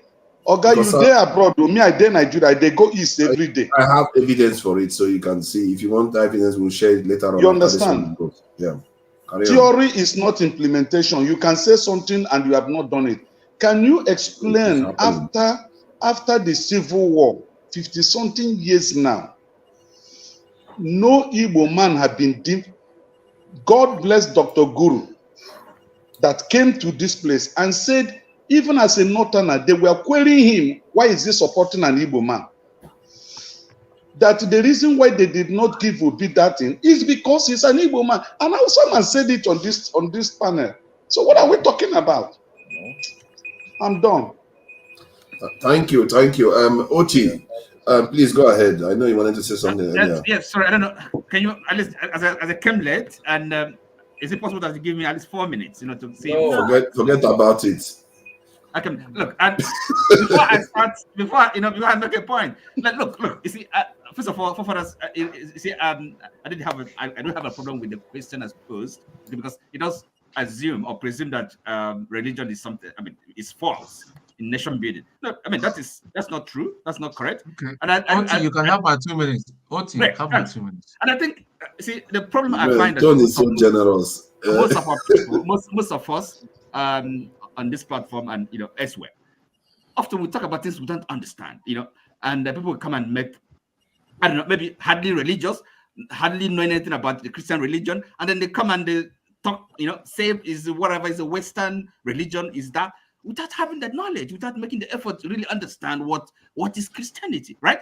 So I don't know, if you don't understand something, why don't you just keep quiet, don't talk about it, listen, or ask, to be educated. Anyway, I'm asking the question: is falsehood of prayer? No, prayer cannot be.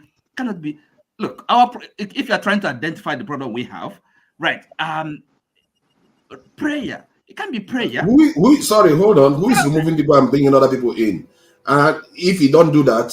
If you are the one doing it, I don't know who is doing it. Who is bringing people in and taking people out and bringing other people in? I don't have access to the channel. Who is doing that? Let me see. I don't know. Sorry, just hold on. Your time is frozen.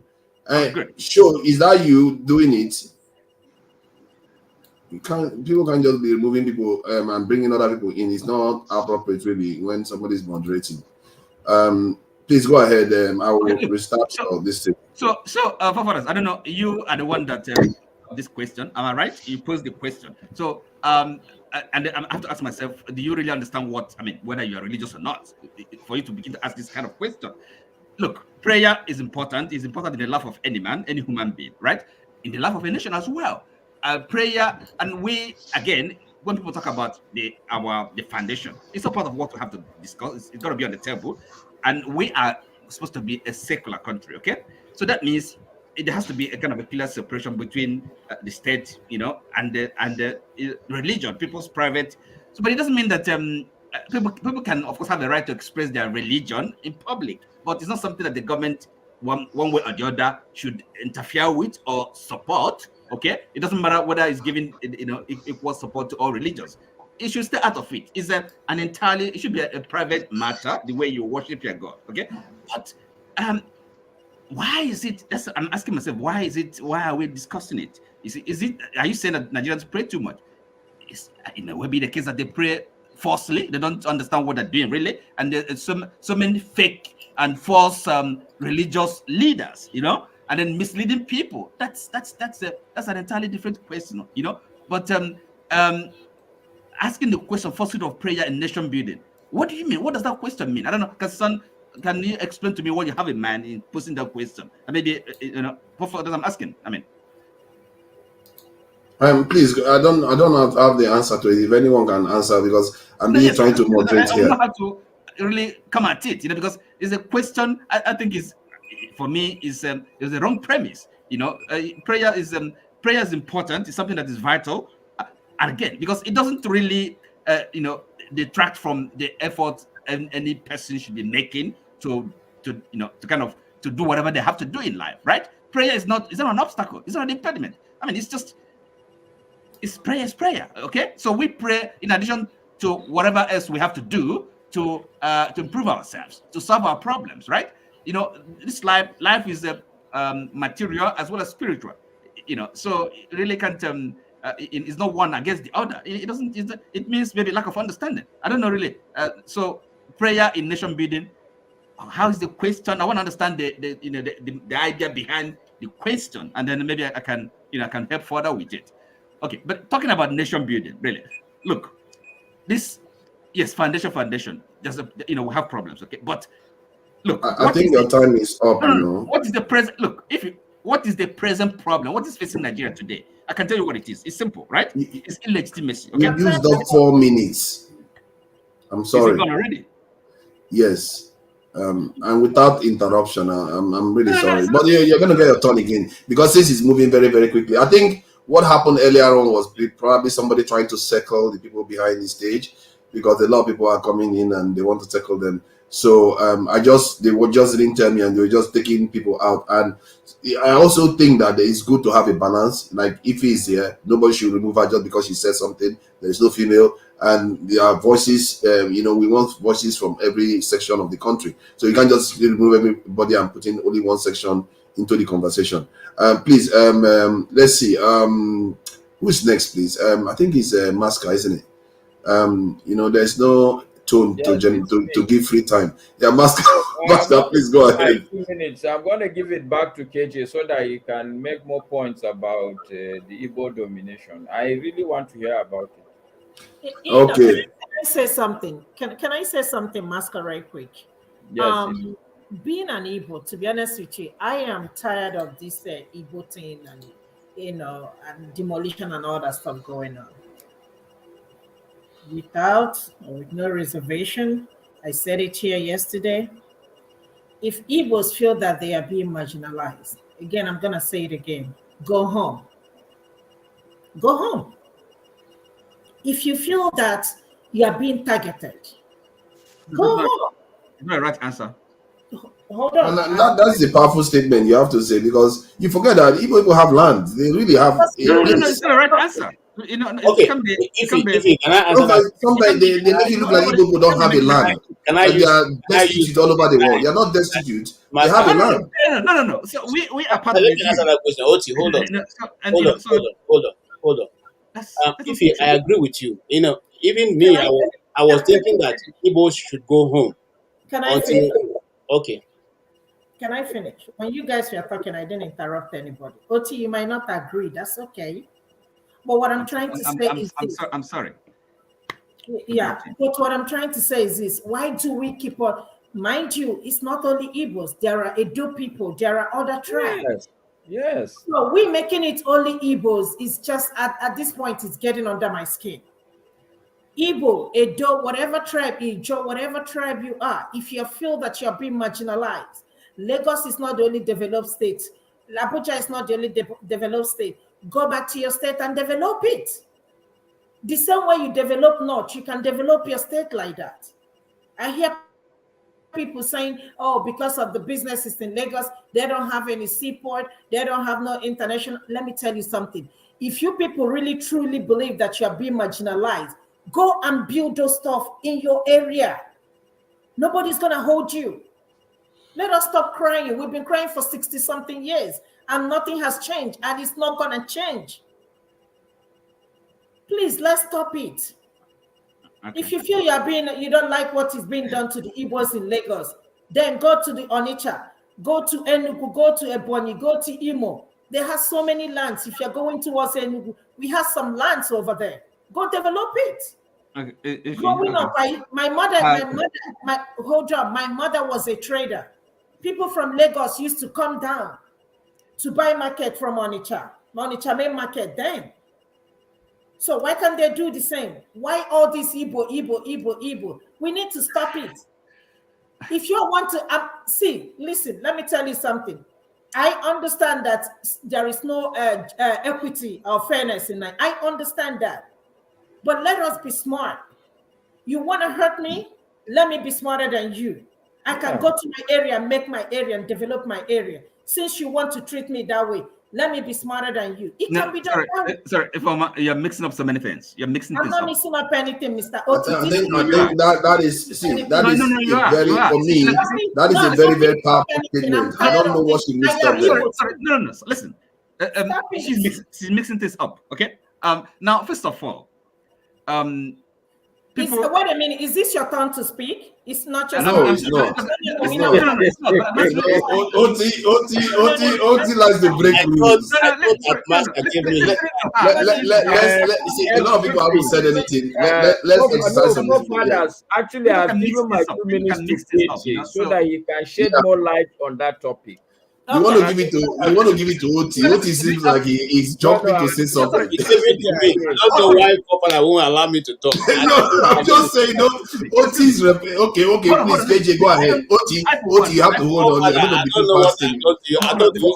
KJ, please go ahead. OT, you have to hold on. I will start from where if he stopped. Yeah, it is very correct to say that Igbo should go back to the east and develop the east. But that's because if the Igbos were not part of Nigeria, can we be a part of a whole? And then you ask us each time we're somewhere outside of the East, we cannot operate. If that be the reason for what you are proposing, then we should equally be our own people. We should go back to regionalism, okay? And then if that be the reason what they want, they should give us the license to have those things you have talked about. If the seaport in Port Harcourt was working properly, Oni was working properly, Warri was working properly, Calabar was working, nobody will travel to the west, to Lagos, to go and do business. Nnewi people is an example of that. But you know what it takes an Nnewi man to get this thing to the east. You know what it costs. Right now the roads are not even there for you to be able to take your west to the east. That's one. Two, look. Are we a nation? If we are a nation, can't we deserve to be treated equally? Now they used to say that because of the whatever happened in the north in those days, but it's not. Go down history lane, you'll find out that this has always been what has been happening. Are Igbos lazy people? No. Are we saying because other people are lazy also? No. There are other people who are marginalized. Like I said, I grew up in the north. I know that the Idomas, for instance, will never or may never be able to become a governor in Benue State. I know. Because of the same, yes, it's the same thing that is played there is what is played against the Igbos. Okay? When they form a quorum, they'll go and look for a small, minute guy who likes money and use him to scatter the rest of people. This is what has been happening. Okay? Now, what are we saying here? Are we saying that we must be part of the nation? No. Are we saying we want to lead the nation? No. But we're saying that let us make a way forward that will be best for everybody. Fair play. Simple. Fair play. Just make a nation that will work for everybody, irrespective of whether you're a small group a big group. You are Igbos. They are half. Who they are? So That's the sorry, question. I don't know what can be fairer than what Ify just said. 10 Why years is it that when they ask you to go and build your own environment, hold on? 10 Why is years it that when they ago, ask you to we go will and still build be your own talking about environment? the same thing. Let me 20 years explain. No, to no, come, we no. will still be talking about the same thing.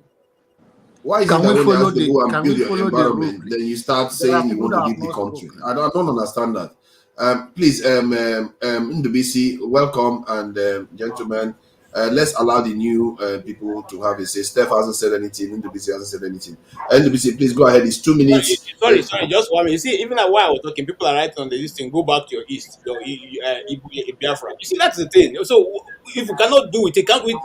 Don't worry about chat. Chat is not the reason why you make your opinions. Please, Okay, good Ndubisi, go afternoon ahead. or good evening, good morning, everybody. Welcome. Forefathers, is the discussion the Igbo question, or I have some people talking about pastors? No, obviously, pastors KTA came and use we prayer laid to it. boost Nigerians.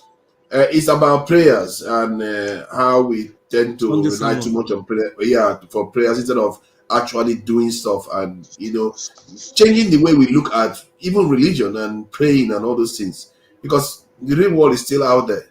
See what I mean? So please go ahead. Nigeria is a typical example where they say religion is the opium of the masses. So people have been, it didn't start today. From time immemorial, they have been made to respect their imams and pastors. Somebody will go to church with slippers or with bedroom slippers. The pastor will say, "Bring out money," and they will donate. The pastor doesn't care what the person has eaten that day or so. But that is by the side. The only thing I know is that some of our religious leaders, they are not helping to unite the country. They are supposed to be number one individuals who will hold government to account. Just like in Christendom, our Lord Jesus Christ held the rulers then to account. He never feared anybody, but the reverse is the case now. The Islamic imams too, many of them are doing the same thing, even though few of them are really calling out the rulers. Because I know that in those days, if traditional rulers and religious leaders talk, these politicians who come to power, they listen, they fear, because those people control large segments of the society and they have large following. But I don't know, it's like the politicians have gone to do their homework and discover that if you can slot in some pay to these people, these religious leaders, they will dance to a tune, and that is obviously what is going on. Even though they do it behind the curtain, we know what is going on. Thank you. I can't understand Thank why you. religious Thank leaders you. say Thank are you. doing Your very, very time is bad. up. I'm sorry. Your time is up. Thank you, NBC. We have to change this rule. This system is not working. No. Are you the one who initiated it? And people thought I was a dictator. See what if you have done? Steph, please. This rule is not working. At least Steph, 4 minutes, at least 5 minutes for newcomers, for first-time speakers. Yeah, but it's good. It's good. Your turn is going to come again. That's the advantage. It's going to come very quickly again. Don't get this Welcome. here too. Yeah. Welcome, Steph. Please go ahead. I'm sure you have been listening to the conversation so far.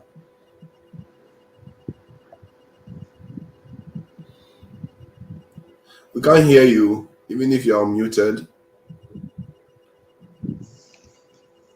Again, unmute again and see. Please, no, we can't hear anything. We can't hear anything. What a shame. When you resolve it, your tone will be preserved. Resolve it and then come back. Then your tone will be. You will be the next. Whenever you join, you come back with your audio. Please, go ahead. Yeah, that'll be fine. Oh, yeah, it's fine now. The sound seems to be fine now. Okay. Go ahead. Okay.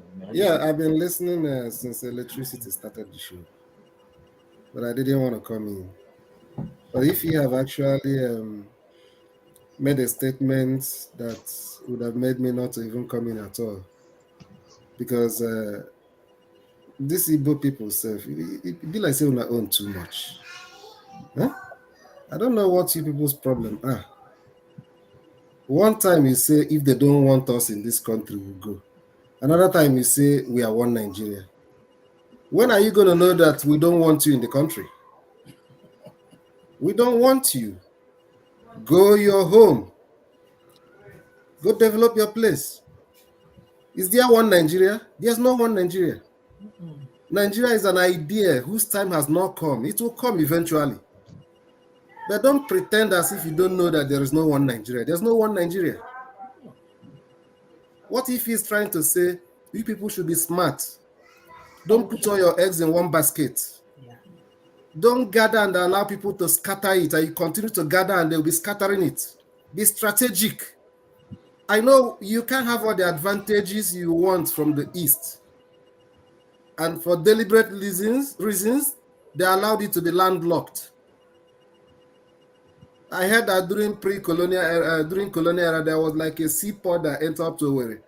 But those things can never be developed for now. The charity begins at home.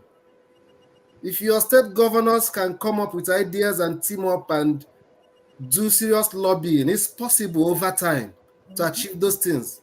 But don't keep on building other people's places and they be scattering it and be crying they are against us, they are discriminating us, they don't want one Nigeria. They don't want one Nigeria, don't you know? They want one Nigeria without you, don't you know? I think we just need to be strategic.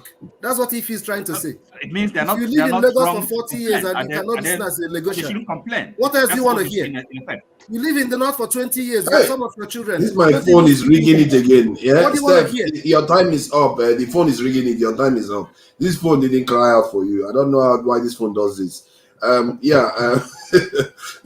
Please, Ebi, go ahead. Yes.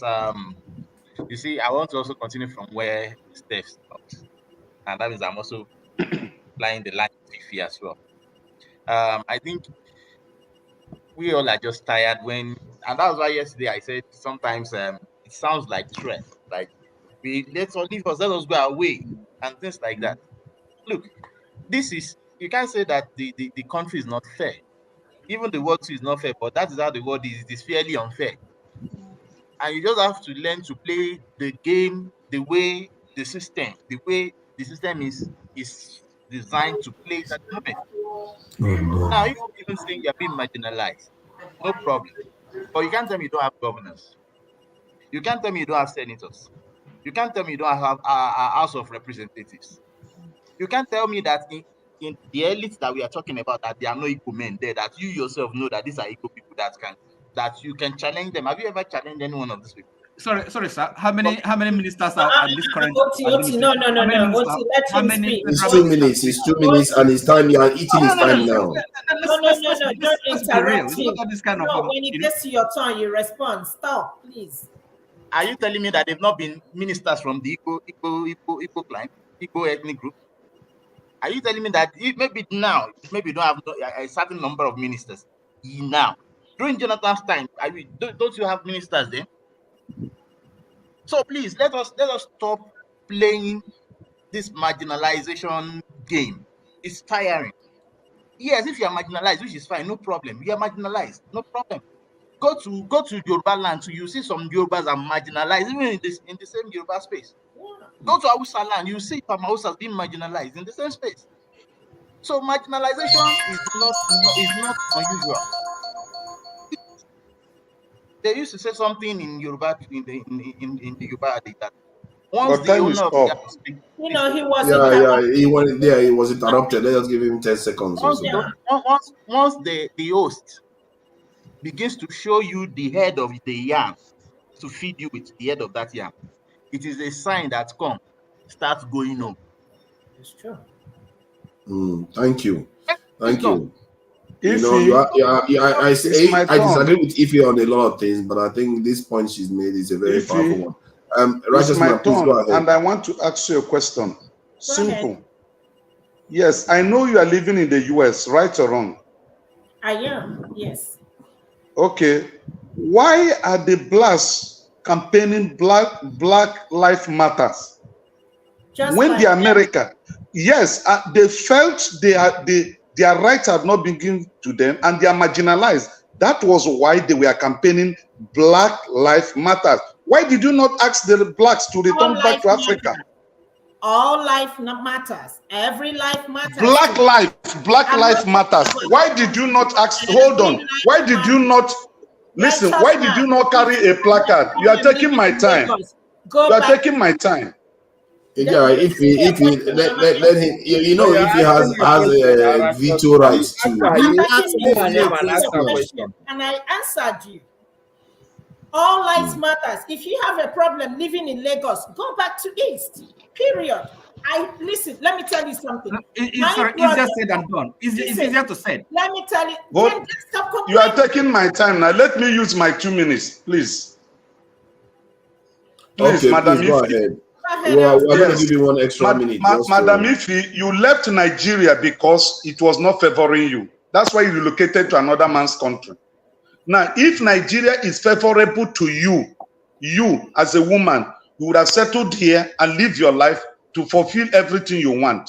You left Nigerian coast because you saw it as a country that was not favoring your cause. That's number one. Number two, there are some statements that are made here that are not correct, and let me correct it.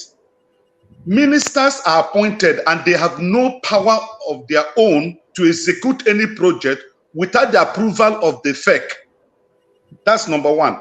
Number two, no state governor will build an airport and give that airport license to operate internationally. Number three, no state governor will construct a seaport and give license to ship to land there without the federal government approval. So there is economic marginalization. There is policy that puts an Igbo man to the extreme. Because when you are making analysis, not because you are sitting in your comfort zone in America and you think life is like that. Life is not like that. I score 134. I will not gain admission. Somebody in Katsina will score 14 and gain admission, and we are one Nigeria. And when I complain, you say the complaint is too much. What are you talking about? Are you to the floor, please?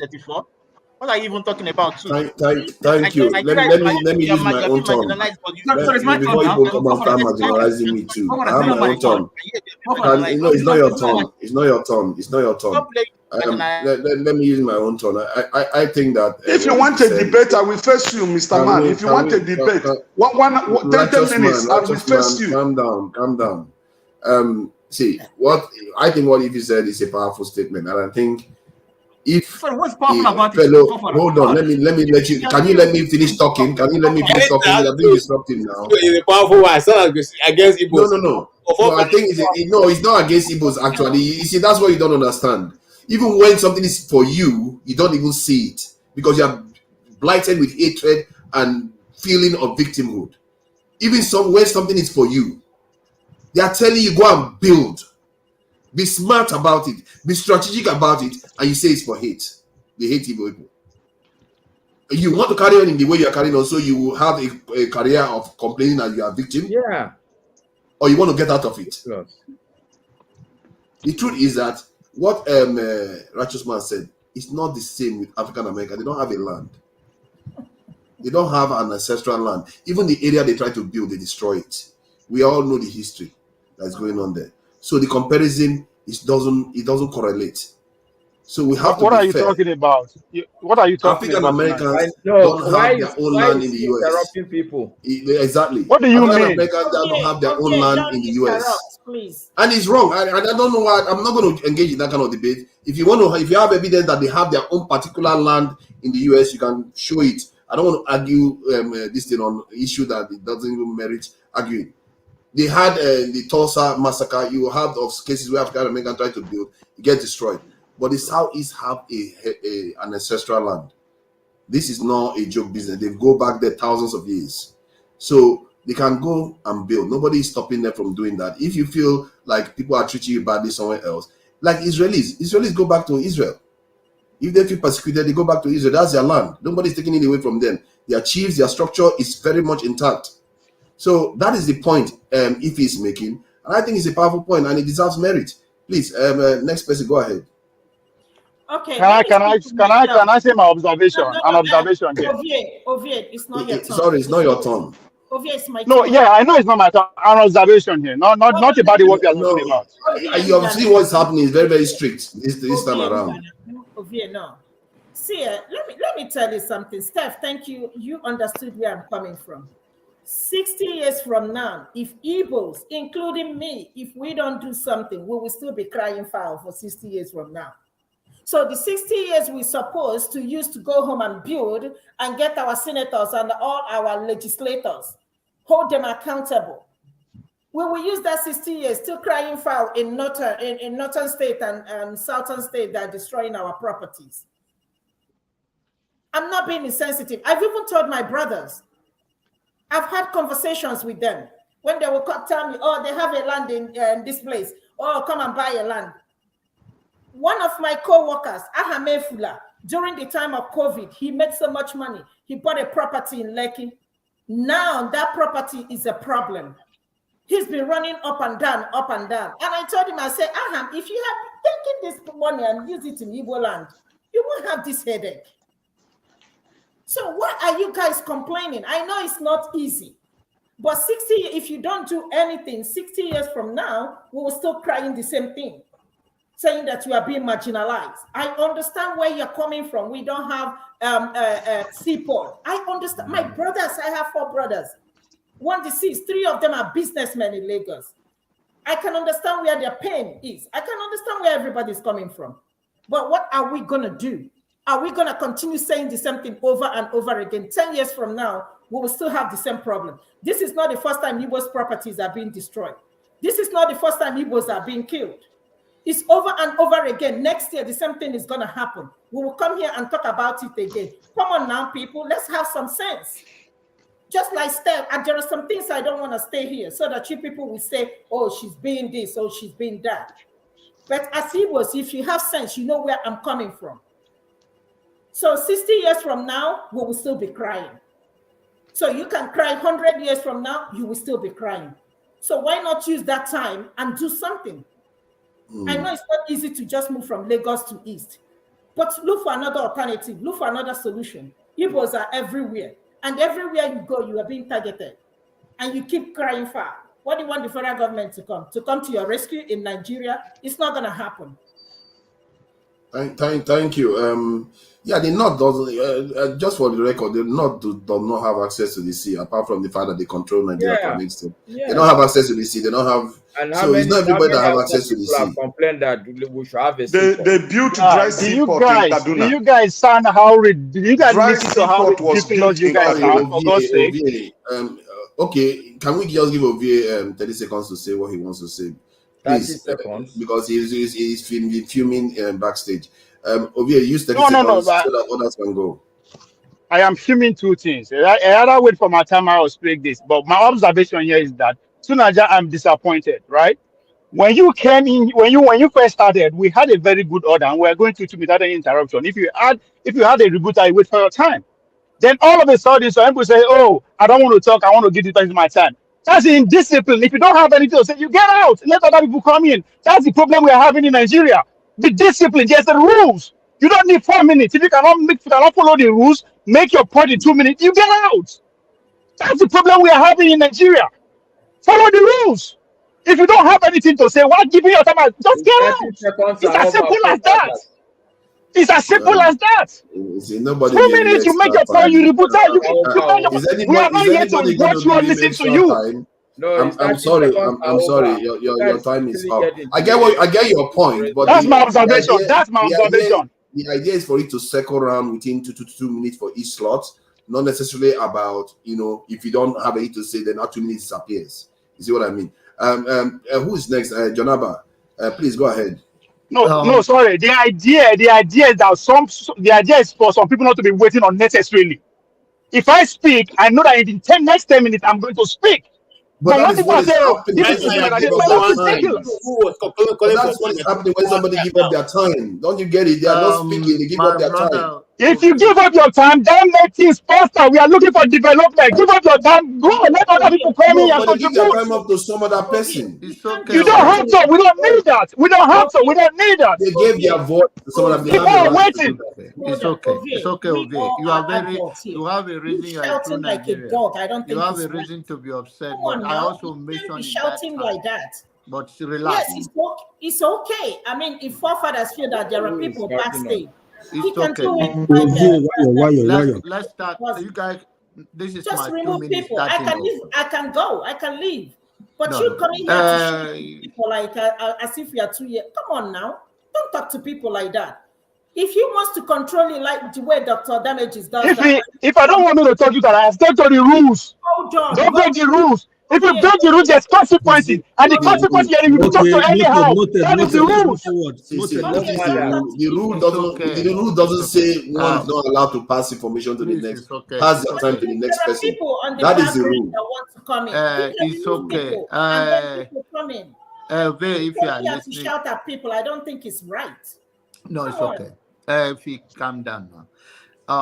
Obey, I understand it, where you are coming from. You know, corruption in Nigeria, when you are connected, you call it connected, when you are not the one benefiting from it. What they did was a pure corruption.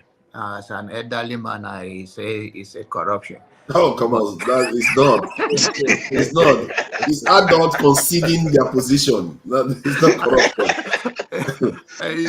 John Abba, don't become elderly man today. They have a different way in Nigeria how to break the rule. You know, in America, we call it loophole. So forgive them. I know you are so pissed. But now that you already make the rule, I can't give you my 2 minutes again because you enforce it. So, oh God!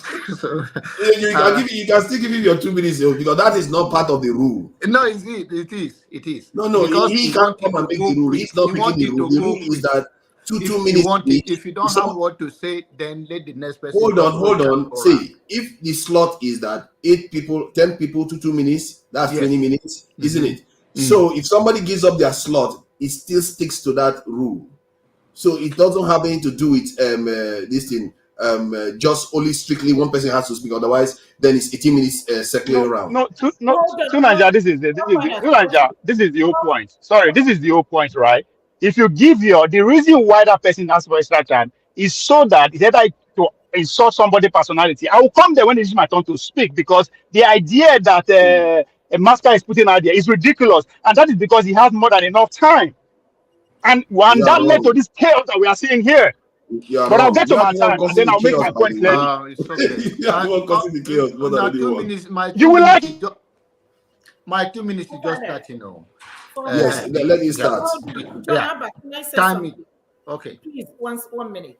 Okay. I mean, forefathers, if you feel that there are people behind the stage that wants to come in, that's fine. You can remove people, including me. But if I don't have anything and nobody's waiting behind, and I want Janaba to use my 2 minutes, I don't see the reason why over here it's still gonna be the same time. It's gonna get to everybody. I don't understand you coming to talk to us like as if we are your children. Nobody's a child here. We are all adults. This yelling and screaming is way unnecessary. For what? There is no corruption. I never called your name. I called Papa name. When I scream, I'm screaming at Papa. I wasn't screaming at you. If you deserve something to scream, I was screaming at you. When you are breaking the rules, there's consequences. And one of the consequences you're going to be screaming at. This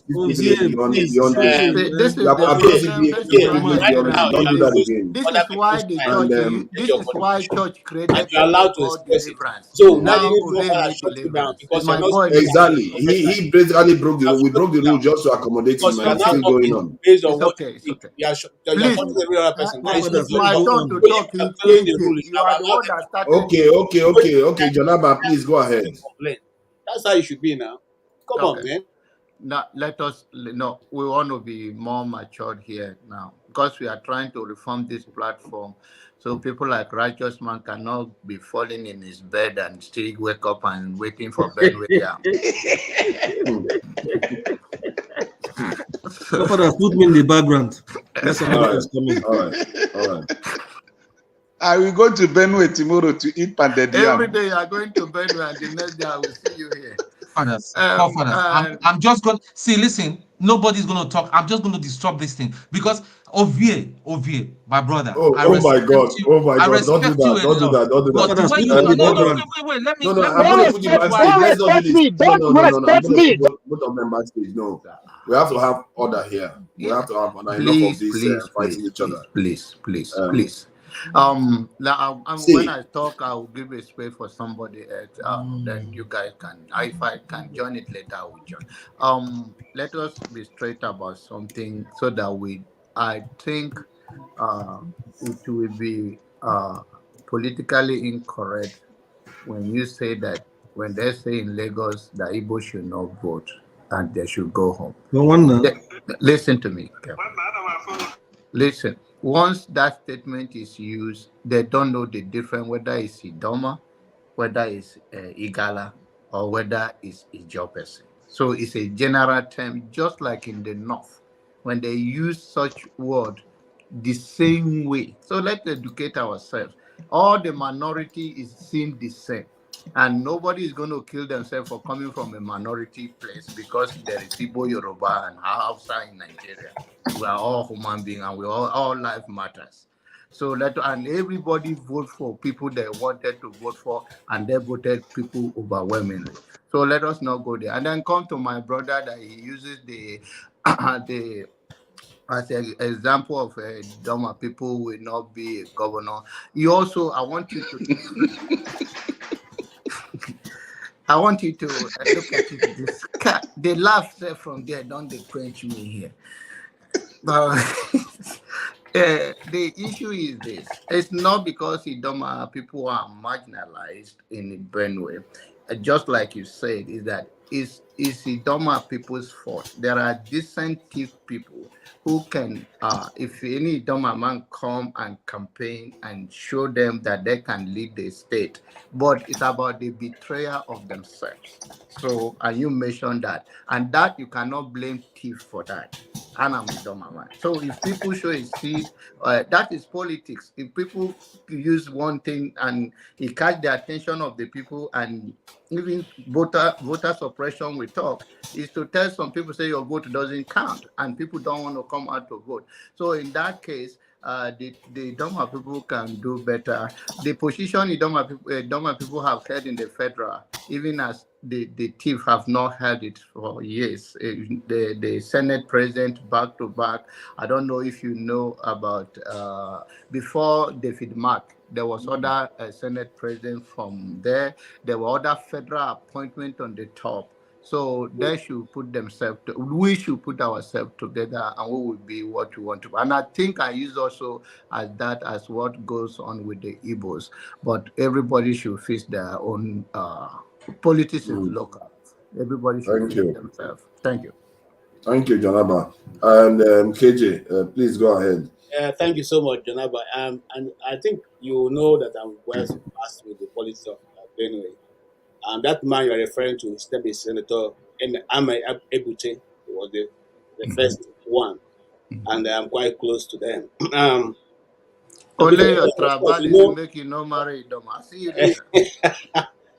You know that the most popular one was Steve Lawani. Steve Lawani was also somebody who we know a bit, and of course we know why he didn't become governor even to this moment. But however, I want to go away from that. I want to deal with certain issues, and that issue I want to deal with is the one you talked about when it's referred that Igbo should go. It's not referring to other minorities. It's referring to Igbos in particular. Let us not try to rewrite the history. But let us leave it at that. We have said it's wrong is wrong. If you just leave it at that, we are satisfied. Now, I am not against Igbos going to the East to develop the East. After all, whatever you see in the East today was done by those Igbo traders. If you go to my village, the road was made by Igbo traders. The water we drink, my Igbo traders. The light we have in my community is an individual who provides it. So it's not as if the Igbos have left their place undeveloped.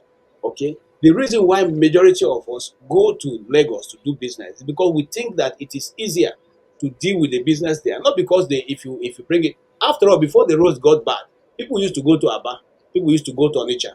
And Aba was a very big market. But they allowed the road both from Port Harcourt, and if you want to go to Aba from Port Harcourt, it takes you over 3 hours. Okay? Because of bad road. In fact, there's a place where you have to stop and change transport. These people bring to this end, or these people bring to this end. You people now walk underwater or walk through the water, the gully erosion, to go and enter to the other side and continue your trip. So, majority of people couldn't do business there, and they left outside of the East. Are we not willing to go back to the East? We are very willing to go to the East. But what we're saying that it's not even just going back to the east. Even the politics are queued toward the economic politics are queued towards you not being able to develop in the east. We are saying that give us a good playing field. We will be glad to move to the east. And since people don't want, look, we are not struggling to be. We already know, and I think every Boma who knows whether you want to admit or not is that you're not wanted in Nigeria. That's the truth. That's the truth. You don't have to. We already know that. We're simply saying that, give us a play right now. Governor Oti, who is the only person? Okay, I surrender. Yeah, exactly. Let me just say this. I don't know why you say people that have a culture, like Igbos are not wanted in Nigeria. I really, that baffles me. There are a lot of people that favor Igbos on so many aspects of our society in Igbo culture. I don't want to start saying those parts, So the idea that Igbos are not wanted in Nigeria, is not accurate. And I think the position, our position is really powerful. I really think it's worth considering. Maska, please go ahead. Okay, thank you, forefathers, and thank you, Ife, for keeping order. Okay.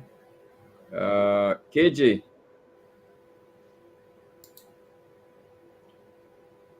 All right. The truth is,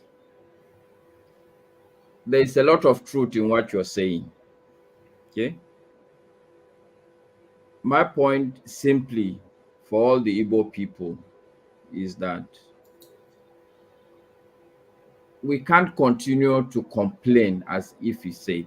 And that complaint, unfortunately, also, it should not be a personalized complaint that, oh, okay, this is my own problem. Everybody should go and deal with his problem. When the solution is a collective approach to the problem. Like I was saying, somebody said something profound yesterday on this platform, that if you put 20 people in a room and you lock them, the true objective for all these 20 people is to get out of that room. But if you select 5 people and give them meat on top of the rice you are giving everybody, then the objective of this other 15 will change, so that they would also want to begin to just have meat like the other 5 people. And I think this is the problem that is befalling the Igbo people, sincerely speaking. Everybody in Nigeria is captive. And the truth is that you, KJ, should know. Gideon Oka announced a coup in this country and ostracized the Hausa people out of the country. It's on record. Or is it not on record? Should Hausa people say they are not wanted in the country? The answer is no. And the truth is that today, Hausa people, if you are talking about bottom line marginalization, the Hausa people are the most marginalized people because they are the poorest people. It could be an argument whether it is the same Hausa people that are marginalizing Hausa people, but the majority of Hausa people are marginalized. Nigeria is not working for Hausa people. Righteous man will say, oh, he gets a 143 and he's not admitted. Admitted to what school? If you go to BUK, it's full of Igbo people. I'm sorry, your time is up. I think this is my phone. I think thank you so much. This phone I have here, iNEC is better than this phone. I can tell you that right now. Sorry, my wife has granola soup and eba. Let me go and eat it first. Thank you for coming in, KJ. Thank you. You go and enjoy your meal. Who's next? Let's see. MH, please. It's in the BC actually. Is he in the BC? NBC just jumped the queue. NBC, please go ahead. Please pass me the next person, please. I will join later. I hope. Put me at the background for now. Put me at the background for now. Okay, I will do that now. I hope. Okay, MH, please go ahead. Look, to the Igbo brethren, this is not a fight against. I'm not fighting you, and I'm not your enemy. Many people that are saying go back home and develop your state, it's not because your state is not developed. That's why they are saying that. But what they are trying to say is that have a link back to your place, have a base. Look, it is if you are not hungry, you'll be able to negotiate further. Nigerian system requires negotiation. And if it has not paid you to this point, One of the reasons is because you have not negotiated well. It may not be you as the populace, but your leaders have not done that well. But the cry I don't want is that for many people, from many people of your client to be saying you are being marginalized, where you are almost everywhere in the country, your business is thrive in the country. You for maybe for the sake of this politics that go on, maybe that's why some of your properties are being destroyed, maybe. But is it all? And Go that's to not other places. marginalization, huh? No, That's no, not, no, no, no. that's Please not don't do oppression. that. Oti, please don't do that. Come on now. Go to other places in Lagos, you still see Igbo properties, and nobody is shouting that maybe their properties are being taken away from them. Look, it is give and take. Sometimes you can be cheated, which is part of this unfairness in life. No big deal. But what I'm trying to say is that then develop yourself again and regroup and try to negotiate better. God. That's the point. God. Oh my God. But if you think you want, look, funny thing is that you say you want a fair system. What is the definition of fair system? What is the definition of fair system? It is fair that you have your own states. It is fair that you have your governors. It is fair that the federal allocations is given to each of the states. Yes, that is it. Every other thing is now the politics.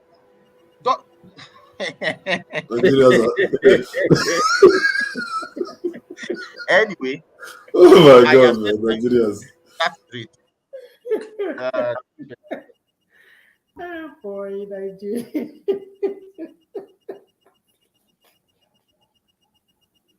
Nigerians, I don't know what's wrong with them, man. What is he saying that is so controversial? You say God punish you.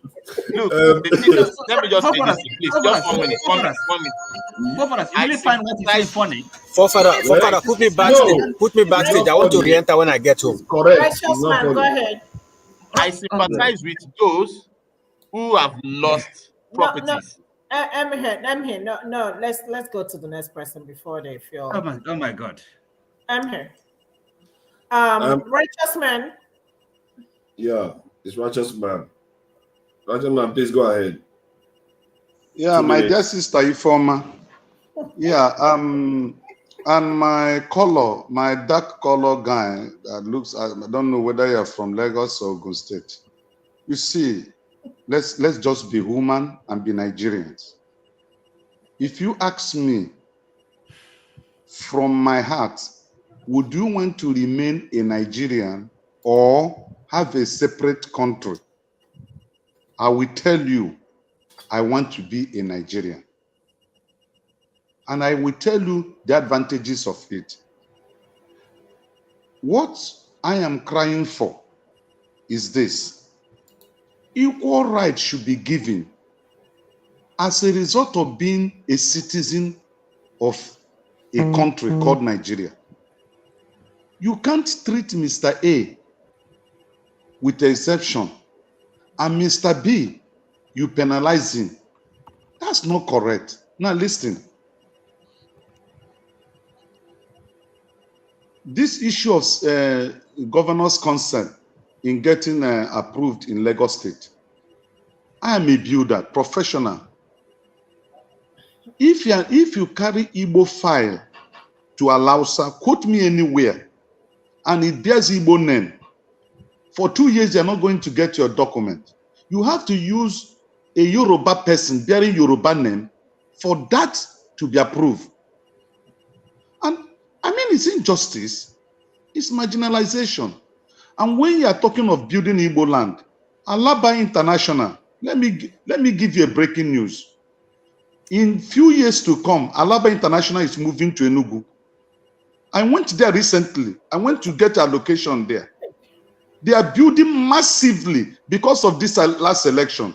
Good. And you know, you will think that they are doing us. At the end of the day, like what if he said? Okay, thank you.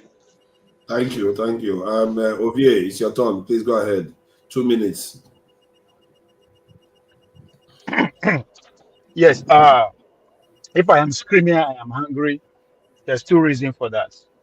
Now, one of the reasons is the fact that Tunanja is a leader and there are rules, and is rational enough to accept or not accept the way I talk to him. So that's why I called him out before I started screaming. So if you caught in the midst of fire, I am not sorry. The other reason why I'm so hungry is when KJ is no longer here now. If you are listening, it is sad.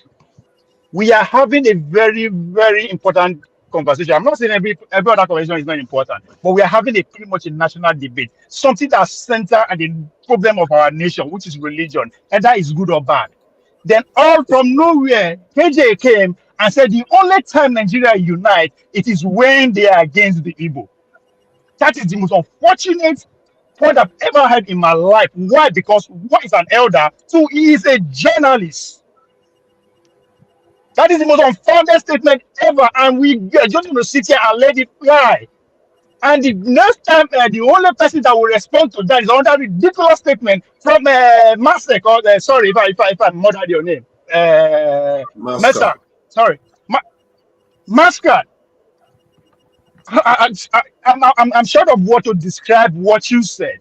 For you to come from nowhere to say that the Igbos dominate the tech market in Nigeria, it's not enough for them to say that the state is against them. It's one of the most entitled statements I've ever heard. These are people who have not known power or had power for 16 years. But out of their ingenuity, they were able to strive and dominate every market here in Nigeria. Instead of you to acknowledge that and recognize them, you are saying that is an entitlement. That is the most outrageous statement I've ever heard.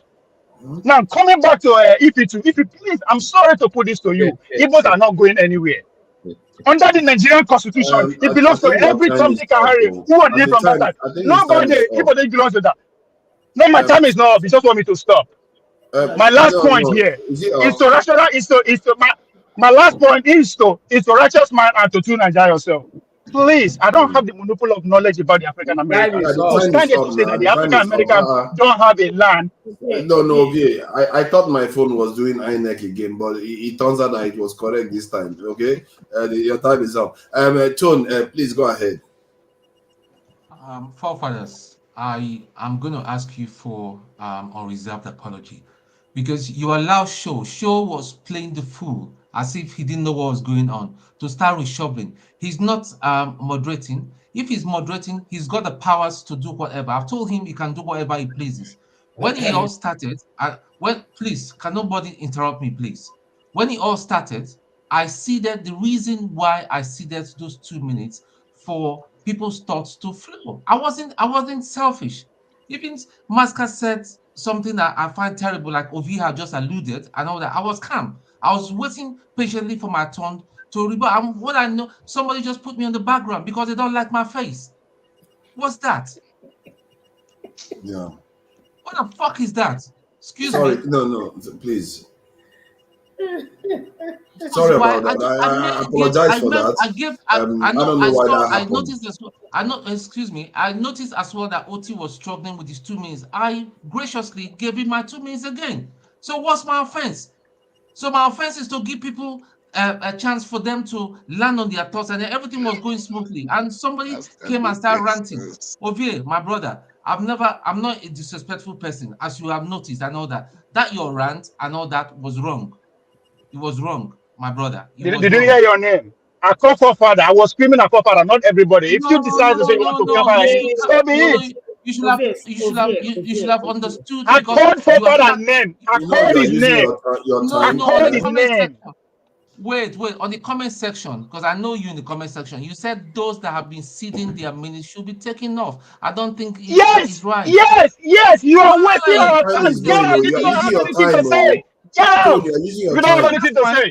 I'll let you to roll. But listen, I'm big on being polite and all that. Nobody should just take me for a fool. I was placed in the background and just ignored just because I was ceding my time, or maybe I gave KJ or Masca his time. People did not like what Masca spoke and all that. Masca, at the end of the day, is entitled to his opinion.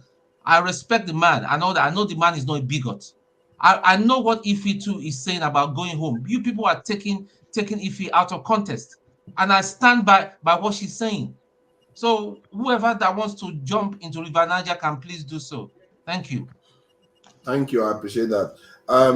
Oti, please go ahead. I know Oti has been itching to say something. sorry. Yeah. Listen, is it the trouble? The most difficult trouble.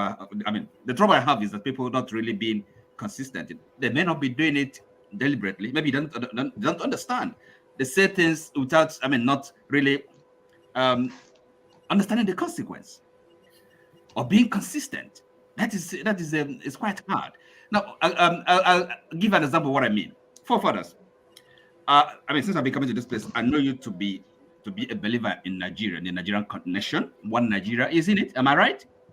Yeah, now, you're right. And all of a sudden, now you think you consider what Ifeoma's position to be I mean, what she said to be a powerful statement. Yes, and it's consistent. Hold on. No. You don't seem to understand the inconsistency there. Now, look, you can't be a believer in Nigeria, in one Nigeria, and then you are saying Igbos should go home, and develop the East. Listen, so hold on. Okay, please go ahead. That's inconsistency. And is either you have in Nigeria, you don't have it. And so long as we have this one constitution, federal constitution, whether it is real or whether it is a deal or whatever, look, people have a right, okay? We have not come to, I mean, if you like, right of citizenship. But so long as we are here, we call ourselves Nigerians. Everybody must have a fair shake, a fair deal, okay? I mean, people have a right to insist on it and demand it. You cannot stop them. You cannot shut them up.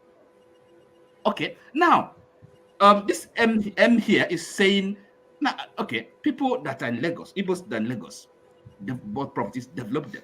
And somehow you think they can just, I mean, you can, okay, you own the land. Then you tell them, woke up one day, I don't want it anymore. They should go home and leave the house. And yes, I don't know where you are. Your audio, you need to stay still. Your audio is shaky when you move forward. And then somebody here, I don't know where you are, educated, you come here and represent saying this kind of thing, and you find it funny or credible or I'm sensible. sorry. I'm sorry. Mahmoud is saying that your time is up. Oti, Mahmoud has called it. It's all right. Thank you, Mahmoud. Yeah. Please, Steph, it's your turn to speak. Mahmoud, okay. This my earphone. I don't know what's wrong with it. Sometimes it makes noise, other times it doesn't. I don't know how it works. Forefathers, I hope if Ife is Mahmoud, you are Buhari. I hope you know that. Buhari didn't take part now. Nobody's accusing Buhari of anything. It's Tinubu. I hope we are not rigging it. Please, Steph, go ahead. Okay, I wish you guys can give me extra 1 minute, because after this time around, I don't want to talk about this issue again for today. I give you my extra minute. I'll speak for only 1 minute when it's my turn. Listen. See? Thank you. Some of us are getting this thing wrong. If you are an Igbo man here, you are not more Igbo than I am. I can assure you that. I didn't come to America as a child. I came to America as an adult. I've lost a house in Lagos. So when I talk, I know what I'm talking about. And after I lost the house in Lagos, I went down to the east, I built another one. I am not justifying whatever injustice that is going on in Nigeria. Is there injustice against the Igbos in Nigeria? Unequivocally, I will tell you yes. Forefathers does not believe it. He doesn't. Does a Nigeria? I'm coming. Does a Nigeria exist where Igbos can effectively stop now? Come presently? No, there's no nation called Nigeria. Somebody talked about right of as a citizen. There's no citizen in Nigeria. Unfortunately, that is the true situation. There's no citizen presently. Do I wish for there to be for there to be a Nigeria, united Nigeria for that matter? Of course I do. But what do you do first? Self-preservation. Preserve yourself first. Until that day comes. When Mama Chukwude was told not to come out and vote, what do you think was going on? Was that a Nigeria thing? Was that a united Nigeria? No. So what are we talking about? Why are we criticizing each other as if we don't know? Nobody said you should. Okay, let me put it another way. I'm not saying if you are doing business in Lagos, you are doing well, you should just pack your things and go. I say be strategic. Be strategic. Yeah, He must own serious businesses in Lagos. He may still have some now, but he was strategic. He started thinking. Imagine what would have happened if he mustn't have all these car manufacturing companies in Lagos State or in Ogun State. Yeah, by correct. now. You're correct. I'm just saying, let's think. Like I'm not saying divide Nigeria. I'm not saying Igbo should stop being Nigeria. No, we should be strategic. Assuming Nnamdi Kanu was strategic, managed his political charisma strategically, by now maybe we would have had 5 governors that believe in that ideology ruling Eastern Nigeria. Thank you. Maybe by now all the senators and House of Rep members who have a particular ideology that is promoting the interests of Ndi Igbo, using it to negotiate to a better Nigeria that will serve other tribes better, where there will be equity. That's what I'm saying. That's what I'm saying. They will rig him out. Take my additional 1 minute. You give him additional 1 minute. Yes. Listen. Okay, go ahead. Yes, one equal. Yes, one. If you want to keep gathering and lose it, fine and good. Boss, you have spoken well. Developing? Can other people stop building? There's this MN estate. There's the other one estate. We're pouring our resources there. Can't we develop our own place? You can come to Lagos, can rent an apartment and do your business and go home. That's correct. Yes. Well said. May your days be long. May your days be long. May your days be long, sir. May your days be long. No, you see, no, sorry, OT, it's not your turn. Sorry, OT. Sorry, OT. OT, you are difficult to manage.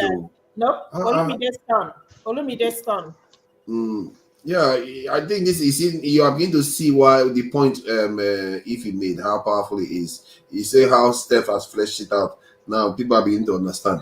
Olumide, please go ahead. All right, thank you for this opportunity. Steph, you kind of you made a very good point about being strategic and about maybe if Nnamdi Kanu was kind of strategic, maybe. Sorry, is it over? That was the previous election. It's all right. It's over. You can go ahead. So about, but I don't want to weigh in on that anymore. I don't want to. I mean, for me, I think after hearing Ife speak, I don't want to speak about any other ethnicity's palaver anymore. I want to focus on my ethnicity, Yoruba people, Yoruba nation. So, Emily was saying something about the tribes. I mean, negotiating for coming to the table to negotiate for your own advantage, for your ethnicity. I don't know where that will ever happen or where that has ever happened. You understand? Is it in a place where they do a free and fair election? You are casting aspersions to talk to your senators, talk to your House of Rep, talk to your governor, talk to this. Who are those that are there now representing? Are they representing the people? Did they vote them there? We are saying that the country is broken. The system is broken. You are not focused on the real problem, the foundation. You are talking about solution from the head. The people can't choose their leaders. And we're saying the system is broken. Whether you are Igbo, whether you are Yoruba, whether you are ethnic, even me as a Yoruba man and as a Yoruba president being there, we are saying that, man, if you don't fix the system, the best thing you can do for that country, for all the ethnic groups in that country, is to call it whatever name you want to call it, sovereign national conference, constitutional conference, a conference of all the ethnic nationalities. And let's talk and build a document that all of us are private. I mean, all of us have knowledge of. Do a referendum, debate that new constitution, and let it bind us together if we want to be one. You understand? So I don't know what you're talking about when you say talk to your senator, talk to your rep, talk to your there was a free election. Time is up. Like the guy who was even there time is up. Olumide, time is up. Thank you. Yeah, you use your time judiciously for your own listen. Okay, so I think we need to bring some people in to address this point so that we can go on to other topics. Let me see if I can get except somebody. Let others talk about it, please. Okay, let's do that. Steph, Thank you, Steph. backstage. Thank you for coming to my defense. And OT backstage for now. Let's bring just CM and Paul in. Yeah, Paul, I'm sure you'll be listening to the conversation backstage. So you can have your 2 minutes. Please go ahead. Yeah. I really feel for what is going on with the way my Igbo people are taking these things, because I understand that the way we talk about the North loosely, we say Hausa people, even when there are multi-ethnic group. The same thing happened in the South. That is one. Then also, Emmy, you might want a little bit slow down, because you look more or less more of a regional person than a nationalistic person. So sometimes the way you are going with it kind of feels so pain, because I am that product who my grandparents owned property in Lagos. I was bred in Lagos from my mother's side, and I understand the love. You can't, growing up, you can buy a car in most of the landlord. You can't buy a car, and you are living in a Yoruba man's house.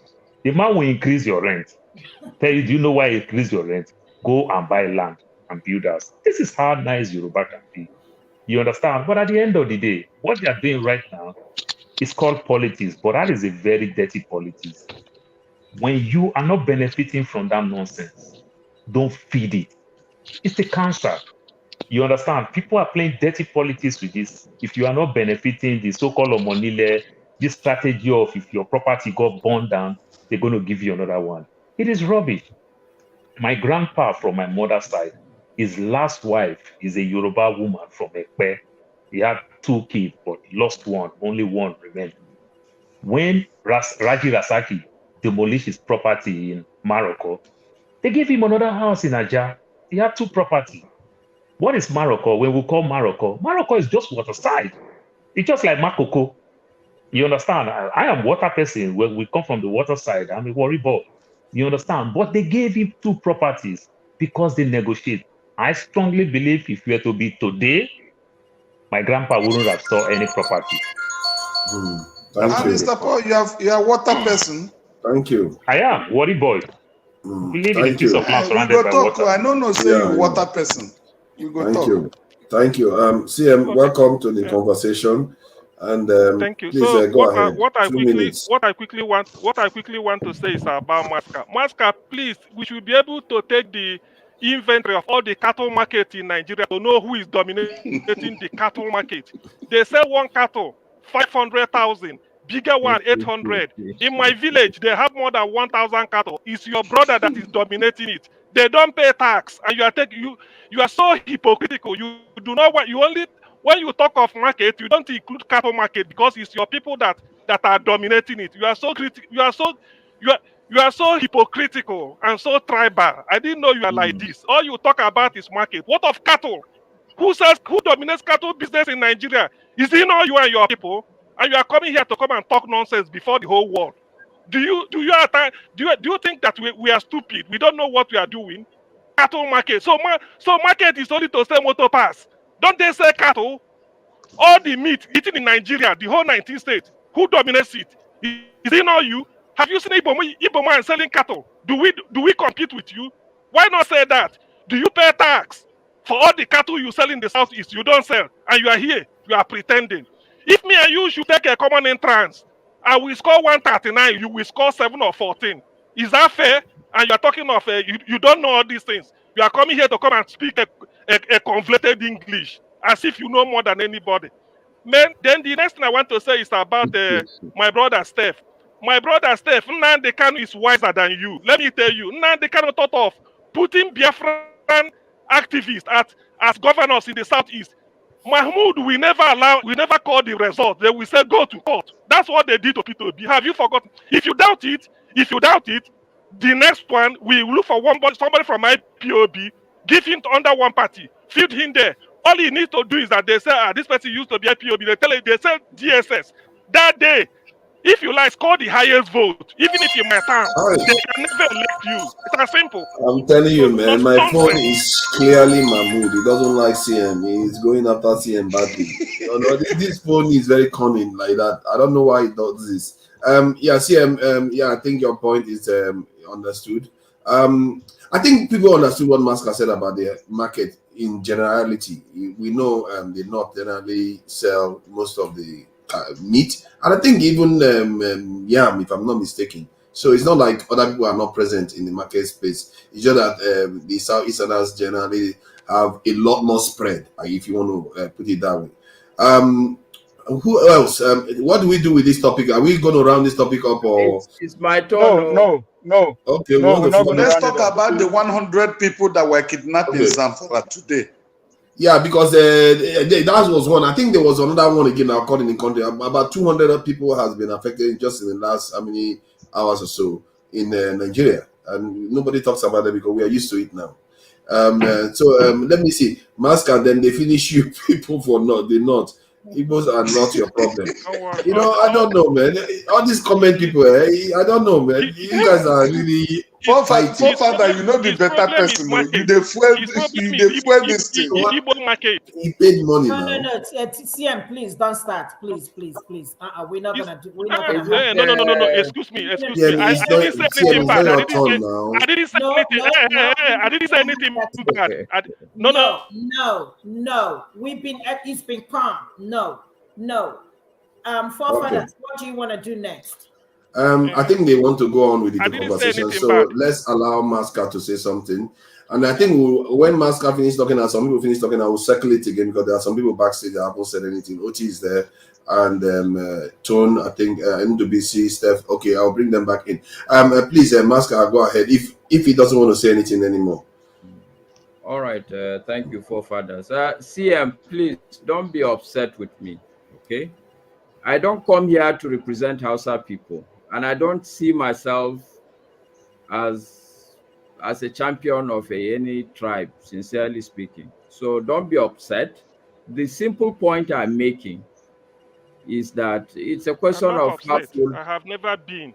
CM, please stop. It's Please. a question of how full, Ask how me a empty. No. Do not interrupt him. Please let him speak. Anyway, so the point I'm making is, look, I'm not going to go or be dragged into a competition between Hausa and Igbo, okay? Because it will not all go well. My simple point that I was trying to make is that, look, it's half full, half empty. The Igbo people, there are a lot of Igbo people around the country that are going about their business without any let and hindrance.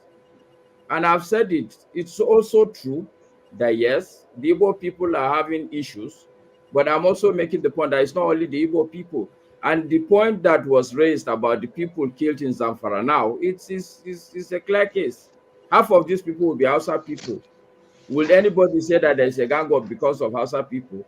The Boko Haram people that have been killing people, they killed Buckley, the Hausa people. So I'm just simply saying and advising the Igbo people. And I gave an analogy. If you are in a room, we are all in a room, we are locked up. The objective is for the system to work, not for individual tribe to be crying about this issue. That's all. Thank you. MH, please go ahead. Okay, let me just quickly say something here. If you think I'm not nationalistic because of what I have said, I think you should retake your stand. You should rethink your stand again and see where I'm coming from. I'm a Yoruba man. I'm from Ekiti State. And if you are told something about Ekiti people, they will tell you that they hate cheating. So if I'm saying something like Igbos to go and do something, at least in a generalized way, it's not because I hate them or I am a regionalistic person. And of course, in Nigeria that we are now, as you have said, one Nigeria is a myth. So if you want to continue to paint the picture of one Nigeria and take advantage of it, no problem. Steph has already advised you. If he has already advised you, we have said the same thing. But you think that, no, we don't know what we are saying. Maybe because we didn't show that empathy. Of course, some people have lost the property. But look, losing property is not only Igbos, it's not only Igbos that lost property. We have seen different people who come here and say they lost one. Even within the Yoruba clan media in Lagos, they take lands from themselves. So, but is it that strange? No, it's part of it. So all what I'm saying is that if it is now becoming a kind of it is now becoming so obvious that okay, this fight is against a certain set of people, then this certain set of people should pick wisdom and re-strategize. And what we mean by re-strategize is to go back home and do your, that is just a way to say go and re-strategize. So it is an advice we are giving the Igbos. I sympathize with those who have lost property. Yes, I know it is not easy. You have put in 200 million to build a place and then suddenly it is taken away. It is crazy. And I do not support a foolish government that does that. No. But if you continue to go and buy the next property again there and use 500 million to build again, in the next 5, 6, 7 years, what happens to that same property? So that is my own stand. I am not against people. I am not fighting you. Thank you. Again and collect Gary from him. So please, your time is well made. And I'm not the enemy. Thank you. And it's true. Some people don't have to understand. Not everybody is saying this thing out of. Most people are not saying out of a bad place. I've seen in Ghana too, Igbo people being robbed of their progress and property. And when you watch Igbo people come on TV and they are the one being robbed, though, then they will still be like having to. Even in Ghana, I was so cross when I saw that interview. They had to still be talking as if they have, because in Ghana they don't even have that much rights at all. So I don't like to see those type of things. It happens too much, and I think that's why I keep saying what if he's saying is strategically wise is something that people will have to understand. I'm talking about. No, my point is that I think she's making a good point. Right to reply now. Can I? Right to reply. You know, I didn't use my 2 minutes, so I didn't use my 2 minutes. So hold on. Sorry. This is not that one. This is not that one. Somebody hold me out. But it's my turn. It's my turn after him. Yeah. It's righteous man's turn. So I'm just using my 2 minutes to add my own. Olumide, stop now! Jesus Christ! There's always people that do this thing. You would have to answer now. I use my 2 minutes to answer. I just want to ask him now. Olumide, stop. We're not going to tolerate that nonsense today. Stop it. And we just had that. No, hold on now. Olumide, okay, she's going to go now. I'm trying to ask a question, okay? Don't be no. Olumide, when it gets to your turn. It's been disruptive now. So let me just use my 2 minutes to say this. We've seen this. I've seen it repeatedly. I saw it in Port Harcourt where I grew up. Properties that Igbo people lost. It keeps happening, and people, generation after generation, keep complaining about the same thing. Sooner or later, you have to understand that you have to start putting things in place so that this thing don't keep repeating itself. Because it's a loss. It's a lot of blood and sweat that people put to acquire all those things. Then you go and lose it again. Then you just complain. You have to put plans in place because there's no reason. If you have all that ingenuity, then use it. Make your nation. Look at Israel today, small land. Then you're able to use it to create one of the most powerful territories in the world. If you have that ingenuity, use it. And I'm sure a lot of them do. And Nigeria is not being fair. Hold on. Let me finish my 2 minutes. Let me finish my 2 minutes. Let me finish my 2 minutes. That is a difference. Let me finish my 2 minutes. Let me finish my 2 minutes. Yeah. They say it's abandoned. I think he's gone into invisible mode. I'm taking him out. Let me bring NDBC in. Because Otis is another one that does that. So I've seen, I've seen. There are always some people. Backstage, please. I'm saying already. Backstage for now. Okay. Let me bring this in. Yeah. So there are some people that feel like they have to interrupt everything, which is fine. You have your own opinion, but I'm just saying that I think it's a very powerful point. If you want to build your own area strong. If you're not strong at home, generally you don't tend to be strong outside. A child that is out there might be of a poor parent and the other is from a rich parent. You notice that the one from the rich parent is given slightly different treatment because they have a stronger base. you need to build your base to be strong. And when you do that, it's going to favor your own group because people around the world will fear you. They will fear you. If you see how they fear Israelis today, American journalists, every time Israelis say something, how high? Because they are strong as a nation.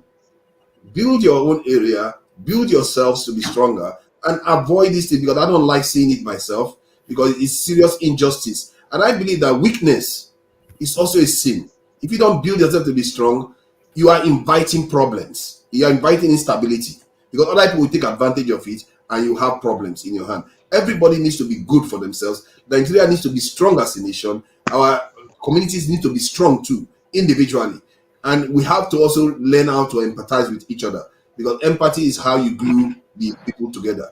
I understand the injustice a lot of people feel, but as men and as a people, we have to strengthen ourselves to say, you know what, get past this. I've seen a man that lost all members of his family, his children died in front of him. He's lost about 30-something members of his family, and he still manages to think about the entire group.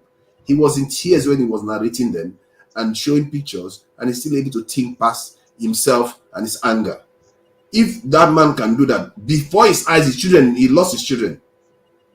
It tells you that what is possible with human beings, and we need to start thinking past the injustices and the issues we have in our country to build something stronger because it's going to be better for everyone.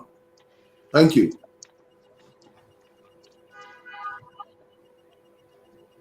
So it's my turn. Of course, it's your turn. Righteous man, go ahead. No, it should be, I think, righteous man. Did you speak? Yes, righteous man. Righteous man. Okay, righteous man.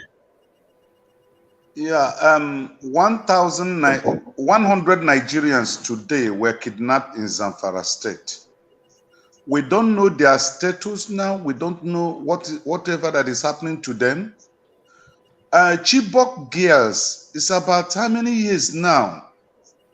Many of them are still in captivity. How about this innocent girl, Shuaibu, somebody, that little girl that was taken from that Methodist school up to today? Nobody is giving us any report about it. Nigeria is not moving forward. And let me say this. Okay, house destroyed. Let me say this.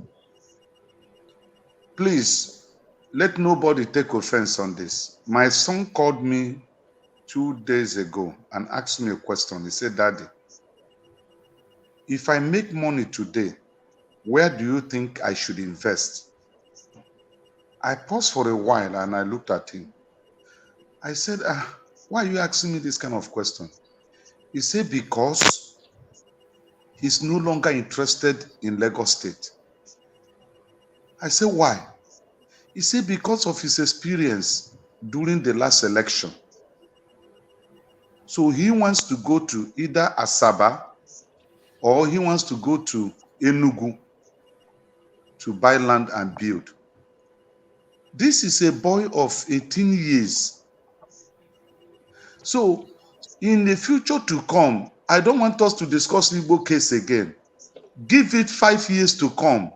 Igbos knows how to, increase and multiply. After the war, they were giving how many naira to start life? Even if you own millions, it goes there. So let us not disturb about this issue. Let's talk about the missing people in Nigeria today that were kidnapped. Thank you. We are going to go to that thing after this. This phone doesn't like righteous man. Clearly, every single time it goes off when he talks. For some reason, it just even I am sympathizing with you right now. This phone is just mean spirited. He's probably going to rig it for VA now. VA, please go ahead. All right. I think we need to understand power. Power. If you have power, you have access to pretty much everything. If you don't have power, you are meant to do with whatever you are given. Hence the 20 pounds. But from that 20 pounds, within 50 years, they level up. It doesn't matter if you pack on yourself, go one side. If you don't have power, you can never make any progress. That's why men, nation, will do everything within their power to make sure they grab into what matters, power. And it's sad that the problem that the Southeast is facing today is not regional, it's a national problem. That is why I'm angry with KJ as a journalist.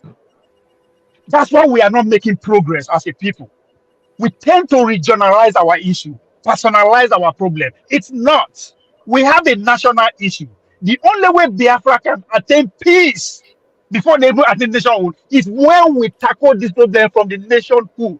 That's why when we are having a national discussion, you decide to twist it out to make it a regional problem, you are not going to win like that. And by so doing, we are going to be losers. It is power we are fighting. It is not individual. This is not about this person or no. It is power. There's a reason why the demolition that is going on. There's a reason for that. If CM is listening, and even Dr. David and the rest, when we first started this program about over a year ago, if we finish here like this, we will always go the background. Even Paul, would they talk? I said it. I said it is coming. The consequences that this election is going to bring is going to make there's an agenda to make sure they destroy all the Igbo business. And yes, I said it. I've been saying thank you.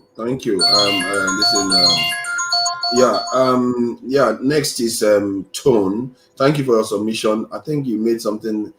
You said something that was quite pertinent there. Listen, Tone. Please go ahead. You made everybody within their own community, within their own region, start calling out the thieves, the criminals, because it's not just about Igbo problem. It's not so much. I keep saying that is why I'm not a member of the IPOB. I understand their struggle, but then even if by any stroke of luck, Biafra should materialize, there are going to be criminals. We're even going to have even a bigger problem. So it's all about us calling out our criminals and making them very, very uncomfortable in Nigeria, outside Nigeria.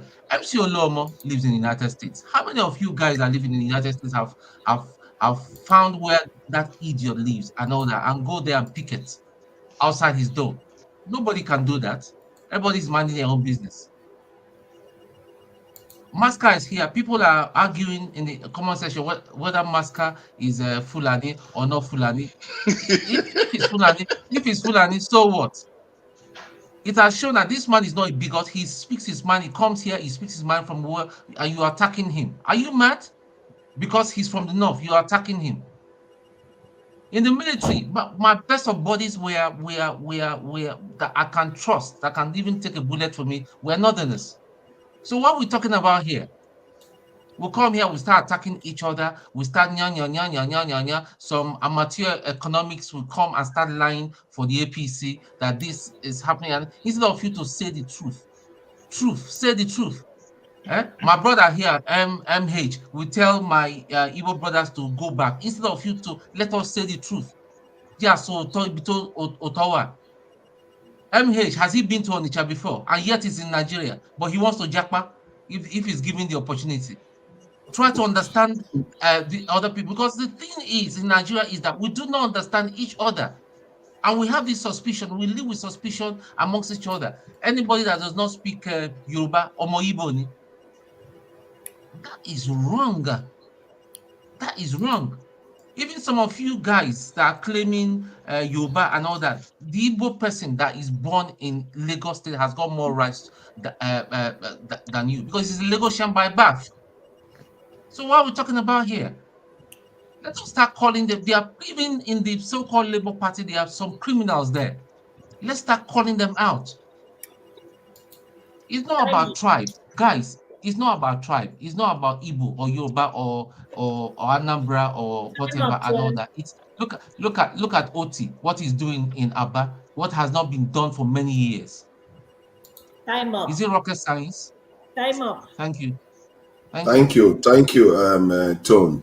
And let me just do some paperwork in the meantime. I've not done this in a while. I should have actually done some more. If you have not subscribed to Iroko Post TV, which is a sister channel of Dr. Damages, please do. If you have subscribed before, don't go and do it again. You will just get unsubscribed, so it's going to be going backward. We are trying to get it to 500. because that is a kind of milestone for YouTube. So it will allow that channel to start functioning fully like this one. Also, subscribe, like, and share as much as possible so that people get this message and promote the channel. And all right, we'll get on. Then I'll propose the second channel later on. Thank you. I think it's Paul now. After Paul is done, TKJ, Steph, and I'll bring OT in. And then there is Xero at the backstage. And let me just finish. NWC, if you want to say something, CM is still there. So after we'll go like that, then we'll take some people out and bring others in. Paul, please go ahead. Okay, thank you. So this problem that we are having, my people, please take it easy. Let me challenge my Igbo brothers a little bit. The creation of Abia State, partly from Imo State. Many people from Abia State that went to Imo State lost a lot. Teachers lost their job and everything. They say, go back to your state and everything. We hear the stories. You understand? But guess what? They vanish. You understand? My brothers, take it easy. Let it not look like because of non-tribe is doing some of those things. Sometimes when we hear all this go back home, it's an individual. Growing up in Lagos, there is this funny phrase that every one of us use. The Igbo people use, the Yoruba people use. The Igbo people will call the Yoruba people Ndofe Manu. You understand? The Yoruba people we call the Igbo people Omajekutama Momi.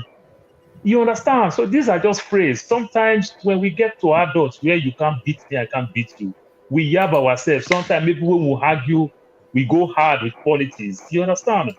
When CM was talking to some extent, it was a little bit hard on Masker. We go hard. And Masker can take CM out of context, failing to understand that he's just being emotional, but he's not that type of person. Masker will hold CM for some certain word that CM say. CM too, we hold Masker for certain words that Masker said. But it's just called politics. Sometimes I know it's painful, but let's leave this thing. In our different villages, what makes some of us that grow up in the city can't go to village? We're also scared in our own village because we also have wicked uncles and wicked aunties that will put poison in our leg for us not to go home. What about that? Is it that Yoruba person in my village that makes me don't want to go to my village? Is it that Akwa Ibom person in my village that makes me don't want to go to my village? Paul, we have used prayer to finish them. Let them know the prayer self. The prayer self. That's why you are in Lagos. Collect your money. That's why you are still in Lagos.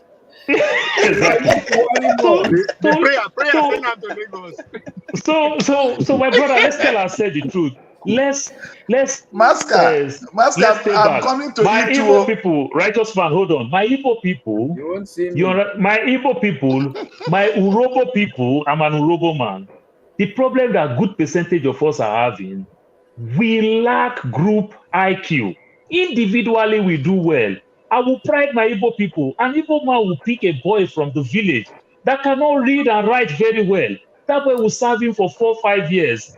In another 5 years, that boy will become a millionaire. That is not educated. They train him well. But that Igbo man can pick another millionaire and another millionaire, let them do business and take their million, go the next level.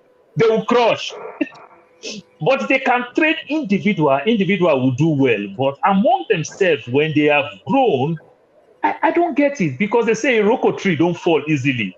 You understand? But you discover that we can't build ourselves to become an Iroko tree, but we can raise people. Look, every Igbo man that train one boy, they all do well. You understand? But Igbo man cannot pick themselves, say 10 of us in this Alaba International. Let us take this market to the next level. You understand? It's not possible. They keep fighting themselves every other day, every other time. So it's not true. It's not true. No, Paul, it's not true. It's my turn. It's my turn. When I finish my own, you educate me. It's my turn. And these things happen to the Robo man. These things happen to the Edo man. This thing even happen to the Hausa man. You understand? That's why we don't have base. As you pride yourself rich as an Igbo man, as a Yoruba man, the Kwara people who do business, Nigeria still tell you that no business have last 50 years. Tell me a Nigerian business that have last 50 years. We've not seen one. We've not seen one. No Nigerian business in the Nigeria Stock Exchange that has touched 20 years. That's my take. Thank you. Thank you. Welcome. KJ, please go ahead. Thank you so much. All of you have put up a very serious defense. I will not bother you with the granite soup that I just ate. I will go ahead to make my contribution. Yeah, VA was very disappointed with your statement. Now, Paul, you're a very good brother of mine. It's not true that the Igbos don't help. That statement people are making are what is taken out to use to give people reason why they will not allow the Igbo people to become anything, because they say the Igbos are not united. I want to let you know that even as Israel is in war right now, there are certain people in Israel that are demonstrating against the government that they should not be in war. They should look for peace. They are there. They are Israelis. It doesn't stop Israel. In the north, when Obasanjo became president, the north, the West didn't vote him. It was the East that put him in the presidency. In the North, the Northerners have not successfully been able to elect themselves. It's with the help of the Igbos. In fact, as far back as the the First Republic, it was the NCNC that came in alignment with NC, Northern People's Congress, to get elected. So when you say that the Igbos are not united, we begin to wonder, because only when it has to do with the Igbo man that we now talk about the issue of unity. Is there going to be any time the whole of the people will be talking one language? It's not very going to be, because let me tell you something. When I was growing up, my community, we were told that it will be whenever we begin to speak one language, then we are not Igbos, because Igbos we are trained to ask questions. When you grow up, you ask what killed your father. That's an Igbo adage. Okay? And I want to say this also, which an Igbo language. When you see a goat that died in a yam barn, it is not hunger that killed it.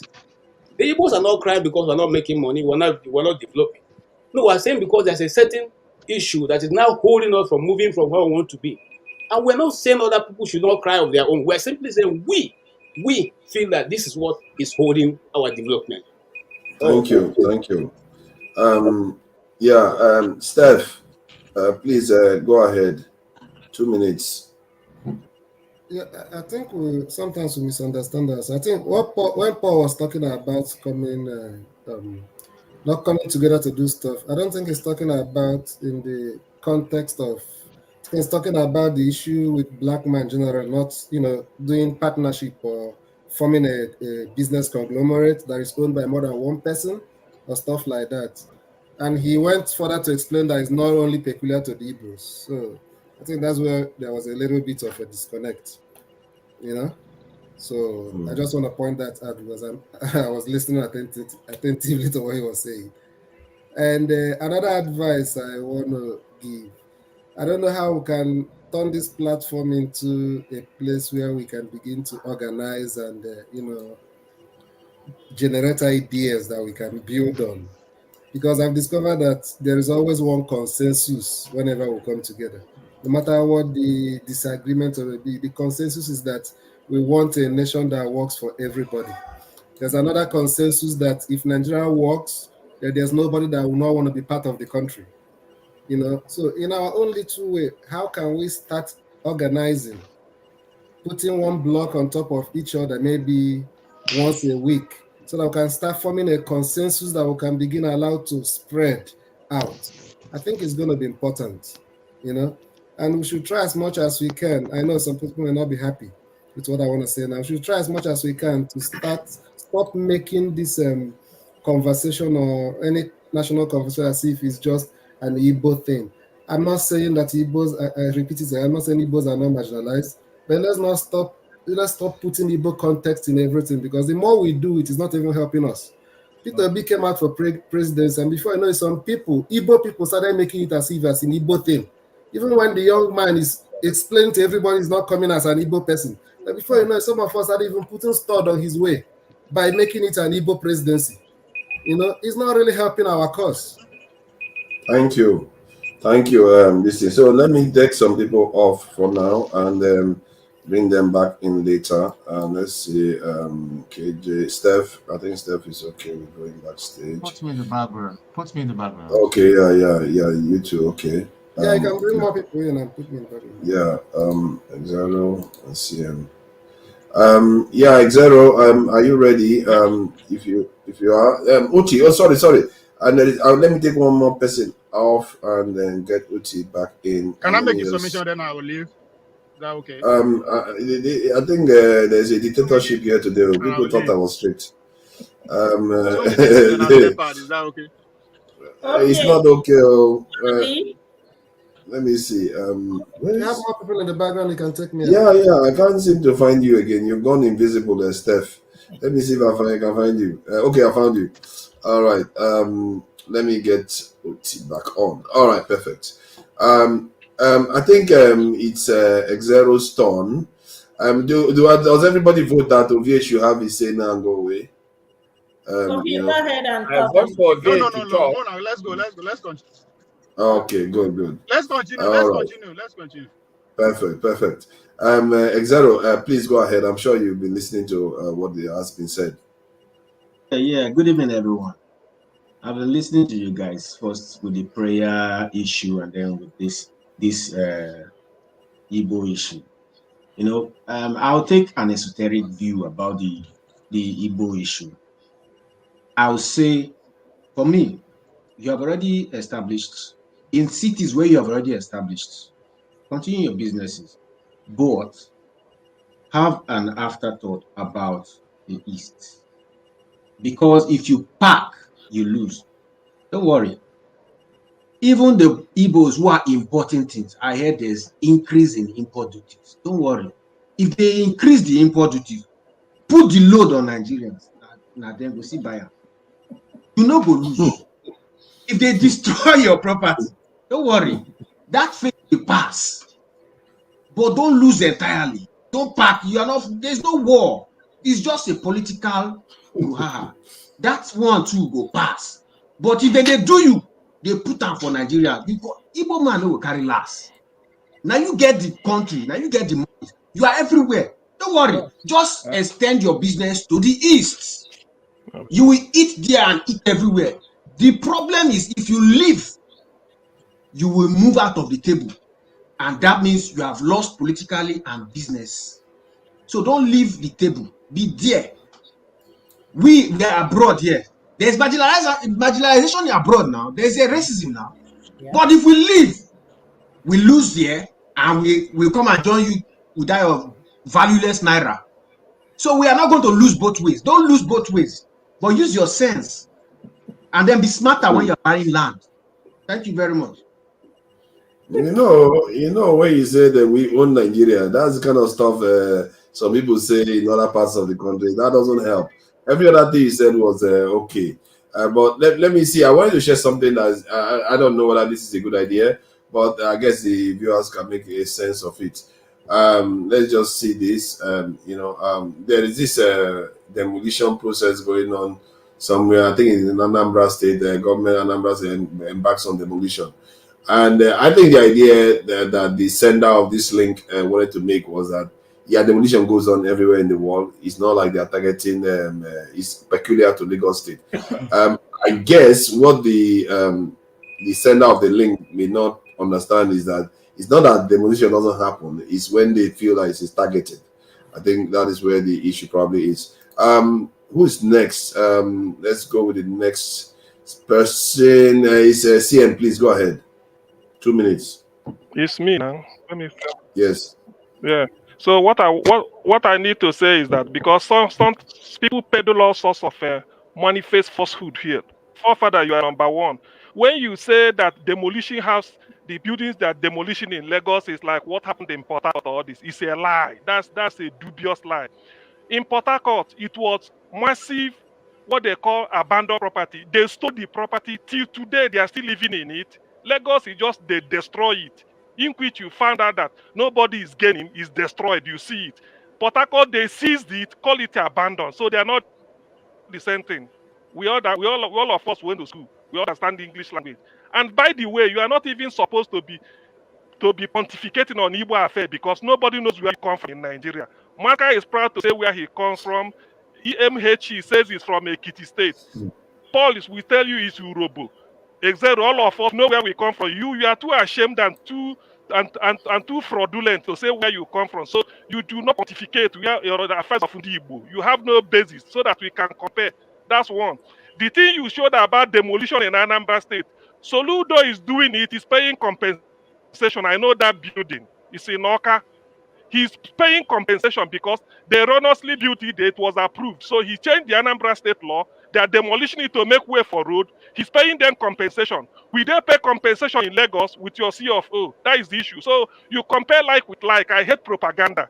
When you want to come and try to pull wool over our eyes, some of us can, we can see through your Ibophobia. I know it. I have been dealing with you. So I know your Ibophobia. Sometimes you want to hide it and then it manifests. When my 2 minutes is okay, I go. That's why I want to make a rebuttal. When you want to talk about Igbo affairs, you are ill qualified. You are ill qualified because you are ill will. You are Ibophobia. You try to hide it, but it will still pop out. It doesn't. You can't compare like with like. What happened in River State is what they call abandoned property, stealing people's property. Lagos is destruction. They are not the same. So that is the thing. You can go with your That is true. I think your point is factual, and I don't see that's exactly what I said. I don't know why you are trying to say that I said something different. And regarding the because you addressed me, sorry. Regarding me not, everything you've said about the people, I have that in common. I'm Nigerian. I can speak on any Nigerian affairs. It doesn't matter where I'm from in Nigeria. Please, Oti, go ahead. Right. I think this is going to be my last contribution. I'll go to bed. Now, I think I like what I like people that think. That are practical. It's not just these empty talks. Steph talks about useful ideas. Yes, that's what I'm for. And then in that, I'm thinking we have to start where we are now. If you are gonna do anything, you have to consider where you are. All right, as Nigerians, if we still believe in the idea, be it fiction called Nigeria. So where we are now. So I'm sure most of us know about what they call it, the Zinadeco, something like that, So because really, if you ask me, we are living in the civilian coup. Okay, and what do you do if you what do you do as a citizen, quote unquote, as So what do we do? What is sort of thing in the diaspora? So if we're looking for things to think about, practical solutions or problems to solve, I think that's the direction we should be really channeling our thoughts and not just having this kind of idle discussions and talks. We have to know what the problem is. I think we know. People talk about the foundation. That's correct, but at the moment, what is that problem? What is that problem that's facing us to have to deal with first? Where we are, we have to start from where we are, in looking for that solution, not tomorrow, and maybe not going backward. Okay, so so where we are at the moment, Nigeria, there's a present danger, current problem. How do we get involved in looking for a solution for it? Oti, sorry, time is up. Good. And I'll take my leave. Thank you for listening to me. Thank you. Have a good night. Welcome. And thank you for coming in, Oti. And I know that you also mean well for the country, and I value your contribution. Let me. You want to go out there? Yes. Thank you. Yeah. Let's do that. Let's get you back on. Are you on the move? I hope you're not. No. Okay. All right. So let's move on to something else. I think what was it? He said we should move on to the people that are getting kidnapped. Let's not do that. Let's not go there. I'm dead serious. Yeah, the Zamfara people, they took about over 100 and something Zamfara people because they couldn't extort them for resources. So they just say, since you don't have anything for us to rob from you, we take you. And this is how bad the situation has become. And this is in Nigeria where we are supposed to be free people living in a peaceful environment. And this is in the far north. As some people like to call it core north. All this is going on. And I think there was another one that I'll call them maybe somewhere in the middle belt too. A lot of people lost their lives there too. The insecurity continues. While we are here arguing over stuff, and probably in the southeast, people are also still losing their lives because sometimes you don't know about it until they find out that they brought the bodies out from somewhere. People are losing their lives left and right in Nigeria. Now I understand why people are always cautious when they're in Nigeria. They have to always, if you invite them somewhere, they will do double tap. They will check and they will bring witnesses just in case they disappear. Because the place, you don't know where you walk into and you don't walk out again. Because the whole country is just so insecure right now. And I don't know what you guys make of it in terms of how to resolve it. Me, my position has been very, very straightforward. I don't know whether Nigerian government is willing to do anything, but I see signs that they want to double the size of the police for what they are saying, but it's not very clear, like everything else they do. So I'll leave that to people to discuss in terms of how do we seriously organize to put pressure on either the leaders or we take control of this situation. Because if our people keep getting kidnapped like this and our people don't feel safe, they can't go to farm, they can't return back from diaspora, our country is not going to get out of this mess. If our government refuses to do anything about it, do we take charge from them? And if we are supposed to take charge from the government and take control of our security, there are ways that it can be done. Does anyone have any examples of nations securing themselves without the government necessarily stepping up to actually do the job? So, Masca, please go ahead. Fortunately, you are the one next. I'm just jumping Ify because I know she can come in anytime she wants. She basically has double veto. She has her 2 minutes, and she also has the female representation here. Please So, let Paul not hear that. Please let Paul not hear that. Please don't call my name, please. Paul is smiling when I was saying that. Now he was smiling. I don't want Paul to attack me. Masca, please go ahead. Are you okay, Ify? Yes, I'm by fine. the way, you've really been doing a wonderful job. If I may, I think one of the missing link for the platform, I think, is orderliness. Without orderliness, there can't be anything. And I think precisely that's what we're talking about. Even the Zamfara issue, you can trace it back to lack of orderliness, or you can say lack of security. But for me, the most important take, and this has been my stance, and this is one of the reasons why I come to this platform, I'm very clear. As long as a group of people do not understand that their issue is a collective issue, as long as they continue to see things from an individualistic perspective, especially if it's an adversarial situation where it's not just you doing stuff, it's not just you and nature, but there's also another entity, a body of people, or even if it's a body of individual who is an adversary, who is trying to checkmate you. It is very essential that this group of people understand that their problem is collective. I've said on this platform, why do we have NATO, for instance? Why do we have NATO? What is NATO? This is precisely the point. Yes, individual European countries can understand that, okay, we're fine on our own. Culturally, politically, we're fine. But in terms of security, global security, you have to understand that this security problem has to be a collective problem. And it's not far-fetched when, for instance, you look at the history of the Second World War. You can find somebody who would take, let's say, France. I think it's Poland that they took first.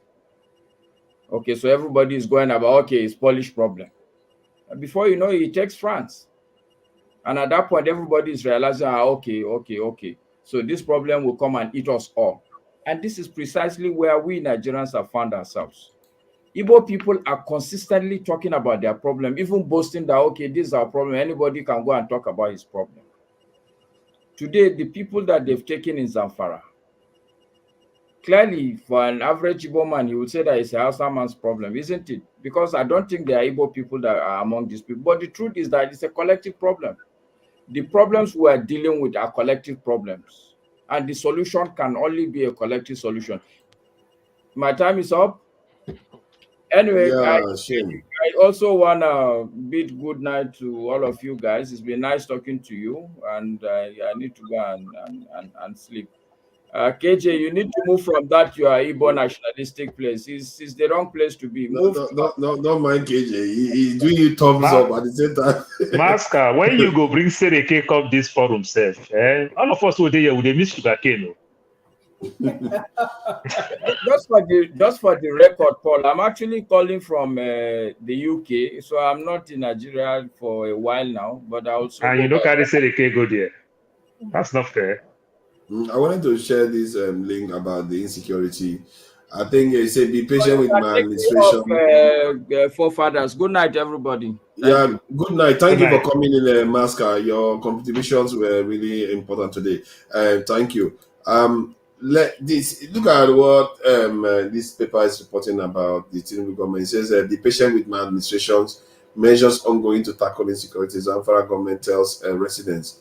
This is interesting stuff. I'm really watching it closely because there was a time Buhari would say, our people should go and, I'm instructing the service chief to go and do stuff. They say that a lot, but nothing happens really. And but if you look at, there's something moving in the background, especially within the police. I've seen that. I've seen it in reports anyway. I'm not seeing it in real life. That they are recruiting people they are looking to recruit. They're not even recruited. They are looking to recruit people into the military, into the police. 500,000 applications, 300,000 moves forward. So we don't know what is going on. And they say we should be patient. How long should we be patient? Why are they not briefing us if they are so truthful about what they are saying? Why not just come out on TV and say, you know what, be patient with us. We are planning. Give us 3 months. This is what is going to be happening. They are not telling us anything. And they are reporting through newspapers and all the rest. I hope maybe this man is going to come on TV tomorrow and explain to people why Nigerians keep getting kidnapped. Why do we have IDP camps? Why is Nigeria so unsafe that people cannot return back home? This stuff, they promise they're going to do something about it. Let's hope they actually mean it. So, Nigerians, we are all Nigerians here.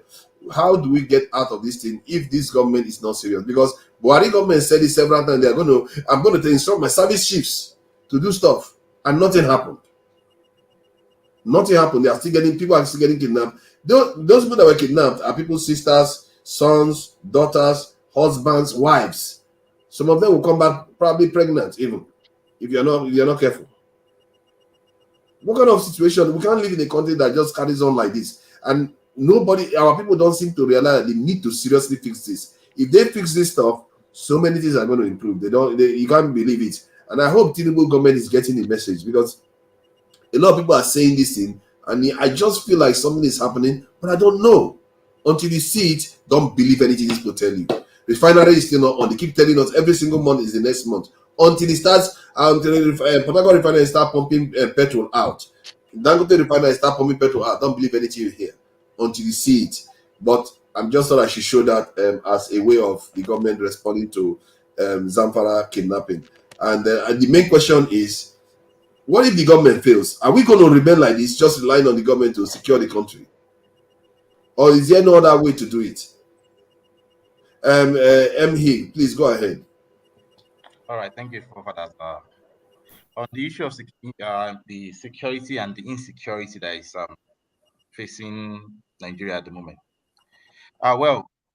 We've been trusting the government until this point, and they've consistently failed.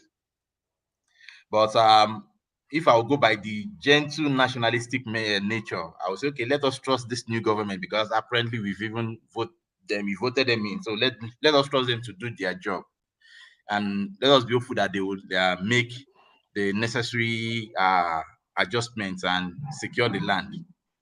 But truth be told, we all know that that is almost an impossible task now, especially with the kind of question that we have in Nigeria, with the kind of we are not even one, so we can't solve this kind of issues. That is it. But if we truly want to solve this issue, everybody must go out eventually. We must all be tired at once. Not that maybe a set of people will be tired and others will fold their hands. There was a time the youth were tired. They called them the NSAS. But the elders thought it was a fight for the youth, so they folded their hands. Now the trouble is getting to everybody. So until everybody is tired at once, the youth, the elders, everybody, the rich, the poor, and everybody will now go out to this. If it is to go to the streets, I don't know, but there must be this kind of holy anger that must be unanimous to everybody at the same time. That is the only way we can at least make a change. But with every other thing I'm seeing, the policies and the politics, the politicians will always find a way to wave it aside, to the bottlenecks and diplomacies, they wave everything away and we will not get results. Except maybe there's also something for them. So maybe if we go regionally again, you have regional policing, perhaps you localize your problem and everybody, there won't be this central power that must all fix it. So maybe that can also solve it. But if I say that, somebody like Paul will say I'm a regional man. Thank you. So all this I think your time is up. Your time is up. Sorry. Paul, please go ahead. No, come on. That's not what I meant. Yeah. This Ekiti and Ondo people, they'll be very stubborn people. And make Yoruba people know they give them too much power. You understand? Now they're more educated, but they know they rich, but they're too stubborn. So this thing that is going on in the north is just like our politics. If you could remember this Zamfara state that we're talking about, Zamfara state they discover more gold in Zamfara. That is where the problem happened in Zamfara. Then we started having all these problems here and there. Buhari had to close the airspace in Zamfara, even when they don't have no local flights in Zamfara.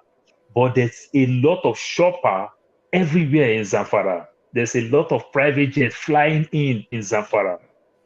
What is going on? You go to Dubai, you get cheap gold in Dubai because they are buying all this in Zamfara. They are giving these guys weapons. That's why President Tinubu make his main man Minister for Solid Minerals to look into that place to tap from what is going on in Zamfara. So I also want to believe that they are also sending their own handwriting to the government because they also know the government is docile, the government is weak, the government is playing politics with everything. But guess what? You can play politics with anything, but you can't play politics with security because our eyes are naked. There's no condom in our eyes. You understand? We're seeing all these things. They're all going on. And it's so painful. It's so barbaric. I don't know what is going on. The people of Zamfara, extremely suffering. The former governor before this one had to cross carpet from PDP to APC, all in the name of this gold. How much revenue are we making from gold? We don't even know. So the government too is failing like the so-called cabals or the big men are failing the country. It gets me tired. But we have to do something when it comes to security. Because without security, you can't do anything there. Yeah, this is really, some of the stuff I'm reading here is really alarming me. Really, let me just share this. This is at a little bit annoying actually when you think about it now. Let me just put it back up again. Just imagine because of insecurity. Just imagine what this person is saying here. He says it's something about God's this thing. God grace. It goes back to our conversation earlier. He says, "I'm therefore appealing to the people of the state to remain calm and continue to be patient. I believe with the measures put in place, very soon the security challenges will become history by God's grace." Mr. Lawal also commended the Quranic Recitation Committee for organizing the annual event. He noted that the recitation and memorization of the Holy Book had a significant impact in promoting peace and security. How does recitation and memorization of a book of I don't know, this it's Arabic language, isn't it? How does that promote security? You just had 100 people, over 100 people kidnapped. Because why? This was annoying me about this comment. Because they refused to pay 50 million naira. Where is that 50 million naira area? Yeah, look at that. The terrorists reportedly raided the community over the failure of villagers to pay 50 million naira protection levy. They have to pay protection levy to terrorists now. This is the sorry state Nigeria has been left in, because people they refuse to do the right thing by the people. And I think there's something he said that is also, sometimes it does sound a bit sectional, but it's actually accurate that everybody has to be upset at the same time. And for that to happen, we have to build bridges. The north, the south, the east, west, everybody has to come on the same page and say, we can't accept this anymore. We can't live in a country where somebody will just getting attacked on the street is okay. Here, if you have somebody attacked on the police will cordon off the whole area immediately, shut it down until they get to the bottom of the matter before they open the place up again, and the investigation will carry on, and they will try to find out. Violent crime is taken very, very seriously here. You can steal property, they might look the other way, but if you attack somebody, because they know that's the one that really does serious damage to the economy. Even America, with all the debts that they have, they manage to keep their country reasonably functioning. But look at Nigeria. Terrorists is asking us to pay them money to survive. And that one is talking about recitation of Quran. Isn't that what is wrong with the entire thing? Recitation of Quran, is that what's going to keep us secure? By God's grace? Can I make my comment now? Yeah, please go ahead. Please go ahead. I just got frustrated with. Thank you so very much. Please, don't waste your emotion, because we shall continue to recite the Quran, and then from now to that cannot come. It's not going to change. That's part of development in Nigeria. Just like we have said, the part of development is when you are in power and authority, you do as you want, and inshallah, God will help everybody. Let me tell you something. This is a well laid down it's like a 101. We have been reciting this, and sometimes when some of us talk, we talk as if we're against Nigeria. No, listen. If you read the comment going on, majority of people who are giving those comments about Igbos, majority of you who are speaking here, they didn't fight the war. I didn't fight the war. But even at that, you can see and gauge what the people are saying. People who never saw the war, whether they are Northerners or Westerners, they never saw it. But their comment is so, it's so ludicrous that you begin to wonder whether they even have respect for anybody from the East. Now, coming to the Zamfara issue, you see, this is the reason for holding down the nation. This is the reason for holding, because when they finish doing all that, and I'm not only referring to them because of a certain religion, so I'm not going to call it anything. When they finish doing all that, they hope to go back to Abuja at the end of the month to go and share the money. And money is given to them to continue to run their government. If they were the ones generating the money, they will not have time to do all that stuff, because they know that at the end of the month they need to pay the people from their own resources, the resources they've generated. Now, you are talking about gold, but you forget one thing. Gold is also a mineral resource on the ground. I 2 minutes don't pass. But Paul, you speak past me now. Why in 2 minutes no come now? If I'm suspecting you, honestly. They didn't even stop me. I stopped myself. It didn't stop you, and you will stop by yourself, and your time self finish, but no Because stop. I didn't do 2 minutes. Wow. I didn't do 2 minutes. I thought me and you know the same thing, but it's okay. And this your open teeth now. It don't make me disappoint.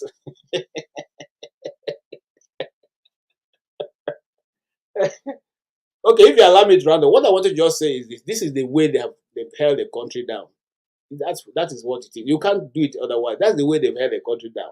Okay, and the people who are not thinking, we agree with them. Sorry, you can't round up. Sorry, I've been muted. You have a style of delivery that requires time. So you want to get used to distilling your thoughts and getting it out a bit earlier. That's why you go over time. No. It's called laying the foundation. That is how you lay the foundation I want to, and then you get it. If I jump on it, you don't understand it. Anyway, that's okay. All right. I think. Oh, the queue just changed. I thought. Okay, Xero, please go ahead. I think one thing we should learn to do is to point fingers to who we are supposed to point fingers to. When did this Zamfara issue start? When did they start mining gold there? Under whose presidency? Point finger to the person. Everybody's just politically correct. Even the current administration don't want to. Who allowed the Zamfara governor to be taking the gold to his own chest? It's the president. They say skirmishes don't last more than 2 weeks unless the presidency is involved. It's Buhari that allowed these things. So let us point fingers where fingers should be pointed. Generally, every ethnic group have their problems now. We can now see that the Igbos are not the only ones having problems. But there's a saying I used to say: if you put 20 people in prison and then you come there and you give uniform to 5 people and then you put meat in their rice, everybody in that prison will start fighting for uniform and meat. And that's what the Nigerian problem is. By the time we can decipher this problem as different ethnic groups, as people who have come to be in one pot of soup, figure out a way, we'll begin to make way out of this matrix. Otherwise, the more we struggle, the more we trap ourselves in different holes inside this matrix. Why the people who are putting us here, you know how Buhari is to use toothpick. That's how all of them that put us in this mess. That's how they are using toothpick. They are looking at us. They are laughing. They are using their toothpick. You will be fighting your brother. Everybody has problem. I yield. Thank you. Let me just do a little bit of a promotion of subscription. This is True Niger this in channel. Please subscribe to this channel if you have not subscribed already. If you have subscribed already, don't subscribe again. You are just going to unsubscribe. Subscribe to the channel. You know, we cover issues based on evidence. We get quality information out there so that we start concretizing our thoughts, and if we get it right, our people are going to be more educated about the issues, because now you can see that all of us, many of us are from the south here. We now understand the northern areas have similar issues that we have, maybe even more, because I feel like we need to even have more voices from the north so that we can start kind of connecting our problems, because when it is everywhere, you're going to find that, like ME said, we are actually going to be able to solve our problem faster. Because now terrorists is asking for 50 million for this in protection. That cannot be acceptable. And I believe that our information, and I'm really proud of how far this channel has come, where we challenge things that are not factual, and we, you know, even if we disagree, but we end up getting to the truth of the core of the situation. And that is what I'm promoting too. And we want to get this channel to Nigeria to around 500 so that we can start actually functioning better and getting more information out there. Steph says something about doing stuff for actually coming together to actually get things done. I think, Steph, I have your details already, and we are already having meetings privately to start formulating ways to resolve some of all these issues in the country. It has to be done, and north, south, everybody is invited to have these sort of conversations so that we start coming up with ideas on how to resolve these issues we face in our country. I believe by doing that alone, we will also push the people in authority to also move forward. Every little helps. Every little helps is the change of consciousness that we need. We had the conversation about prayers earlier on and how we perceive prayers. A lot of things have to change the way we perceive the world. And many of the stuff we've learned before have been corrupted, and we are hanging on to it. Look at how somebody is saying that children, we are proud that we are reciting a book. Reciting a book is not going to help you protect your environment. You have to actually do stuff to protect your environment. You've not secured the environment. You're talking about reciting a book as keeping the society safe. Have you forgotten that the moment that book came to Africa, that's the moment we started falling? No connection there. It didn't occur to you that there's a link. Please, people should really start thinking more critically about things. Please, and subscribe to this channel, and that is my main promotion anyway. The idea is that we actually do cover it. I question everything. Thank you. Who is next? I just want to add to what the Ovie. last person said. You see, what is going on in Nigeria is Ovie. It's I know Ovie. Ovie. Ovie with the dada hair. Oh yeah, go ahead. Jesus Christ. People are trying to come in. Who is trying to come in? We are going to be closing. Let me just remind you, today is Sunday. We are going to be running them around 7 hours so that, people that go to work during weekdays can. We don't want to have jobless people coming here that have been sacked from work because they are spending too long having conversation about Nigeria. You guys don't work in UK. You don't work in UK. Who work? How do you know? We do work. Oh. We do work. Please, Exero, you sent your piece, so it's Ovie, isn't it? Yes. Ovie, please go ahead.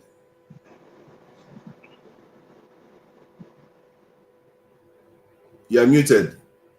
Your audio is not coming through, Ovie, and it's also delayed clearly. Yeah, I can't hear you. You can't hear. No way, Ovie. Yeah, it's also delayed too. Don't worry. When your audio is restored, your tone will be preserved. There is a famous Chinese saying that you kill the chickens to warn the monkeys, to scare the monkeys. That's what's going on in Nigeria. Yeah, KJ, I agree. Wole, thank you for coming in, and I'm sure you have something to add to this. Yeah, sorry, it's been a busy weekend for me, but I try to be in and out into the conversation at the background. I know I have less than 2 minutes. I'm just going to concur with what everyone has said. I mean, it's the love of the country that we have. That's why we, rank our brain and see what could be the solution. Looking at it from the religious perspective, I think Nigerians, the way it is at the moment, we are more religious than godly. Because when I look at what people pray for or what they do Thanksgiving for, I always feel like, is it something that we have the time to do when we come abroad? That's another question for another day. But looking at what could be the solution to the country's problem, I think it has to come from every single one of us. And I always say that the people who are ruining this country, they are from us, directly, indirectly. They are not Asians. They are not white. We might have the hands of these people at the background, because if they create some kind of stealing in Zamfara, why that gold is being transferred to somewhere like Dubai. So whoever is buying it has hand to create some kind of unrest in that place, so that it's like a syndicate kind of business. But anyway, that is one side. What can we do to make the country secure? You've said it. We need to start educating our own people. If we cannot go back to the region where security and everything, like ME said, this is where we going to know that, okay, Wale is going to be the local government chairman. His hand is not clean. He's a very corrupt person. It's now up to the people in that local government to single-handedly put him in the affairs of their local government. Then nobody to blame anymore. And when we look at what has happened in Nigeria so far, sometimes when I look at this man, Emefiele, being suffering for all the atrocity and everything, then I think, where is Mr. Buhari? Because he was there when the man was going through all these things. Why can't Buhari being called to come and give account of his own administration? What happened to other people? So until we have transparency and accountability, we might still have a long, long, long way to go. And I would implore every single one of us here, every little thing we can do within our own capacity, it might be within our own family members or our own little community. Let's try to change the orientation, the mentality our people have. And also, they say, he who comes to equity must come with a clean hand. If I want people to behave very well, be transparent, be accountable, then I must be able to do the same. Just like the the Malawian president that said, I'm going to stop my trade, I'm going to do this, I'm going to do that, and that starts from me. That is how leadership should be. So thank you. Thank you. And lastly, before I go, I think, is it not 2 minutes, Ify? It's 2 minutes. Sorry. 10 seconds. No, 10 seconds. You didn't hear. No, Jarao. I just want to say, hey, stop it. Wole, you don't know how strict is here today. Oh. This is beyond Abacha. Even Abacha will be pleading fifth here. Yes, Ovie, please. I think Ovie is back. Ovie is back. Okay. Ovie, please go ahead. Ovie, go on. I know it's KJ. KJ, no, I'm coming after him again. Yeah, today, this week, now me and you, KJ. You leave Zamfara, go to talk about Biafra war. For that reason, let's start with Nnamdi Kanu. Since all of us come back from Chicago State University, we will not find anything. We have spoken about all the problems, both the old ones, the new ones, and the future ones. We forget saying Nnamdi Kanu is still there. I'm not saying people the one that say, why are you talking about Nnamdi Kanu? I want Nnamdi Kanu out. Why? Because the reason why Nnamdi Kanu is still in jail is not because of what they are accusing him of. Even because of what they are accusing him of, Obasanjo has done worse. Go ask people of OD. Buhari has done worse. Go ask answers. They are holding on to Nnamdi Kanu because for the past 30 years, if I should have to go back, there's no Nigerian that single-handedly, organically built followership that is not a politician or a religious leader. That's not in my lifetime. That guy did what the government failed to do, conscientizing people. No single person in Nigerian space today that has organic follower that exceed 1 million followership, and that is dangerous to the system. That's why it's still there. And that is why if we disagree with this system, this government, that is why we need Nnamdi Kanu, because we have not seen anyone again who has the ability to actually mobilize and conscientize Nigerians like Nnamdi Kanu did. And that is why it's still there. And that is why nobody is talking about it. Nobody is talking about it because it's not in the newspaper. It's not in the media because they own and control this media too. So those one where they shout about Hussein and the rest, why are they not talking about free Nnamdi Kanu? Because guess what? If you come out, even if you not talk a word again, if followership will keep growing. And they've not figured it out how to control that yet. That is why it's still sitting there. And it's that time we start talking about it should be a national burner. So Bola Tinubu should release Nnamdi Kanu. We need him out there on the street. We need Nigerians to be considered. We might not like the way he's considering Nigerians, but at least he's doing something. Something nobody as a speaker can able to do. No Nigerian can come out on the street and say, I have organic 1 million followers outside Nnamdi Kanu. Nobody goes, say, many Nigerians in that part that will not see 1 million people. That is something that that's something that we need. Since we don't have any other person again to conscientize Nigerians that the system that we are having today is being captured by few elites across the nation. And that's our problem. That's why I'm so angry when we are trying to regionalize or personalize our issue. It's not our issue. It is a state emergency that we are having today. Because all of a sudden, after election where they want to make us kill ourselves, we always kill ourselves. Every day we come here, we insult our parents because of these idiots. Where are they today? They are organically coming together. And I've been saying it. Time's up. Time's up. Sorry. Yeah. Tone. Please go ahead. I don't have much to say. The only thing I'll keep on saying is that we're dealing with people that don't have conscience, people that don't have scruples at all. They don't care. The only thing they will understand and they will feel is force, violence. It's just as simple as that. Thank you. Yeah, thank you. I don't know. I think I actually disagree with Ovie when he described Nnamdi Kanu the way he did. I don't understand our people sometimes. You want law-abiding societies or you don't. You can't go straddle both sides and expect things to what crime he commit?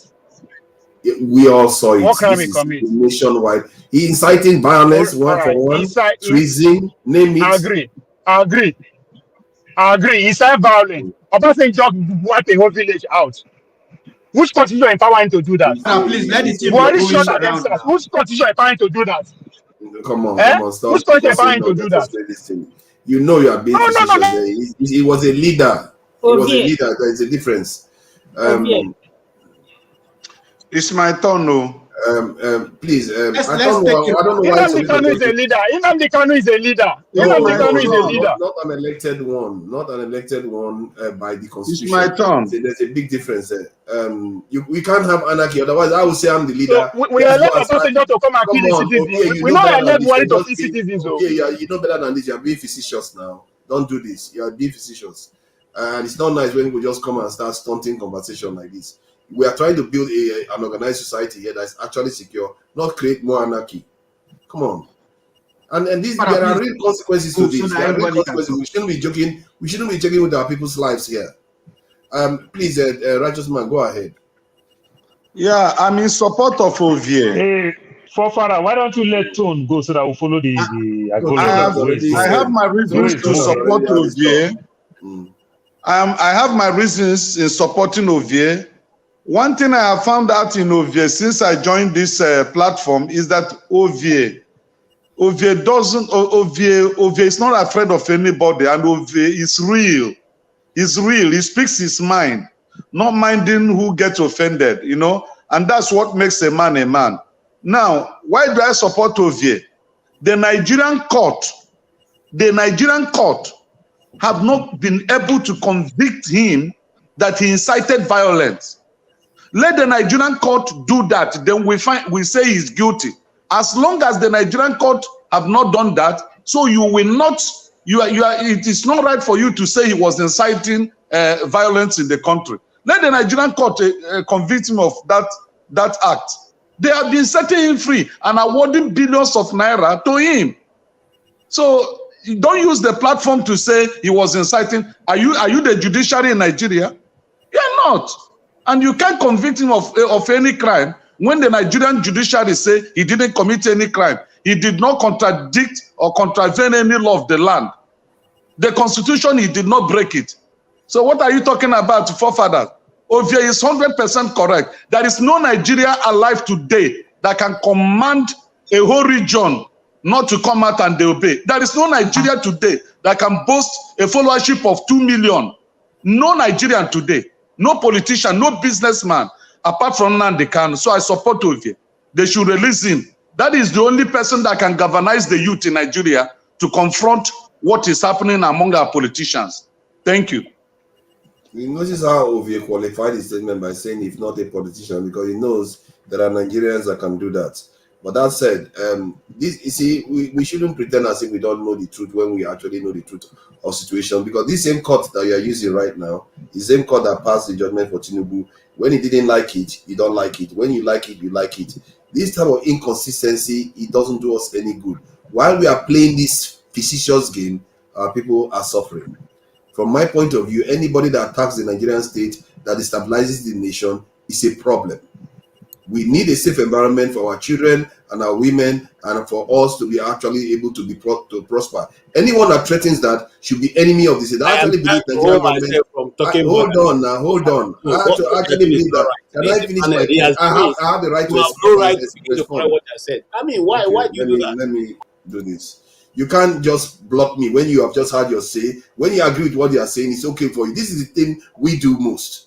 You agree with somebody, okay, let them have all the say. But if they don't agree with them, you push them back. The same court that you are using right now is the same court that found Tinubu okay. Do you agree with the court now? Is that okay for you? If you're okay with that, then be consistent about it. Because in the end, you are missing the real victims here, the people. Those people that were kidnapped, it's not only men, no. There are women, there are children there that were just taken. And you're here talking about being inconsistent all over the place. You are missing the real problem that our people are facing. And I actually believe the Nigerian government, they are saboteurs themselves. Because if you look at nations, people that do stuff that Kanu has done to Nigeria, nations don't spare them. They don't. They take them out, off. If you look at this in Russia, look at Spain. Spain, they want to even talk about amnesty to people that didn't result in violence at all. The Catalan people, they didn't result in violence. They just asked for independence. Look at the massive protest you saw on the streets in Spain last week. They didn't want to hear it at all. In the UK, look at it. Go and write Nigerian government to take him out. Write them. Hold on. I'm telling you, because millions of lives are at stake. You are worrying about one person. 100 and some people have been kidnapped today. 200 people will be killed tomorrow. Dead body will be brought out of the ground next tomorrow. Those are lives too. Those are lives. Is it not the Kano that kidnapped them? Was it not the Kano that kidnapped them? The anarchy. Guys, please, this thing is getting rowdy again. Let's do it. Let's follow anarchy. Just like the government is creating anarchy, those people too are creating anarchy. They are all in cahoots in this together. I don't trust any one of them. Anybody that results in this situation that Nigerians are in, don't trust them. Period. Please, Jonaba, go ahead. Mosquito is already biting righteous man for you. Why are you talking? How do you know? Jonaba, I'm going to Benue to chop pounded yam. Don't worry. No, don't even go. The Benue yam will come to you in your bed. Don't go there. I think all of this thing is lack of leadership. We have not truly have a leader. When you have a real leader, he unites people, he break all the barriers, he go after those to make sure his people are empowered and competitive in 21st century. But we don't have a leader. We have an analog brain and all those maniacs who preside over us. What I urge all Nigerians, home and abroad, let's love ourselves. Let's fight for a common goal that we're all being disenfranchised in one way or the other. And the reason why we come to this town square to talk often is because we all genuinely love our people, we love our country. That is not working. And until we put a demand forward, a politician can only promise you and assure you they will fail you. And I always say that the demand is that we want a country that works for everybody. Just create an enablement environment that everybody can strive, and that can solve our problem. But we don't have any visionary. They just come and just destroy. From 1999 till now, anyone that come, any government, any president that come to power, when he leaves, he will miss the other one. I can't believe we are missing Buhari this soon. I can't. God bless you. Yeah, was it not Ife that was saying that we're going to miss Buhari or something the other day? Oh, Father, why are you reading it's already this happening. now? Come on, man. Why are you reading this? All of a sudden, more people are before me. Who is that? Is that a zero? Yeah, you are reading this backstage now. They are backstage. I'm not reading it. They are backstage. They are just coming through now so that they can have a chance to say something. It's only Steph, to be fair. Steph hasn't. I think Steph, have you said something on this round? I don't think Steph has said something. Please, Steph, go ahead. Steph and Tone. Yeah, Tone did say something. I think he moved on. He just said something for about 30 seconds. I think Paul, you missed Tone. You missed Tone. Yeah, you said it before. You missed Tone. Steph, please go ahead. Yeah. I don't know. I'm still gonna go on reciting Nigerian problems, but I don't want to dwell much on that. Well, I want to just make a quick comment on because I know that this issue of Nnamdi Kanu, I've had the opportunity of having this kind of conversation with forefathers in the past. And I still want to repeat what I told him. I don't care the crime Nnamdi Kanu committed. But what I'm saying is that any right-thinking Nigerian should be concerned on why the government cannot convict him and put him in prison. Why? If you have done something wrong. For the fact they did not do it, they're not willing to do it, means that he's innocent. What are they scared of? Are they cowards? If you have done what no other person have done in Nigeria, that's so grievous. What are they scared of? If he's guilty, convict him, put him in prison, let him serve his term and be free. He's not the first person to be in prison and still come out. What is the Nigerian government scared of? Why are they playing politics? That's stupidity. That's all I have to say. When you don't have a judiciary system that works, what do you expect, Steph? Will I be allowed to make my comment now without being bullied out to the background? KJ, it's not your turn. It should be my turn. It should be my turn, KJ. No, nobody's bullying you. KJ, it's not your turn. It's my turn. This is the bullying thing. If he's not ready to speak, it should be my turn. Talking like this. I can't believe you'll be talking like this, KJ. You'd have been giving all this time. Even I gave you my time, sir. No, my dear sister, I'm sorry that you're thinking that I'm talking that way. It's just that what Fofana is saying every time, just like Steph have said some of those things. KJ, it's not your turn. Every time anything allow people to talk. KJ, it's not your turn. That's annoying. KJ, it's not your turn. Please, Paul. Yeah. Okay, so I get tired with all looking every second to see problem. We hardly see solution. One of the ways I want to believe that solution can come where the people can stand tall to vote for the leaders they have. See, when I go to the food bank, every time I drive past the food bank, sometimes I take my daughter there when she was doing voluntary work for her college stuff. You see people carry 23 cars come to the food bank to come collect free food. You understand? And they have rights, they have respect. You see US Army respect people who are taking free food, begging for food. They have rights. You understand? In as much as they need food, you can't still denigrate them to the ground level. But in our country, we bring people so low. If one of the things, when you see the Emiratis, when you see the Qatarians that we had, how do they call you see these guys in Dubai, you see them, what you see in their country is that every one of them, good percentage of them, they are doing well. That is what makes nations grow. You know, Nigerians are highly underpaid. We don't respect the ordinary people in the streets. But when it comes to election, you and I want to challenge the ordinary man in the streets to do the right thing. Are we so serious? You understand? If government can support industries, companies, some of us, when we do business, we know the government of America is so wasteful.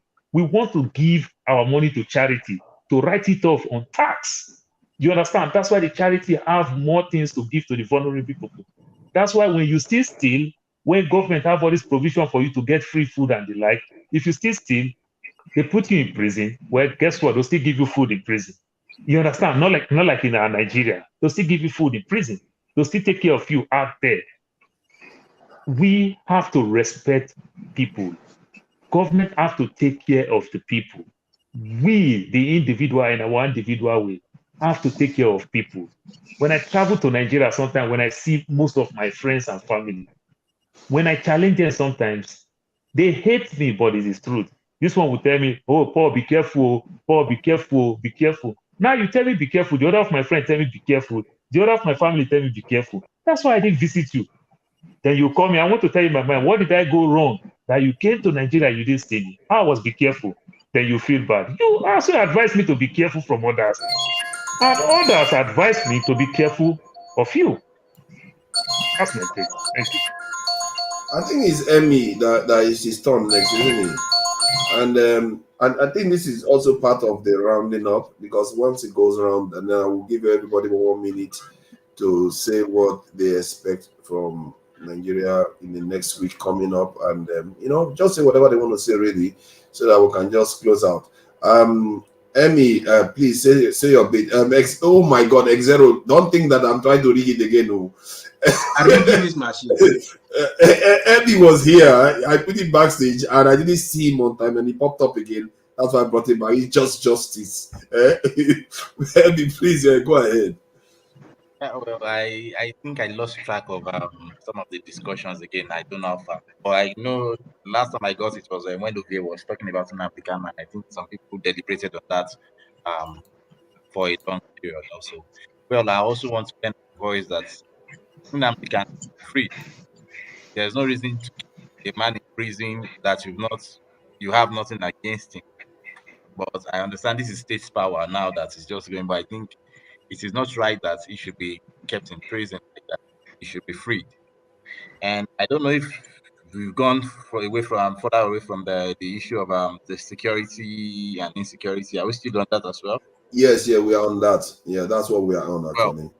okay, so well, I would say I would let us continue to trust the government again as we have always done, and by voting them in, and let us keep trusting them that they will do the right thing.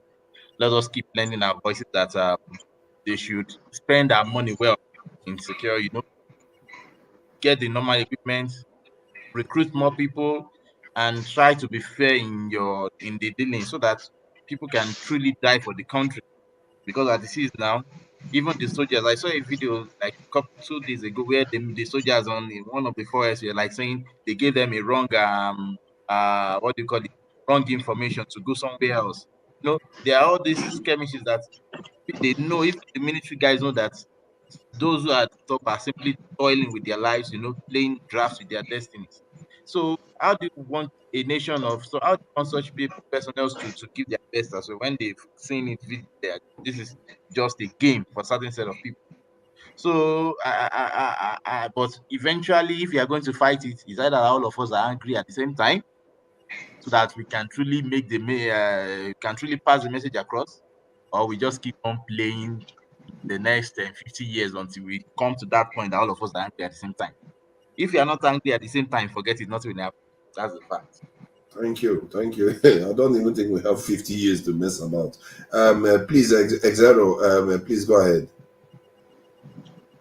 Yeah, thank you for finally giving me my time. I don't know why you removed Ovie, because I wanted to confront him. No, I didn't remove Ovie. I didn't remove him at all. Backstage. Okay, good. He's hearing. I've been on platforms it's not backstage. I think he dropped off. It's not backstage. Sorry. Yeah, but he's in the chat. As at the last election, I've been on platforms where they discuss this Nnamdi Kanu issue, and I think Ovie was laughing. That was when Nnamdi Kanu was popping. Well, it's so surprising that now everybody is clamoring for the guy. Suddenly, the guy has become the Mandela. So, I mean, this is typical of Nigerians. Once you are out and free, they'll be telling you, hey, come back to Nigeria, come to Nigeria and fight. Stop commanding people to go and fight where you are. Then when you are in prison, everybody's eyes is clear that, but this guy was saying the truth.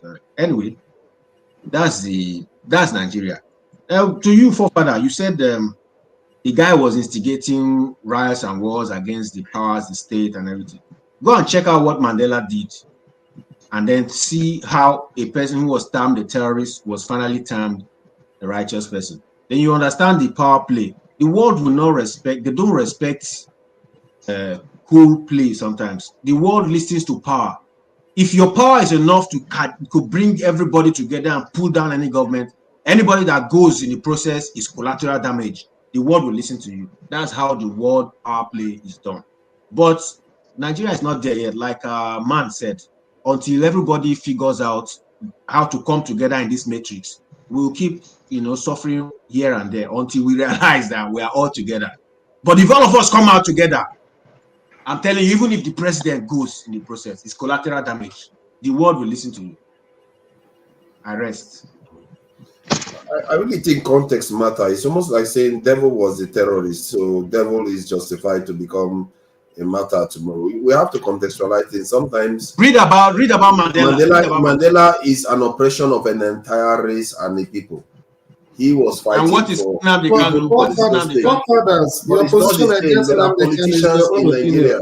There are politicians. Yeah, of course, in my opinion, it's my opinion. But you can also, people that are watching can weigh that with the facts of the situation. There are Southeasterners in Nigeria doing a lot of different things. It's not the same. When people compare Mandela to that, it's cheapening what Mandela did. There are degrees to everything. You can't just mix things up as if they are the same things. Please, Wole, go ahead. I think everybody has really said a very good point how we can take the country forward. But my only concern is even Namdi Kanu. The problem I have with Nigerian is people will say, yes, this man is for us when they need him. The moment they get whatever they want or not there anymore, they will say, how did they say it to Jesus? Crucify him today. It's people until he said, like, until we all come together, irrespective of who you are, if your life is better today or you're suffering, if you not join the, we are all just going to be played like, like Ludo. So we need, no matter how we are, I mean, we are enjoying life in abroad where we are today. If we cannot put our hands together, put our voice, join people, these people are just going to continue to, continue what they are doing. So please, every single one of us, let's spread the news. Let people know that this is our country. We need to fight for it. There's no point anybody sitting on the forest because they haven't kidnapped their family members or they have, things working for them abroad today.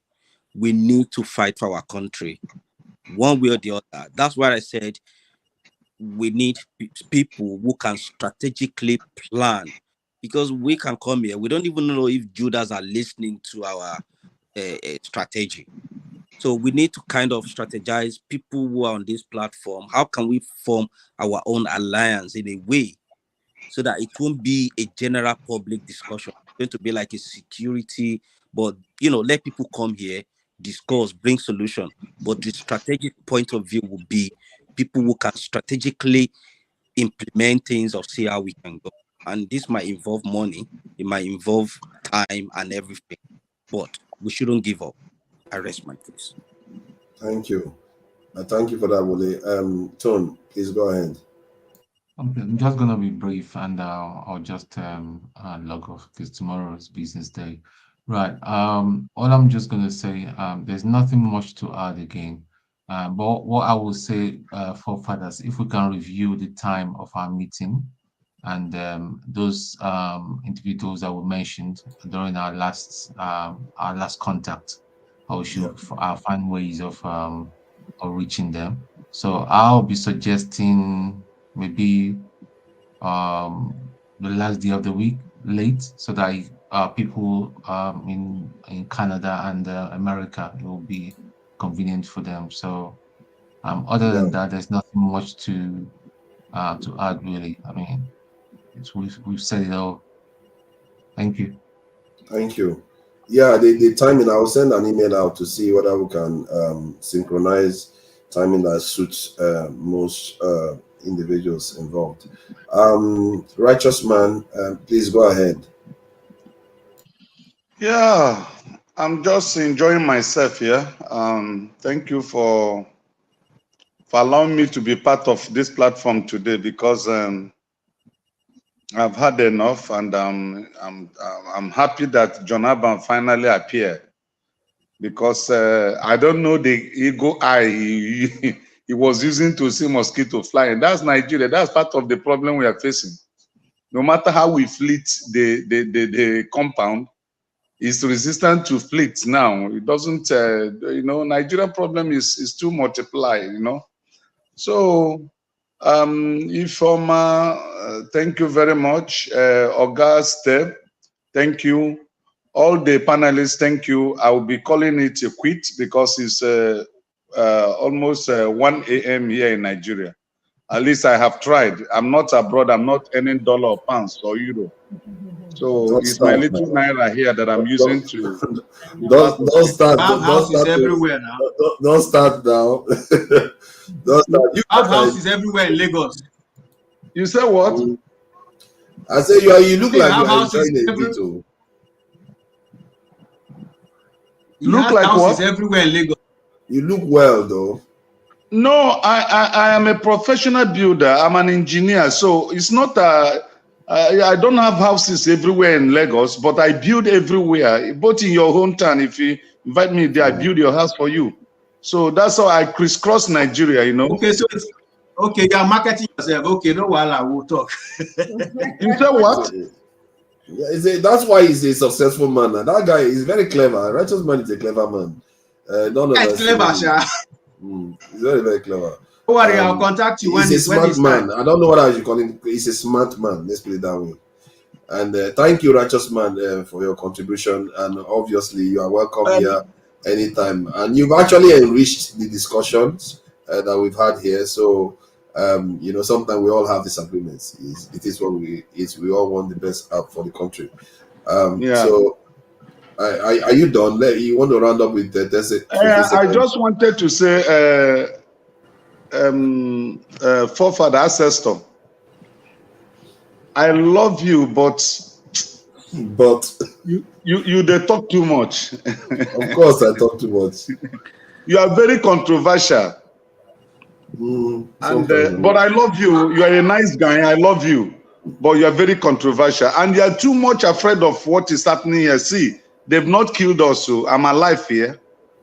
Since I returned back from Germany, I've been living here now for how many years? Nobody have killed me. I always travel to the east. I go to Port Harcourt, I do construction, I go to Benin, I go to Benue State, I go to Kaduna. Nobody have harmed me. So that fear that once you reach here, they kill you, I don't know where it's coming from. You guys should raise that from your mind, okay? And let's get Nigeria It's work. your prayers. It's prayers. That prayers we are talking about. You said what? I think he's right to an extent, because I went to Nigeria. When I went to Nigeria, I was everywhere. I didn't use like aircraft flying everywhere. I used public transport, and it was quite reasonably safe. It's not everybody that is dying. It's 200 As million. I'm talking to you now, as I'm talking to you, my friend, he flew from California 2 weeks ago. He just left today. He just left Nigeria today. We've been walking up and down. I've been taking him to places where he bought some plots of land, and then we did all kind of documentation. He has gone back. So 2 weeks he spent here. So what are we talking about? So you guys should be you should be working hard to make more money and invest here. Don't be afraid. Nobody's killing you here. We never die, yo. Right. 210 million people never die.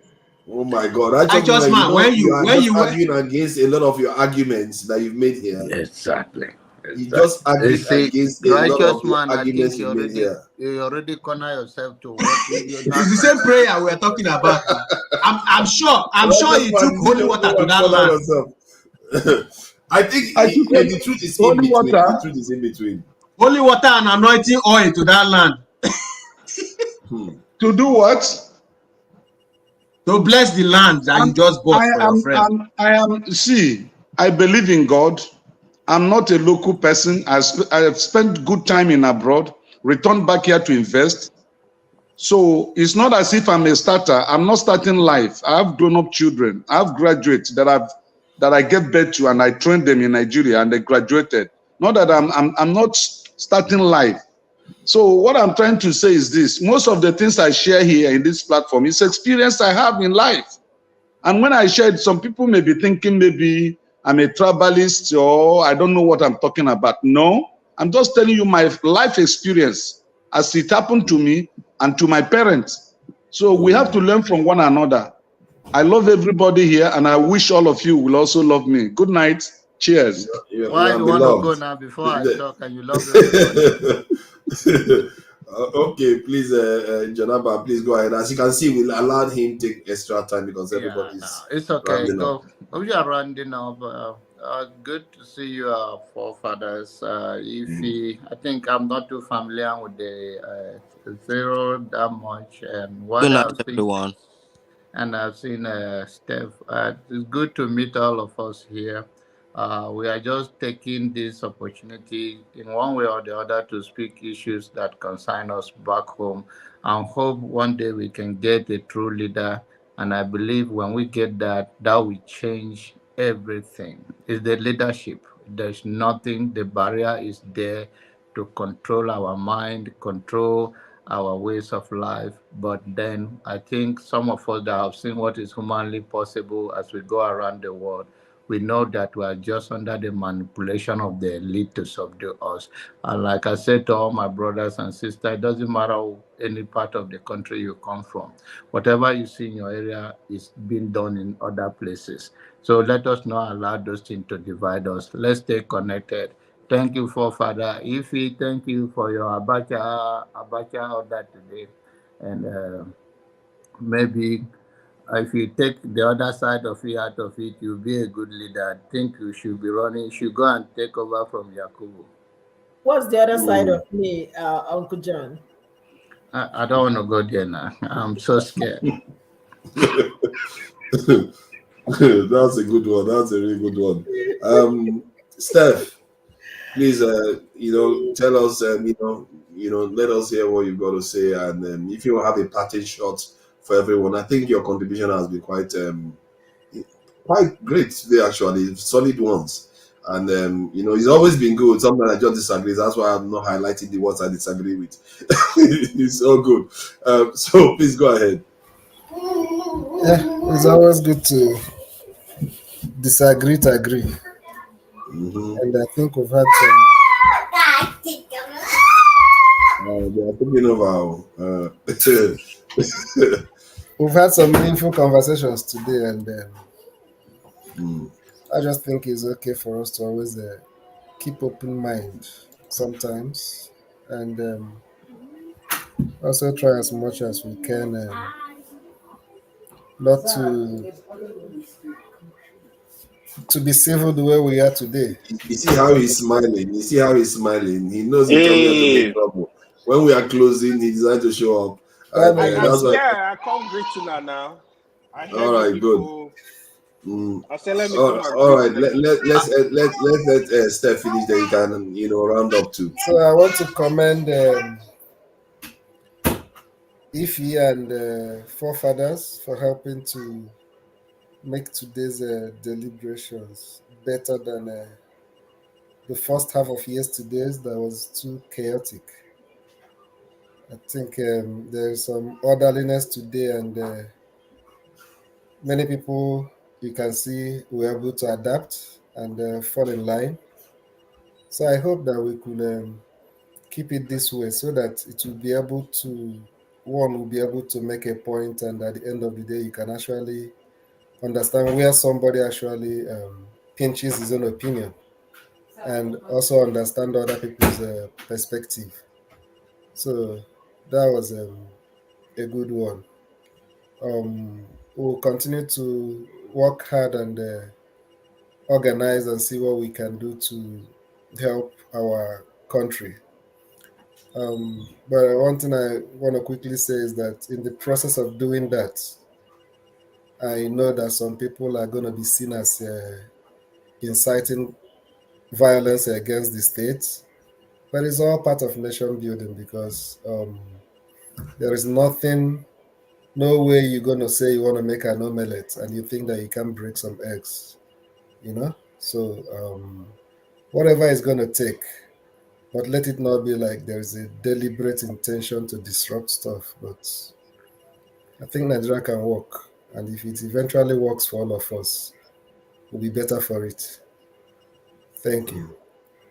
Thank you. I appreciate that. And AY, welcome. Thank you for joining us, so early. And, let us know what you think about what you've not heard today. Please go ahead.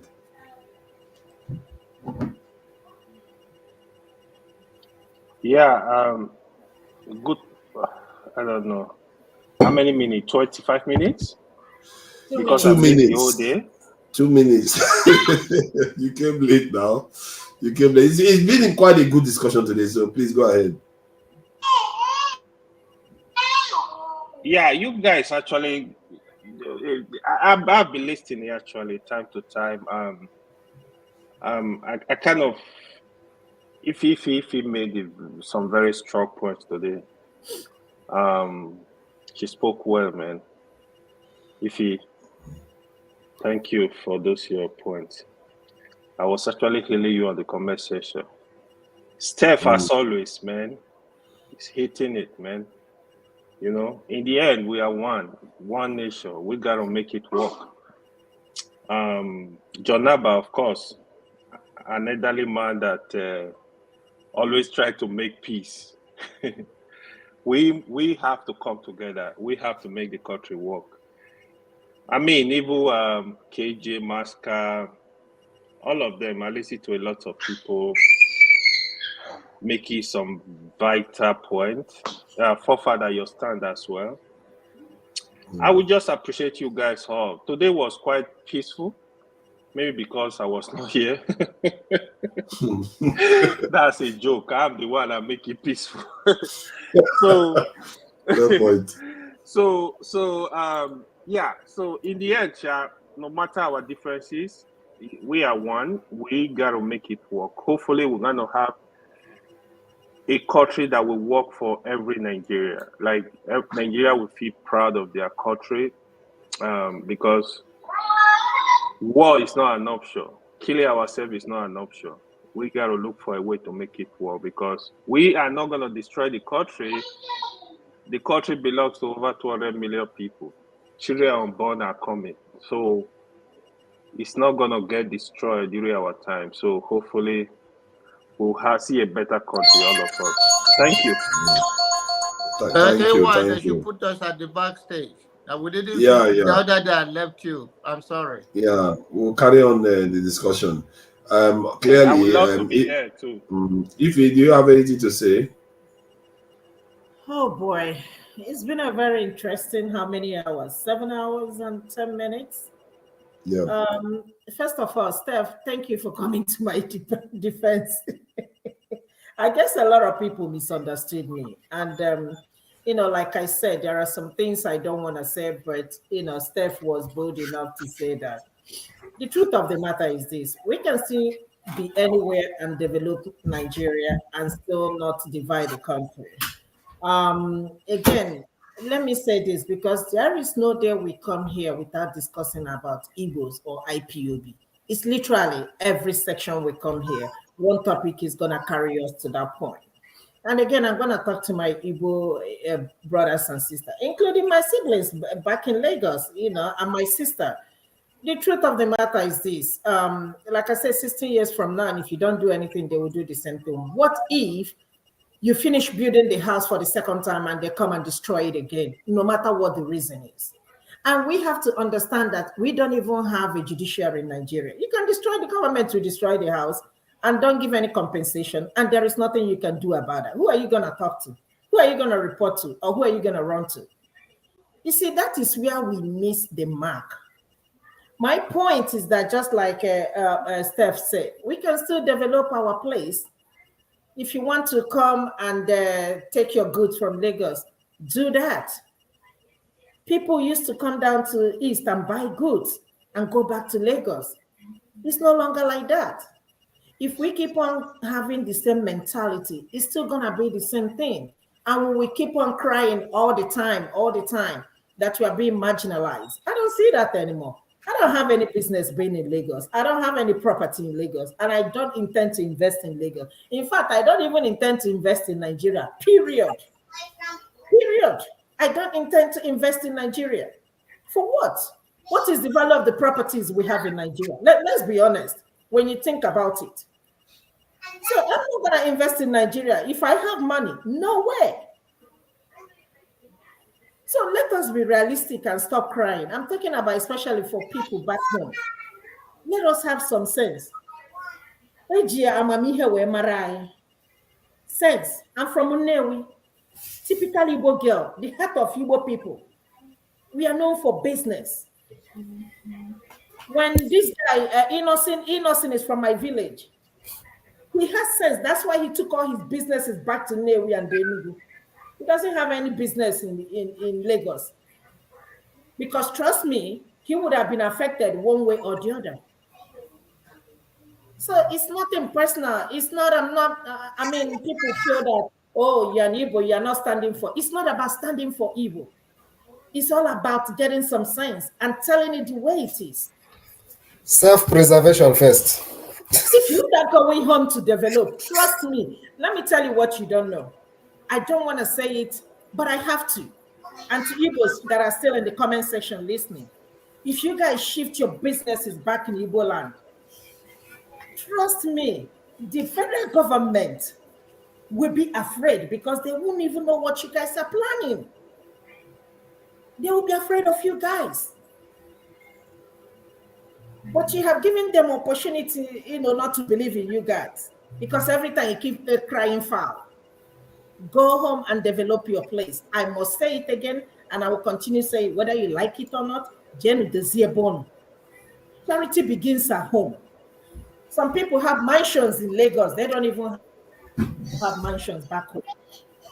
Look at one of the guys that has his property demolished was saying that he's homeless, that his wife is in the hospital now because of this. I feel your pain, but like I said yesterday, we live. But if I see some of the properties being demolished over there where I grew up at Onitsha, where my parent lives, I'll be happy. You know why? We know why? Because of the same thing that is happening in Lagos happened to us.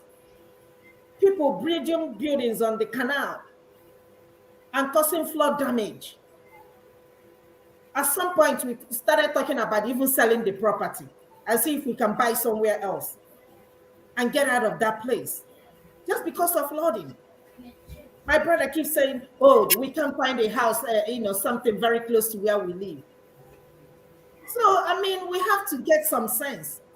Let's stop all these sentiments and this marginalization and all this stuff. No, all of us, even the Northerners, they are crying too. Do you think it's well with them, even though they have been in power more than any tribe? But look at the poverty in the north. It's worse than any other tribe in Nigeria. I was looking at on Instagram, and one guy, he was wearing suit. I don't know if anybody saw that, selling cola. And one of the guys saw him and said, how much are you selling this cola? He said, 1,000 naira. He said, everything you have. He said, 10,000 naira. And he said, how much can I give you and you stop selling cola nuts? And he said, 30,000 naira. I said, sure? 30,000 naira. To stop selling cola nuts that you use to start a business. This is an Hausa man. That is the poverty we are talking about. The man ended up giving him 100,000 naira, which is still nothing. So, I mean, Igbo people, we are the most hardworking people. Unfortunately, forefathers, I don't know where you're from, but Igbo people, we are the most hardworking. When I say hardworking, in terms of business, in terms of anything you can think of, that's what it is. Let us do that back home. Let people come and find us. Let us stop chasing these people around. Thank you. Thank you. It's interesting how your position seems to evolve from, like when you said about people who miss Buhari. It sounds like a cynical statement at the time, but when it starts happening, it's just like, okay. It's only 6 months ago, and we have 7 more years and 6 months to go. We have not even started. And honestly, pray all you want, Nigeria is not going to get better until we change the mentality, until the government leaders begin to make a U-turn 360 degrees. Let's hope. I really pray we don't lose 4 years to nonsense. Let's hope that somebody within the authorities and they are listening to us. Maybe they've heard what you are saying and think, okay, we have to make sure if he is not correct, and they do the right thing by the nation, because sooner or later they will start hearing the people. But I agree with you, and everybody agrees with you. And it's fair, at first people will disagree with you. Then until the evidence starts coming in, Steph came in and said what he said, and now he supported it, because in the end it is the truth. You can't keep putting yourself in a victim position all the time.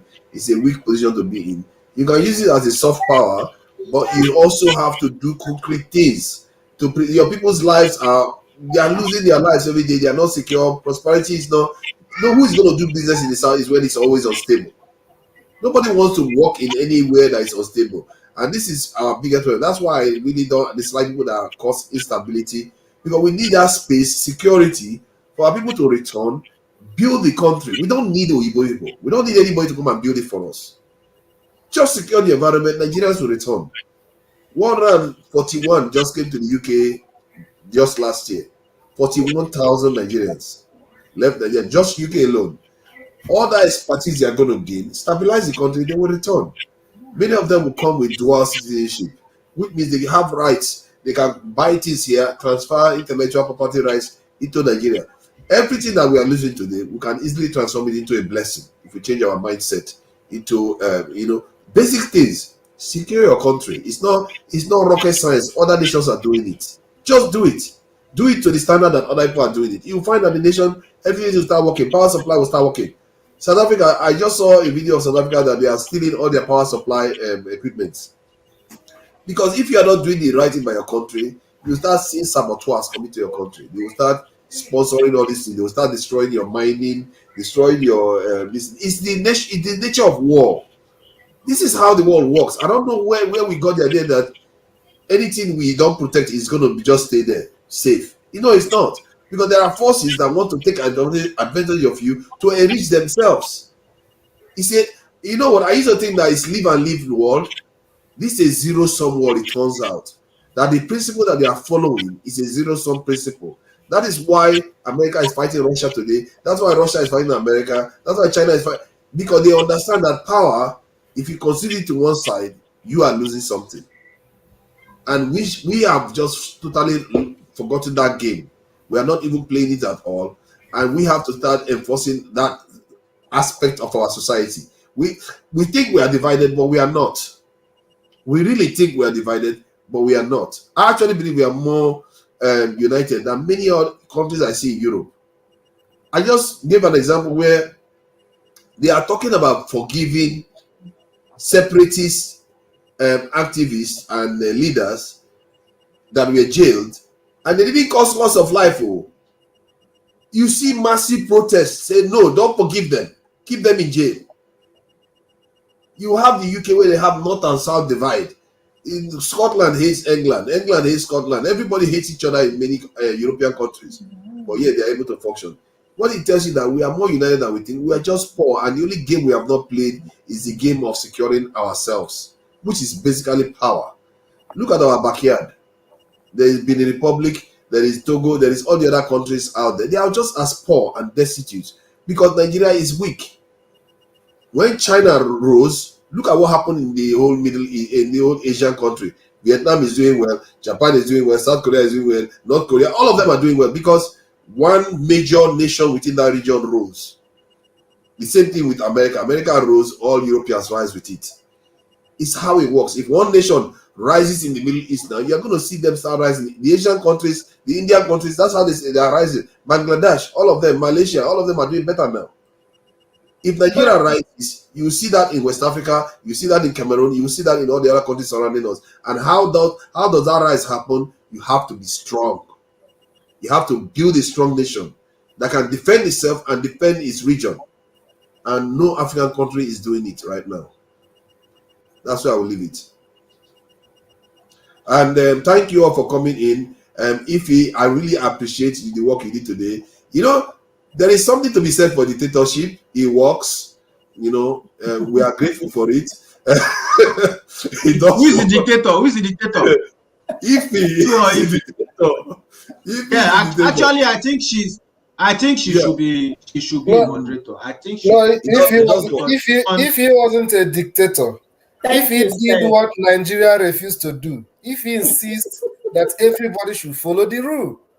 Order. And if she did that, but I understand that giving time will not take out of the time. But she did not give me time. He gave it to who will speak for her. That one is her right to do it. Yeah, it's her right. She's within her right. I mean, I'm not against. I'm just telling you that is what Nigerian does. Uncle John, I got you next week. I think there is a balance, isn't it? There's a balance when you have a female on board and at the same time enforcing rules. And for me, I support people that are enforcing the right thing. So we all supported her, to be fair. Because what we tend to find is that sometimes when you say rules, everybody will have for 30 seconds and 15 seconds extra. And I often say, okay, go ahead and do that. But from the beginning, we said no Jara, no extra 10 seconds, and we enforced it, and it worked. And I remember the last time I worked with Ify too, it did work then too. There is something to be said when two people who are working on the same thing, and you guys seem to be respecting her a lot more than you respect me. But it's all good. Forefather, I think you should learn something from Ify, and I think you should use, you have the power to mute people, because sometimes I see you just allowing. You don't need to just mute the person so that the conversation continues. And Ify should be on this platform every time, because you can see the effects. I have a job. I have to pay my bills. But you have an effect. Whenever you're available, I think it's a dual, duality. You see, this duality thing works. I'm not for there now. If it's duality now. The good guy and the bad guy, but good cop, bad cop. She is the bad cop. I'm the nice guy. I'm like, and I will. We make sure everything goes smoothly. It really did work well today, because this was a charged conversation. Yet it went well, reasonably well. So couple with the fact that she's beautiful, it added more spice. You see, now you have to try to. You need to stop it. No, the truth of the matter is that what happened yesterday was a mess. I mean, if you are behind and you were listening, you'd be like, "What the heck is going on?" I mean, I don't understand why. I don't know. It's just very difficult for me hearing this from the background. Why can't we just let somebody, when everybody's speaking, nobody's speaking? It was just like I think Forefather is too nice, because I've been on the platform sometimes. Somebody was insulting Forefather, and all Forefather was saying was, okay. I mean, man, you are too nice, man. You should use the mute button. They are already calling me dictator sometimes. I have to try to rein myself in a bit, because I do have those tendencies. I think it helps if we had two people, so that when one side says this and we stand by it, I can do it, but I just tend to not like to mute people. The reason why it was difficult for you forefathers to do, and why it's going to be difficult going forward, is that if you interject in what anybody want to say, it's going to be hard for you to stop others from interjecting. Exactly. That's what I wanted to say. Yes. That was what happened. That was what was happening yesterday. I think it's a style of conversation. Hold on. Since the two-man committee work, we need to wait for.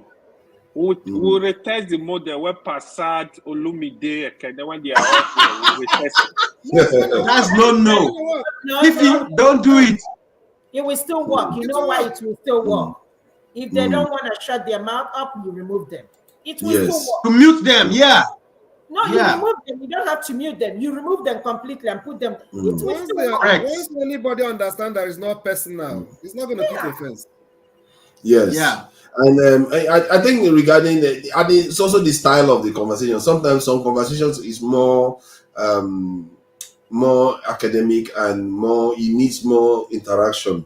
So, and this conversation today was more, okay, everybody give your own opinion about it. And because I guess we live and learn. If it's a charged conversation, you want to make it so that everybody has their own turn. Because if you do this, give and this thing, then it gets heated and people will interject and, it just gets out of control.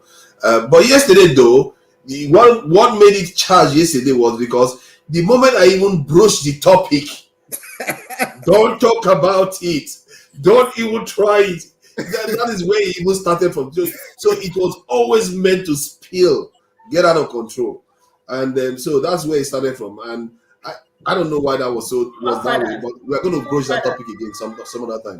There are some topics that are no go areas. Yeah, right. Yeah, right. You know why I'm saying that? No, that topic is no go area. $1 billion, no go area. I thought I was going to talk about lipstick today. Even lipstick today and makeup. That's a very important topic. Let me ask you. Listen, let me ask you a question, Forefather. Forefather, have you heard of what happened to Andrew Tate? Yes. Okay, good. I'll be very careful. You don't want to part of it. What do you mean? I don't know. Just go and go. You mean go and go. Be careful with that kind of. No. Be careful with that kind of topic. It started with those topics. What we are discussing now doesn't really. Oh no. That has nothing to do with it. And the Tate was actually just bullying people. This one is talking about something very, very serious. About money. But we're in the era of canceling Yeah. people. You be careful about topics like that. No, that's not canceling. It's not even close. You have what they call passport bros. You have manosphere. You have all kinds of stuff that is going on online that is actually very negative towards women. But I actually think that this area was very, very important. We talked about the idea that we don't talk about it, which is very interesting. In Nigerian society, there is another part of Nigerian society that feels like women topic is a no-go area, which is really strange because it's supposed to be a chauvinistic culture, but yeah, women topic is no-go area. It's really strange, weird balance that they have about that. Listen, But you know, there was why I was Go not ahead. comfortable yesterday was that if you put it in the context of what concerns both genders, but I don't like a situation whereby, not because of you forefathers, when men will pick up an issue about women to discuss, are they trophies? Are there not people that can take decisions about themselves? It's just like the clan where I live here. Men take upon themselves to discuss issue about contraceptive, abortion, this, that, as if the woman gets herself pregnant. There are issues you can allow people. There was a time we had Beijing conference. If we are discussing how to empower women to be in elective positions, fine and good. Women should be able to have such conversation among themselves. If it's okay by them, it's okay. By the way, can you tell me the reason why women care about how they look? It's because of men. It's because of you guys. If men are not interested in it, why would they do it? A woman gets pregnant, men are deciding what's going to happen to that baby. The man in question was not sanctioned. Does a woman get herself pregnant? I think that is a kind of a modern way of looking at it. That's actually, some part of it is actually erroneous. When you say we are discussing women and without them taking part, you have 1,001 channels of women discussing men. That happens without any questions. And in terms of when women get pregnant and whether men should have a say, even Western women are even saying it now, that how is it that a woman can decide whether to have a child or not, but the man cannot decide whether to support the child or not? Because once the woman goes on to have the child, the man has to support the child. The man doesn't have a choice. My life, my Yeah, body. but that's the thing now. You can take life, but the man cannot abandon the life. That doesn't like seem you right. said, you got the woman pregnant. Yeah, but that's the thing now. How can a woman be able to take life? The man cannot be able to abandon the life. That seems unequal. Come on, let's not go there. Shabi, we are going to the backstage before you can go to another. Let's do this backstage. We'll do this backstage so that it doesn't. We don't explode the commenters' brains. And people will need to come in again. We are on the topic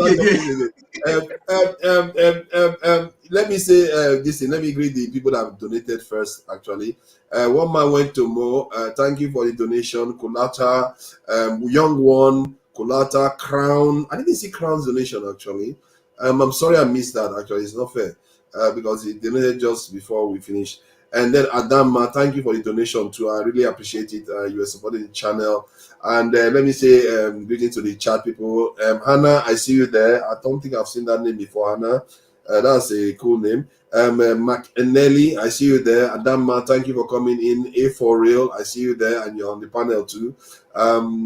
Highbury 10, thank you for coming in. And I've not seen you on the panel before. Let's see. Well, Sandstorm, I see you there. All Our Politics, thank you for coming in, and you're on the panel too. Thank you for spending your time with us. Fosa Akembo, thank you for coming in. Olumide, thank you for coming in. Let's see who else is there. Let me see quickly. Round this up. Clapzal, thank you for coming in. Clapzal was supporting me today. He's always on Tone's case. Clapzal, take it easy with Tone. Okay, you don't have to keep having a go at Tone constantly. It's like he's on Tone's case all the time. Who else? Let's see. Namdi if you're Kando, thank you for coming in. Who else? Young one. I think I've said young one before. Yeah, that should be about it. And I will close that. Oh, that's Fumio. Fumio, thank you. I appreciate you. Thank you for coming in, Fumio. Fumio has been here all the while. I will play us out with some of our nice Eastern music. They don't have copyright. We are still looking for more songs. If you are a musician, you can bring songs and can promote it here. To play us out. Thank you for coming in. Till sometime this week, I'm going to be on again. And then hopefully we'll see you all whenever the stream is on. And obviously we're going to be on next weekend and Saturday, Sunday. And bye, everyone.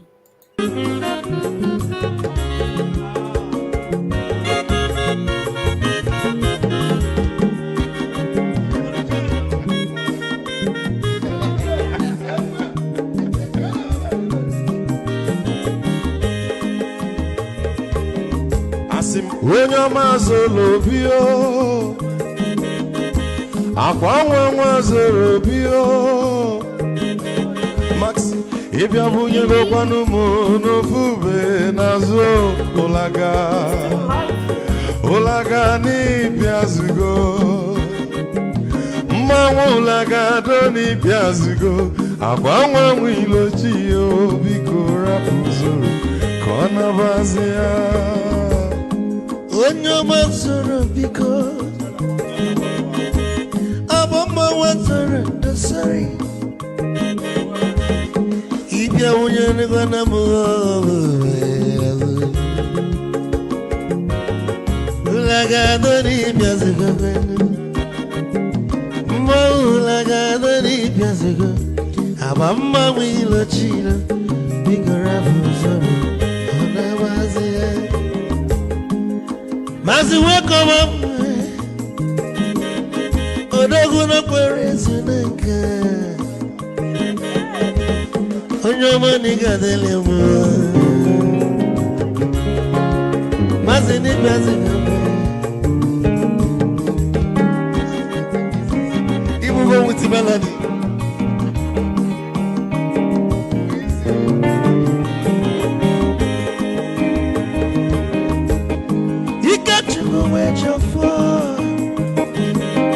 Odogu na chala noka Ezi wane mliga delemo Olagado ni pezigo noe Ma olagado ni pezigo Amama wilo chilo Bikora muzoro Anabazi Te Onyama zoro no Mama wazara nesari Ibya muyanu kwana mo ofube naru Olaga doni biazugo Nazaboy Mo olaga doni biazugo Amama wilo chilo Biko rapu zoro Anabazi Aizi Odogu kenenu bikechofo Ama kwa mnika kugogia Waligwe kwelona Ikejo mabele bege Hey, you want?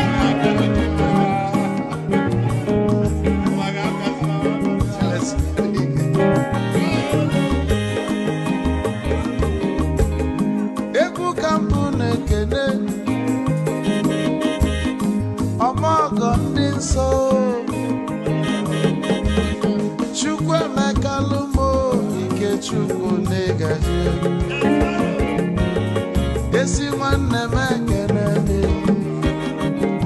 ịlapụlụ ife niile na-eme wee bịa nke gosili na anyị na gị bụ nwanne Wisdom ga-adị ka nye gị maịkị ka ogobanya bụ egwu isili maxi ọ bụ na-etiri egwu a malụkwa malụ n'imego m ife ọjọọ Wesi gị nwanne m ife ọkụ na-echọlụ na ngeme wisdom onume ekene gị ọbamanwụ iyo biko lapụ. Yeah, there is true beauty in Nigerian culture. I just need to say something that I forgot to say. Sorry. Let me just say this quickly. This is about the person that has made all this possible. We seem to have forgotten that Dr. Damages, and he's in Nigeria right now. And I thought we should remember that we should thank him for actually making all this possible. These conversations that we have been having. Dr. Damages, if you are watching this, thank you for the platform, and I hope whatever you are doing in Nigeria succeeds for the betterment of us all. Thank you. All right, I will close out in my dear Fashion now. You are still live. Yeah, I know. That's why I stopped it so that you can hear it. I don't want to say it in the background. All right.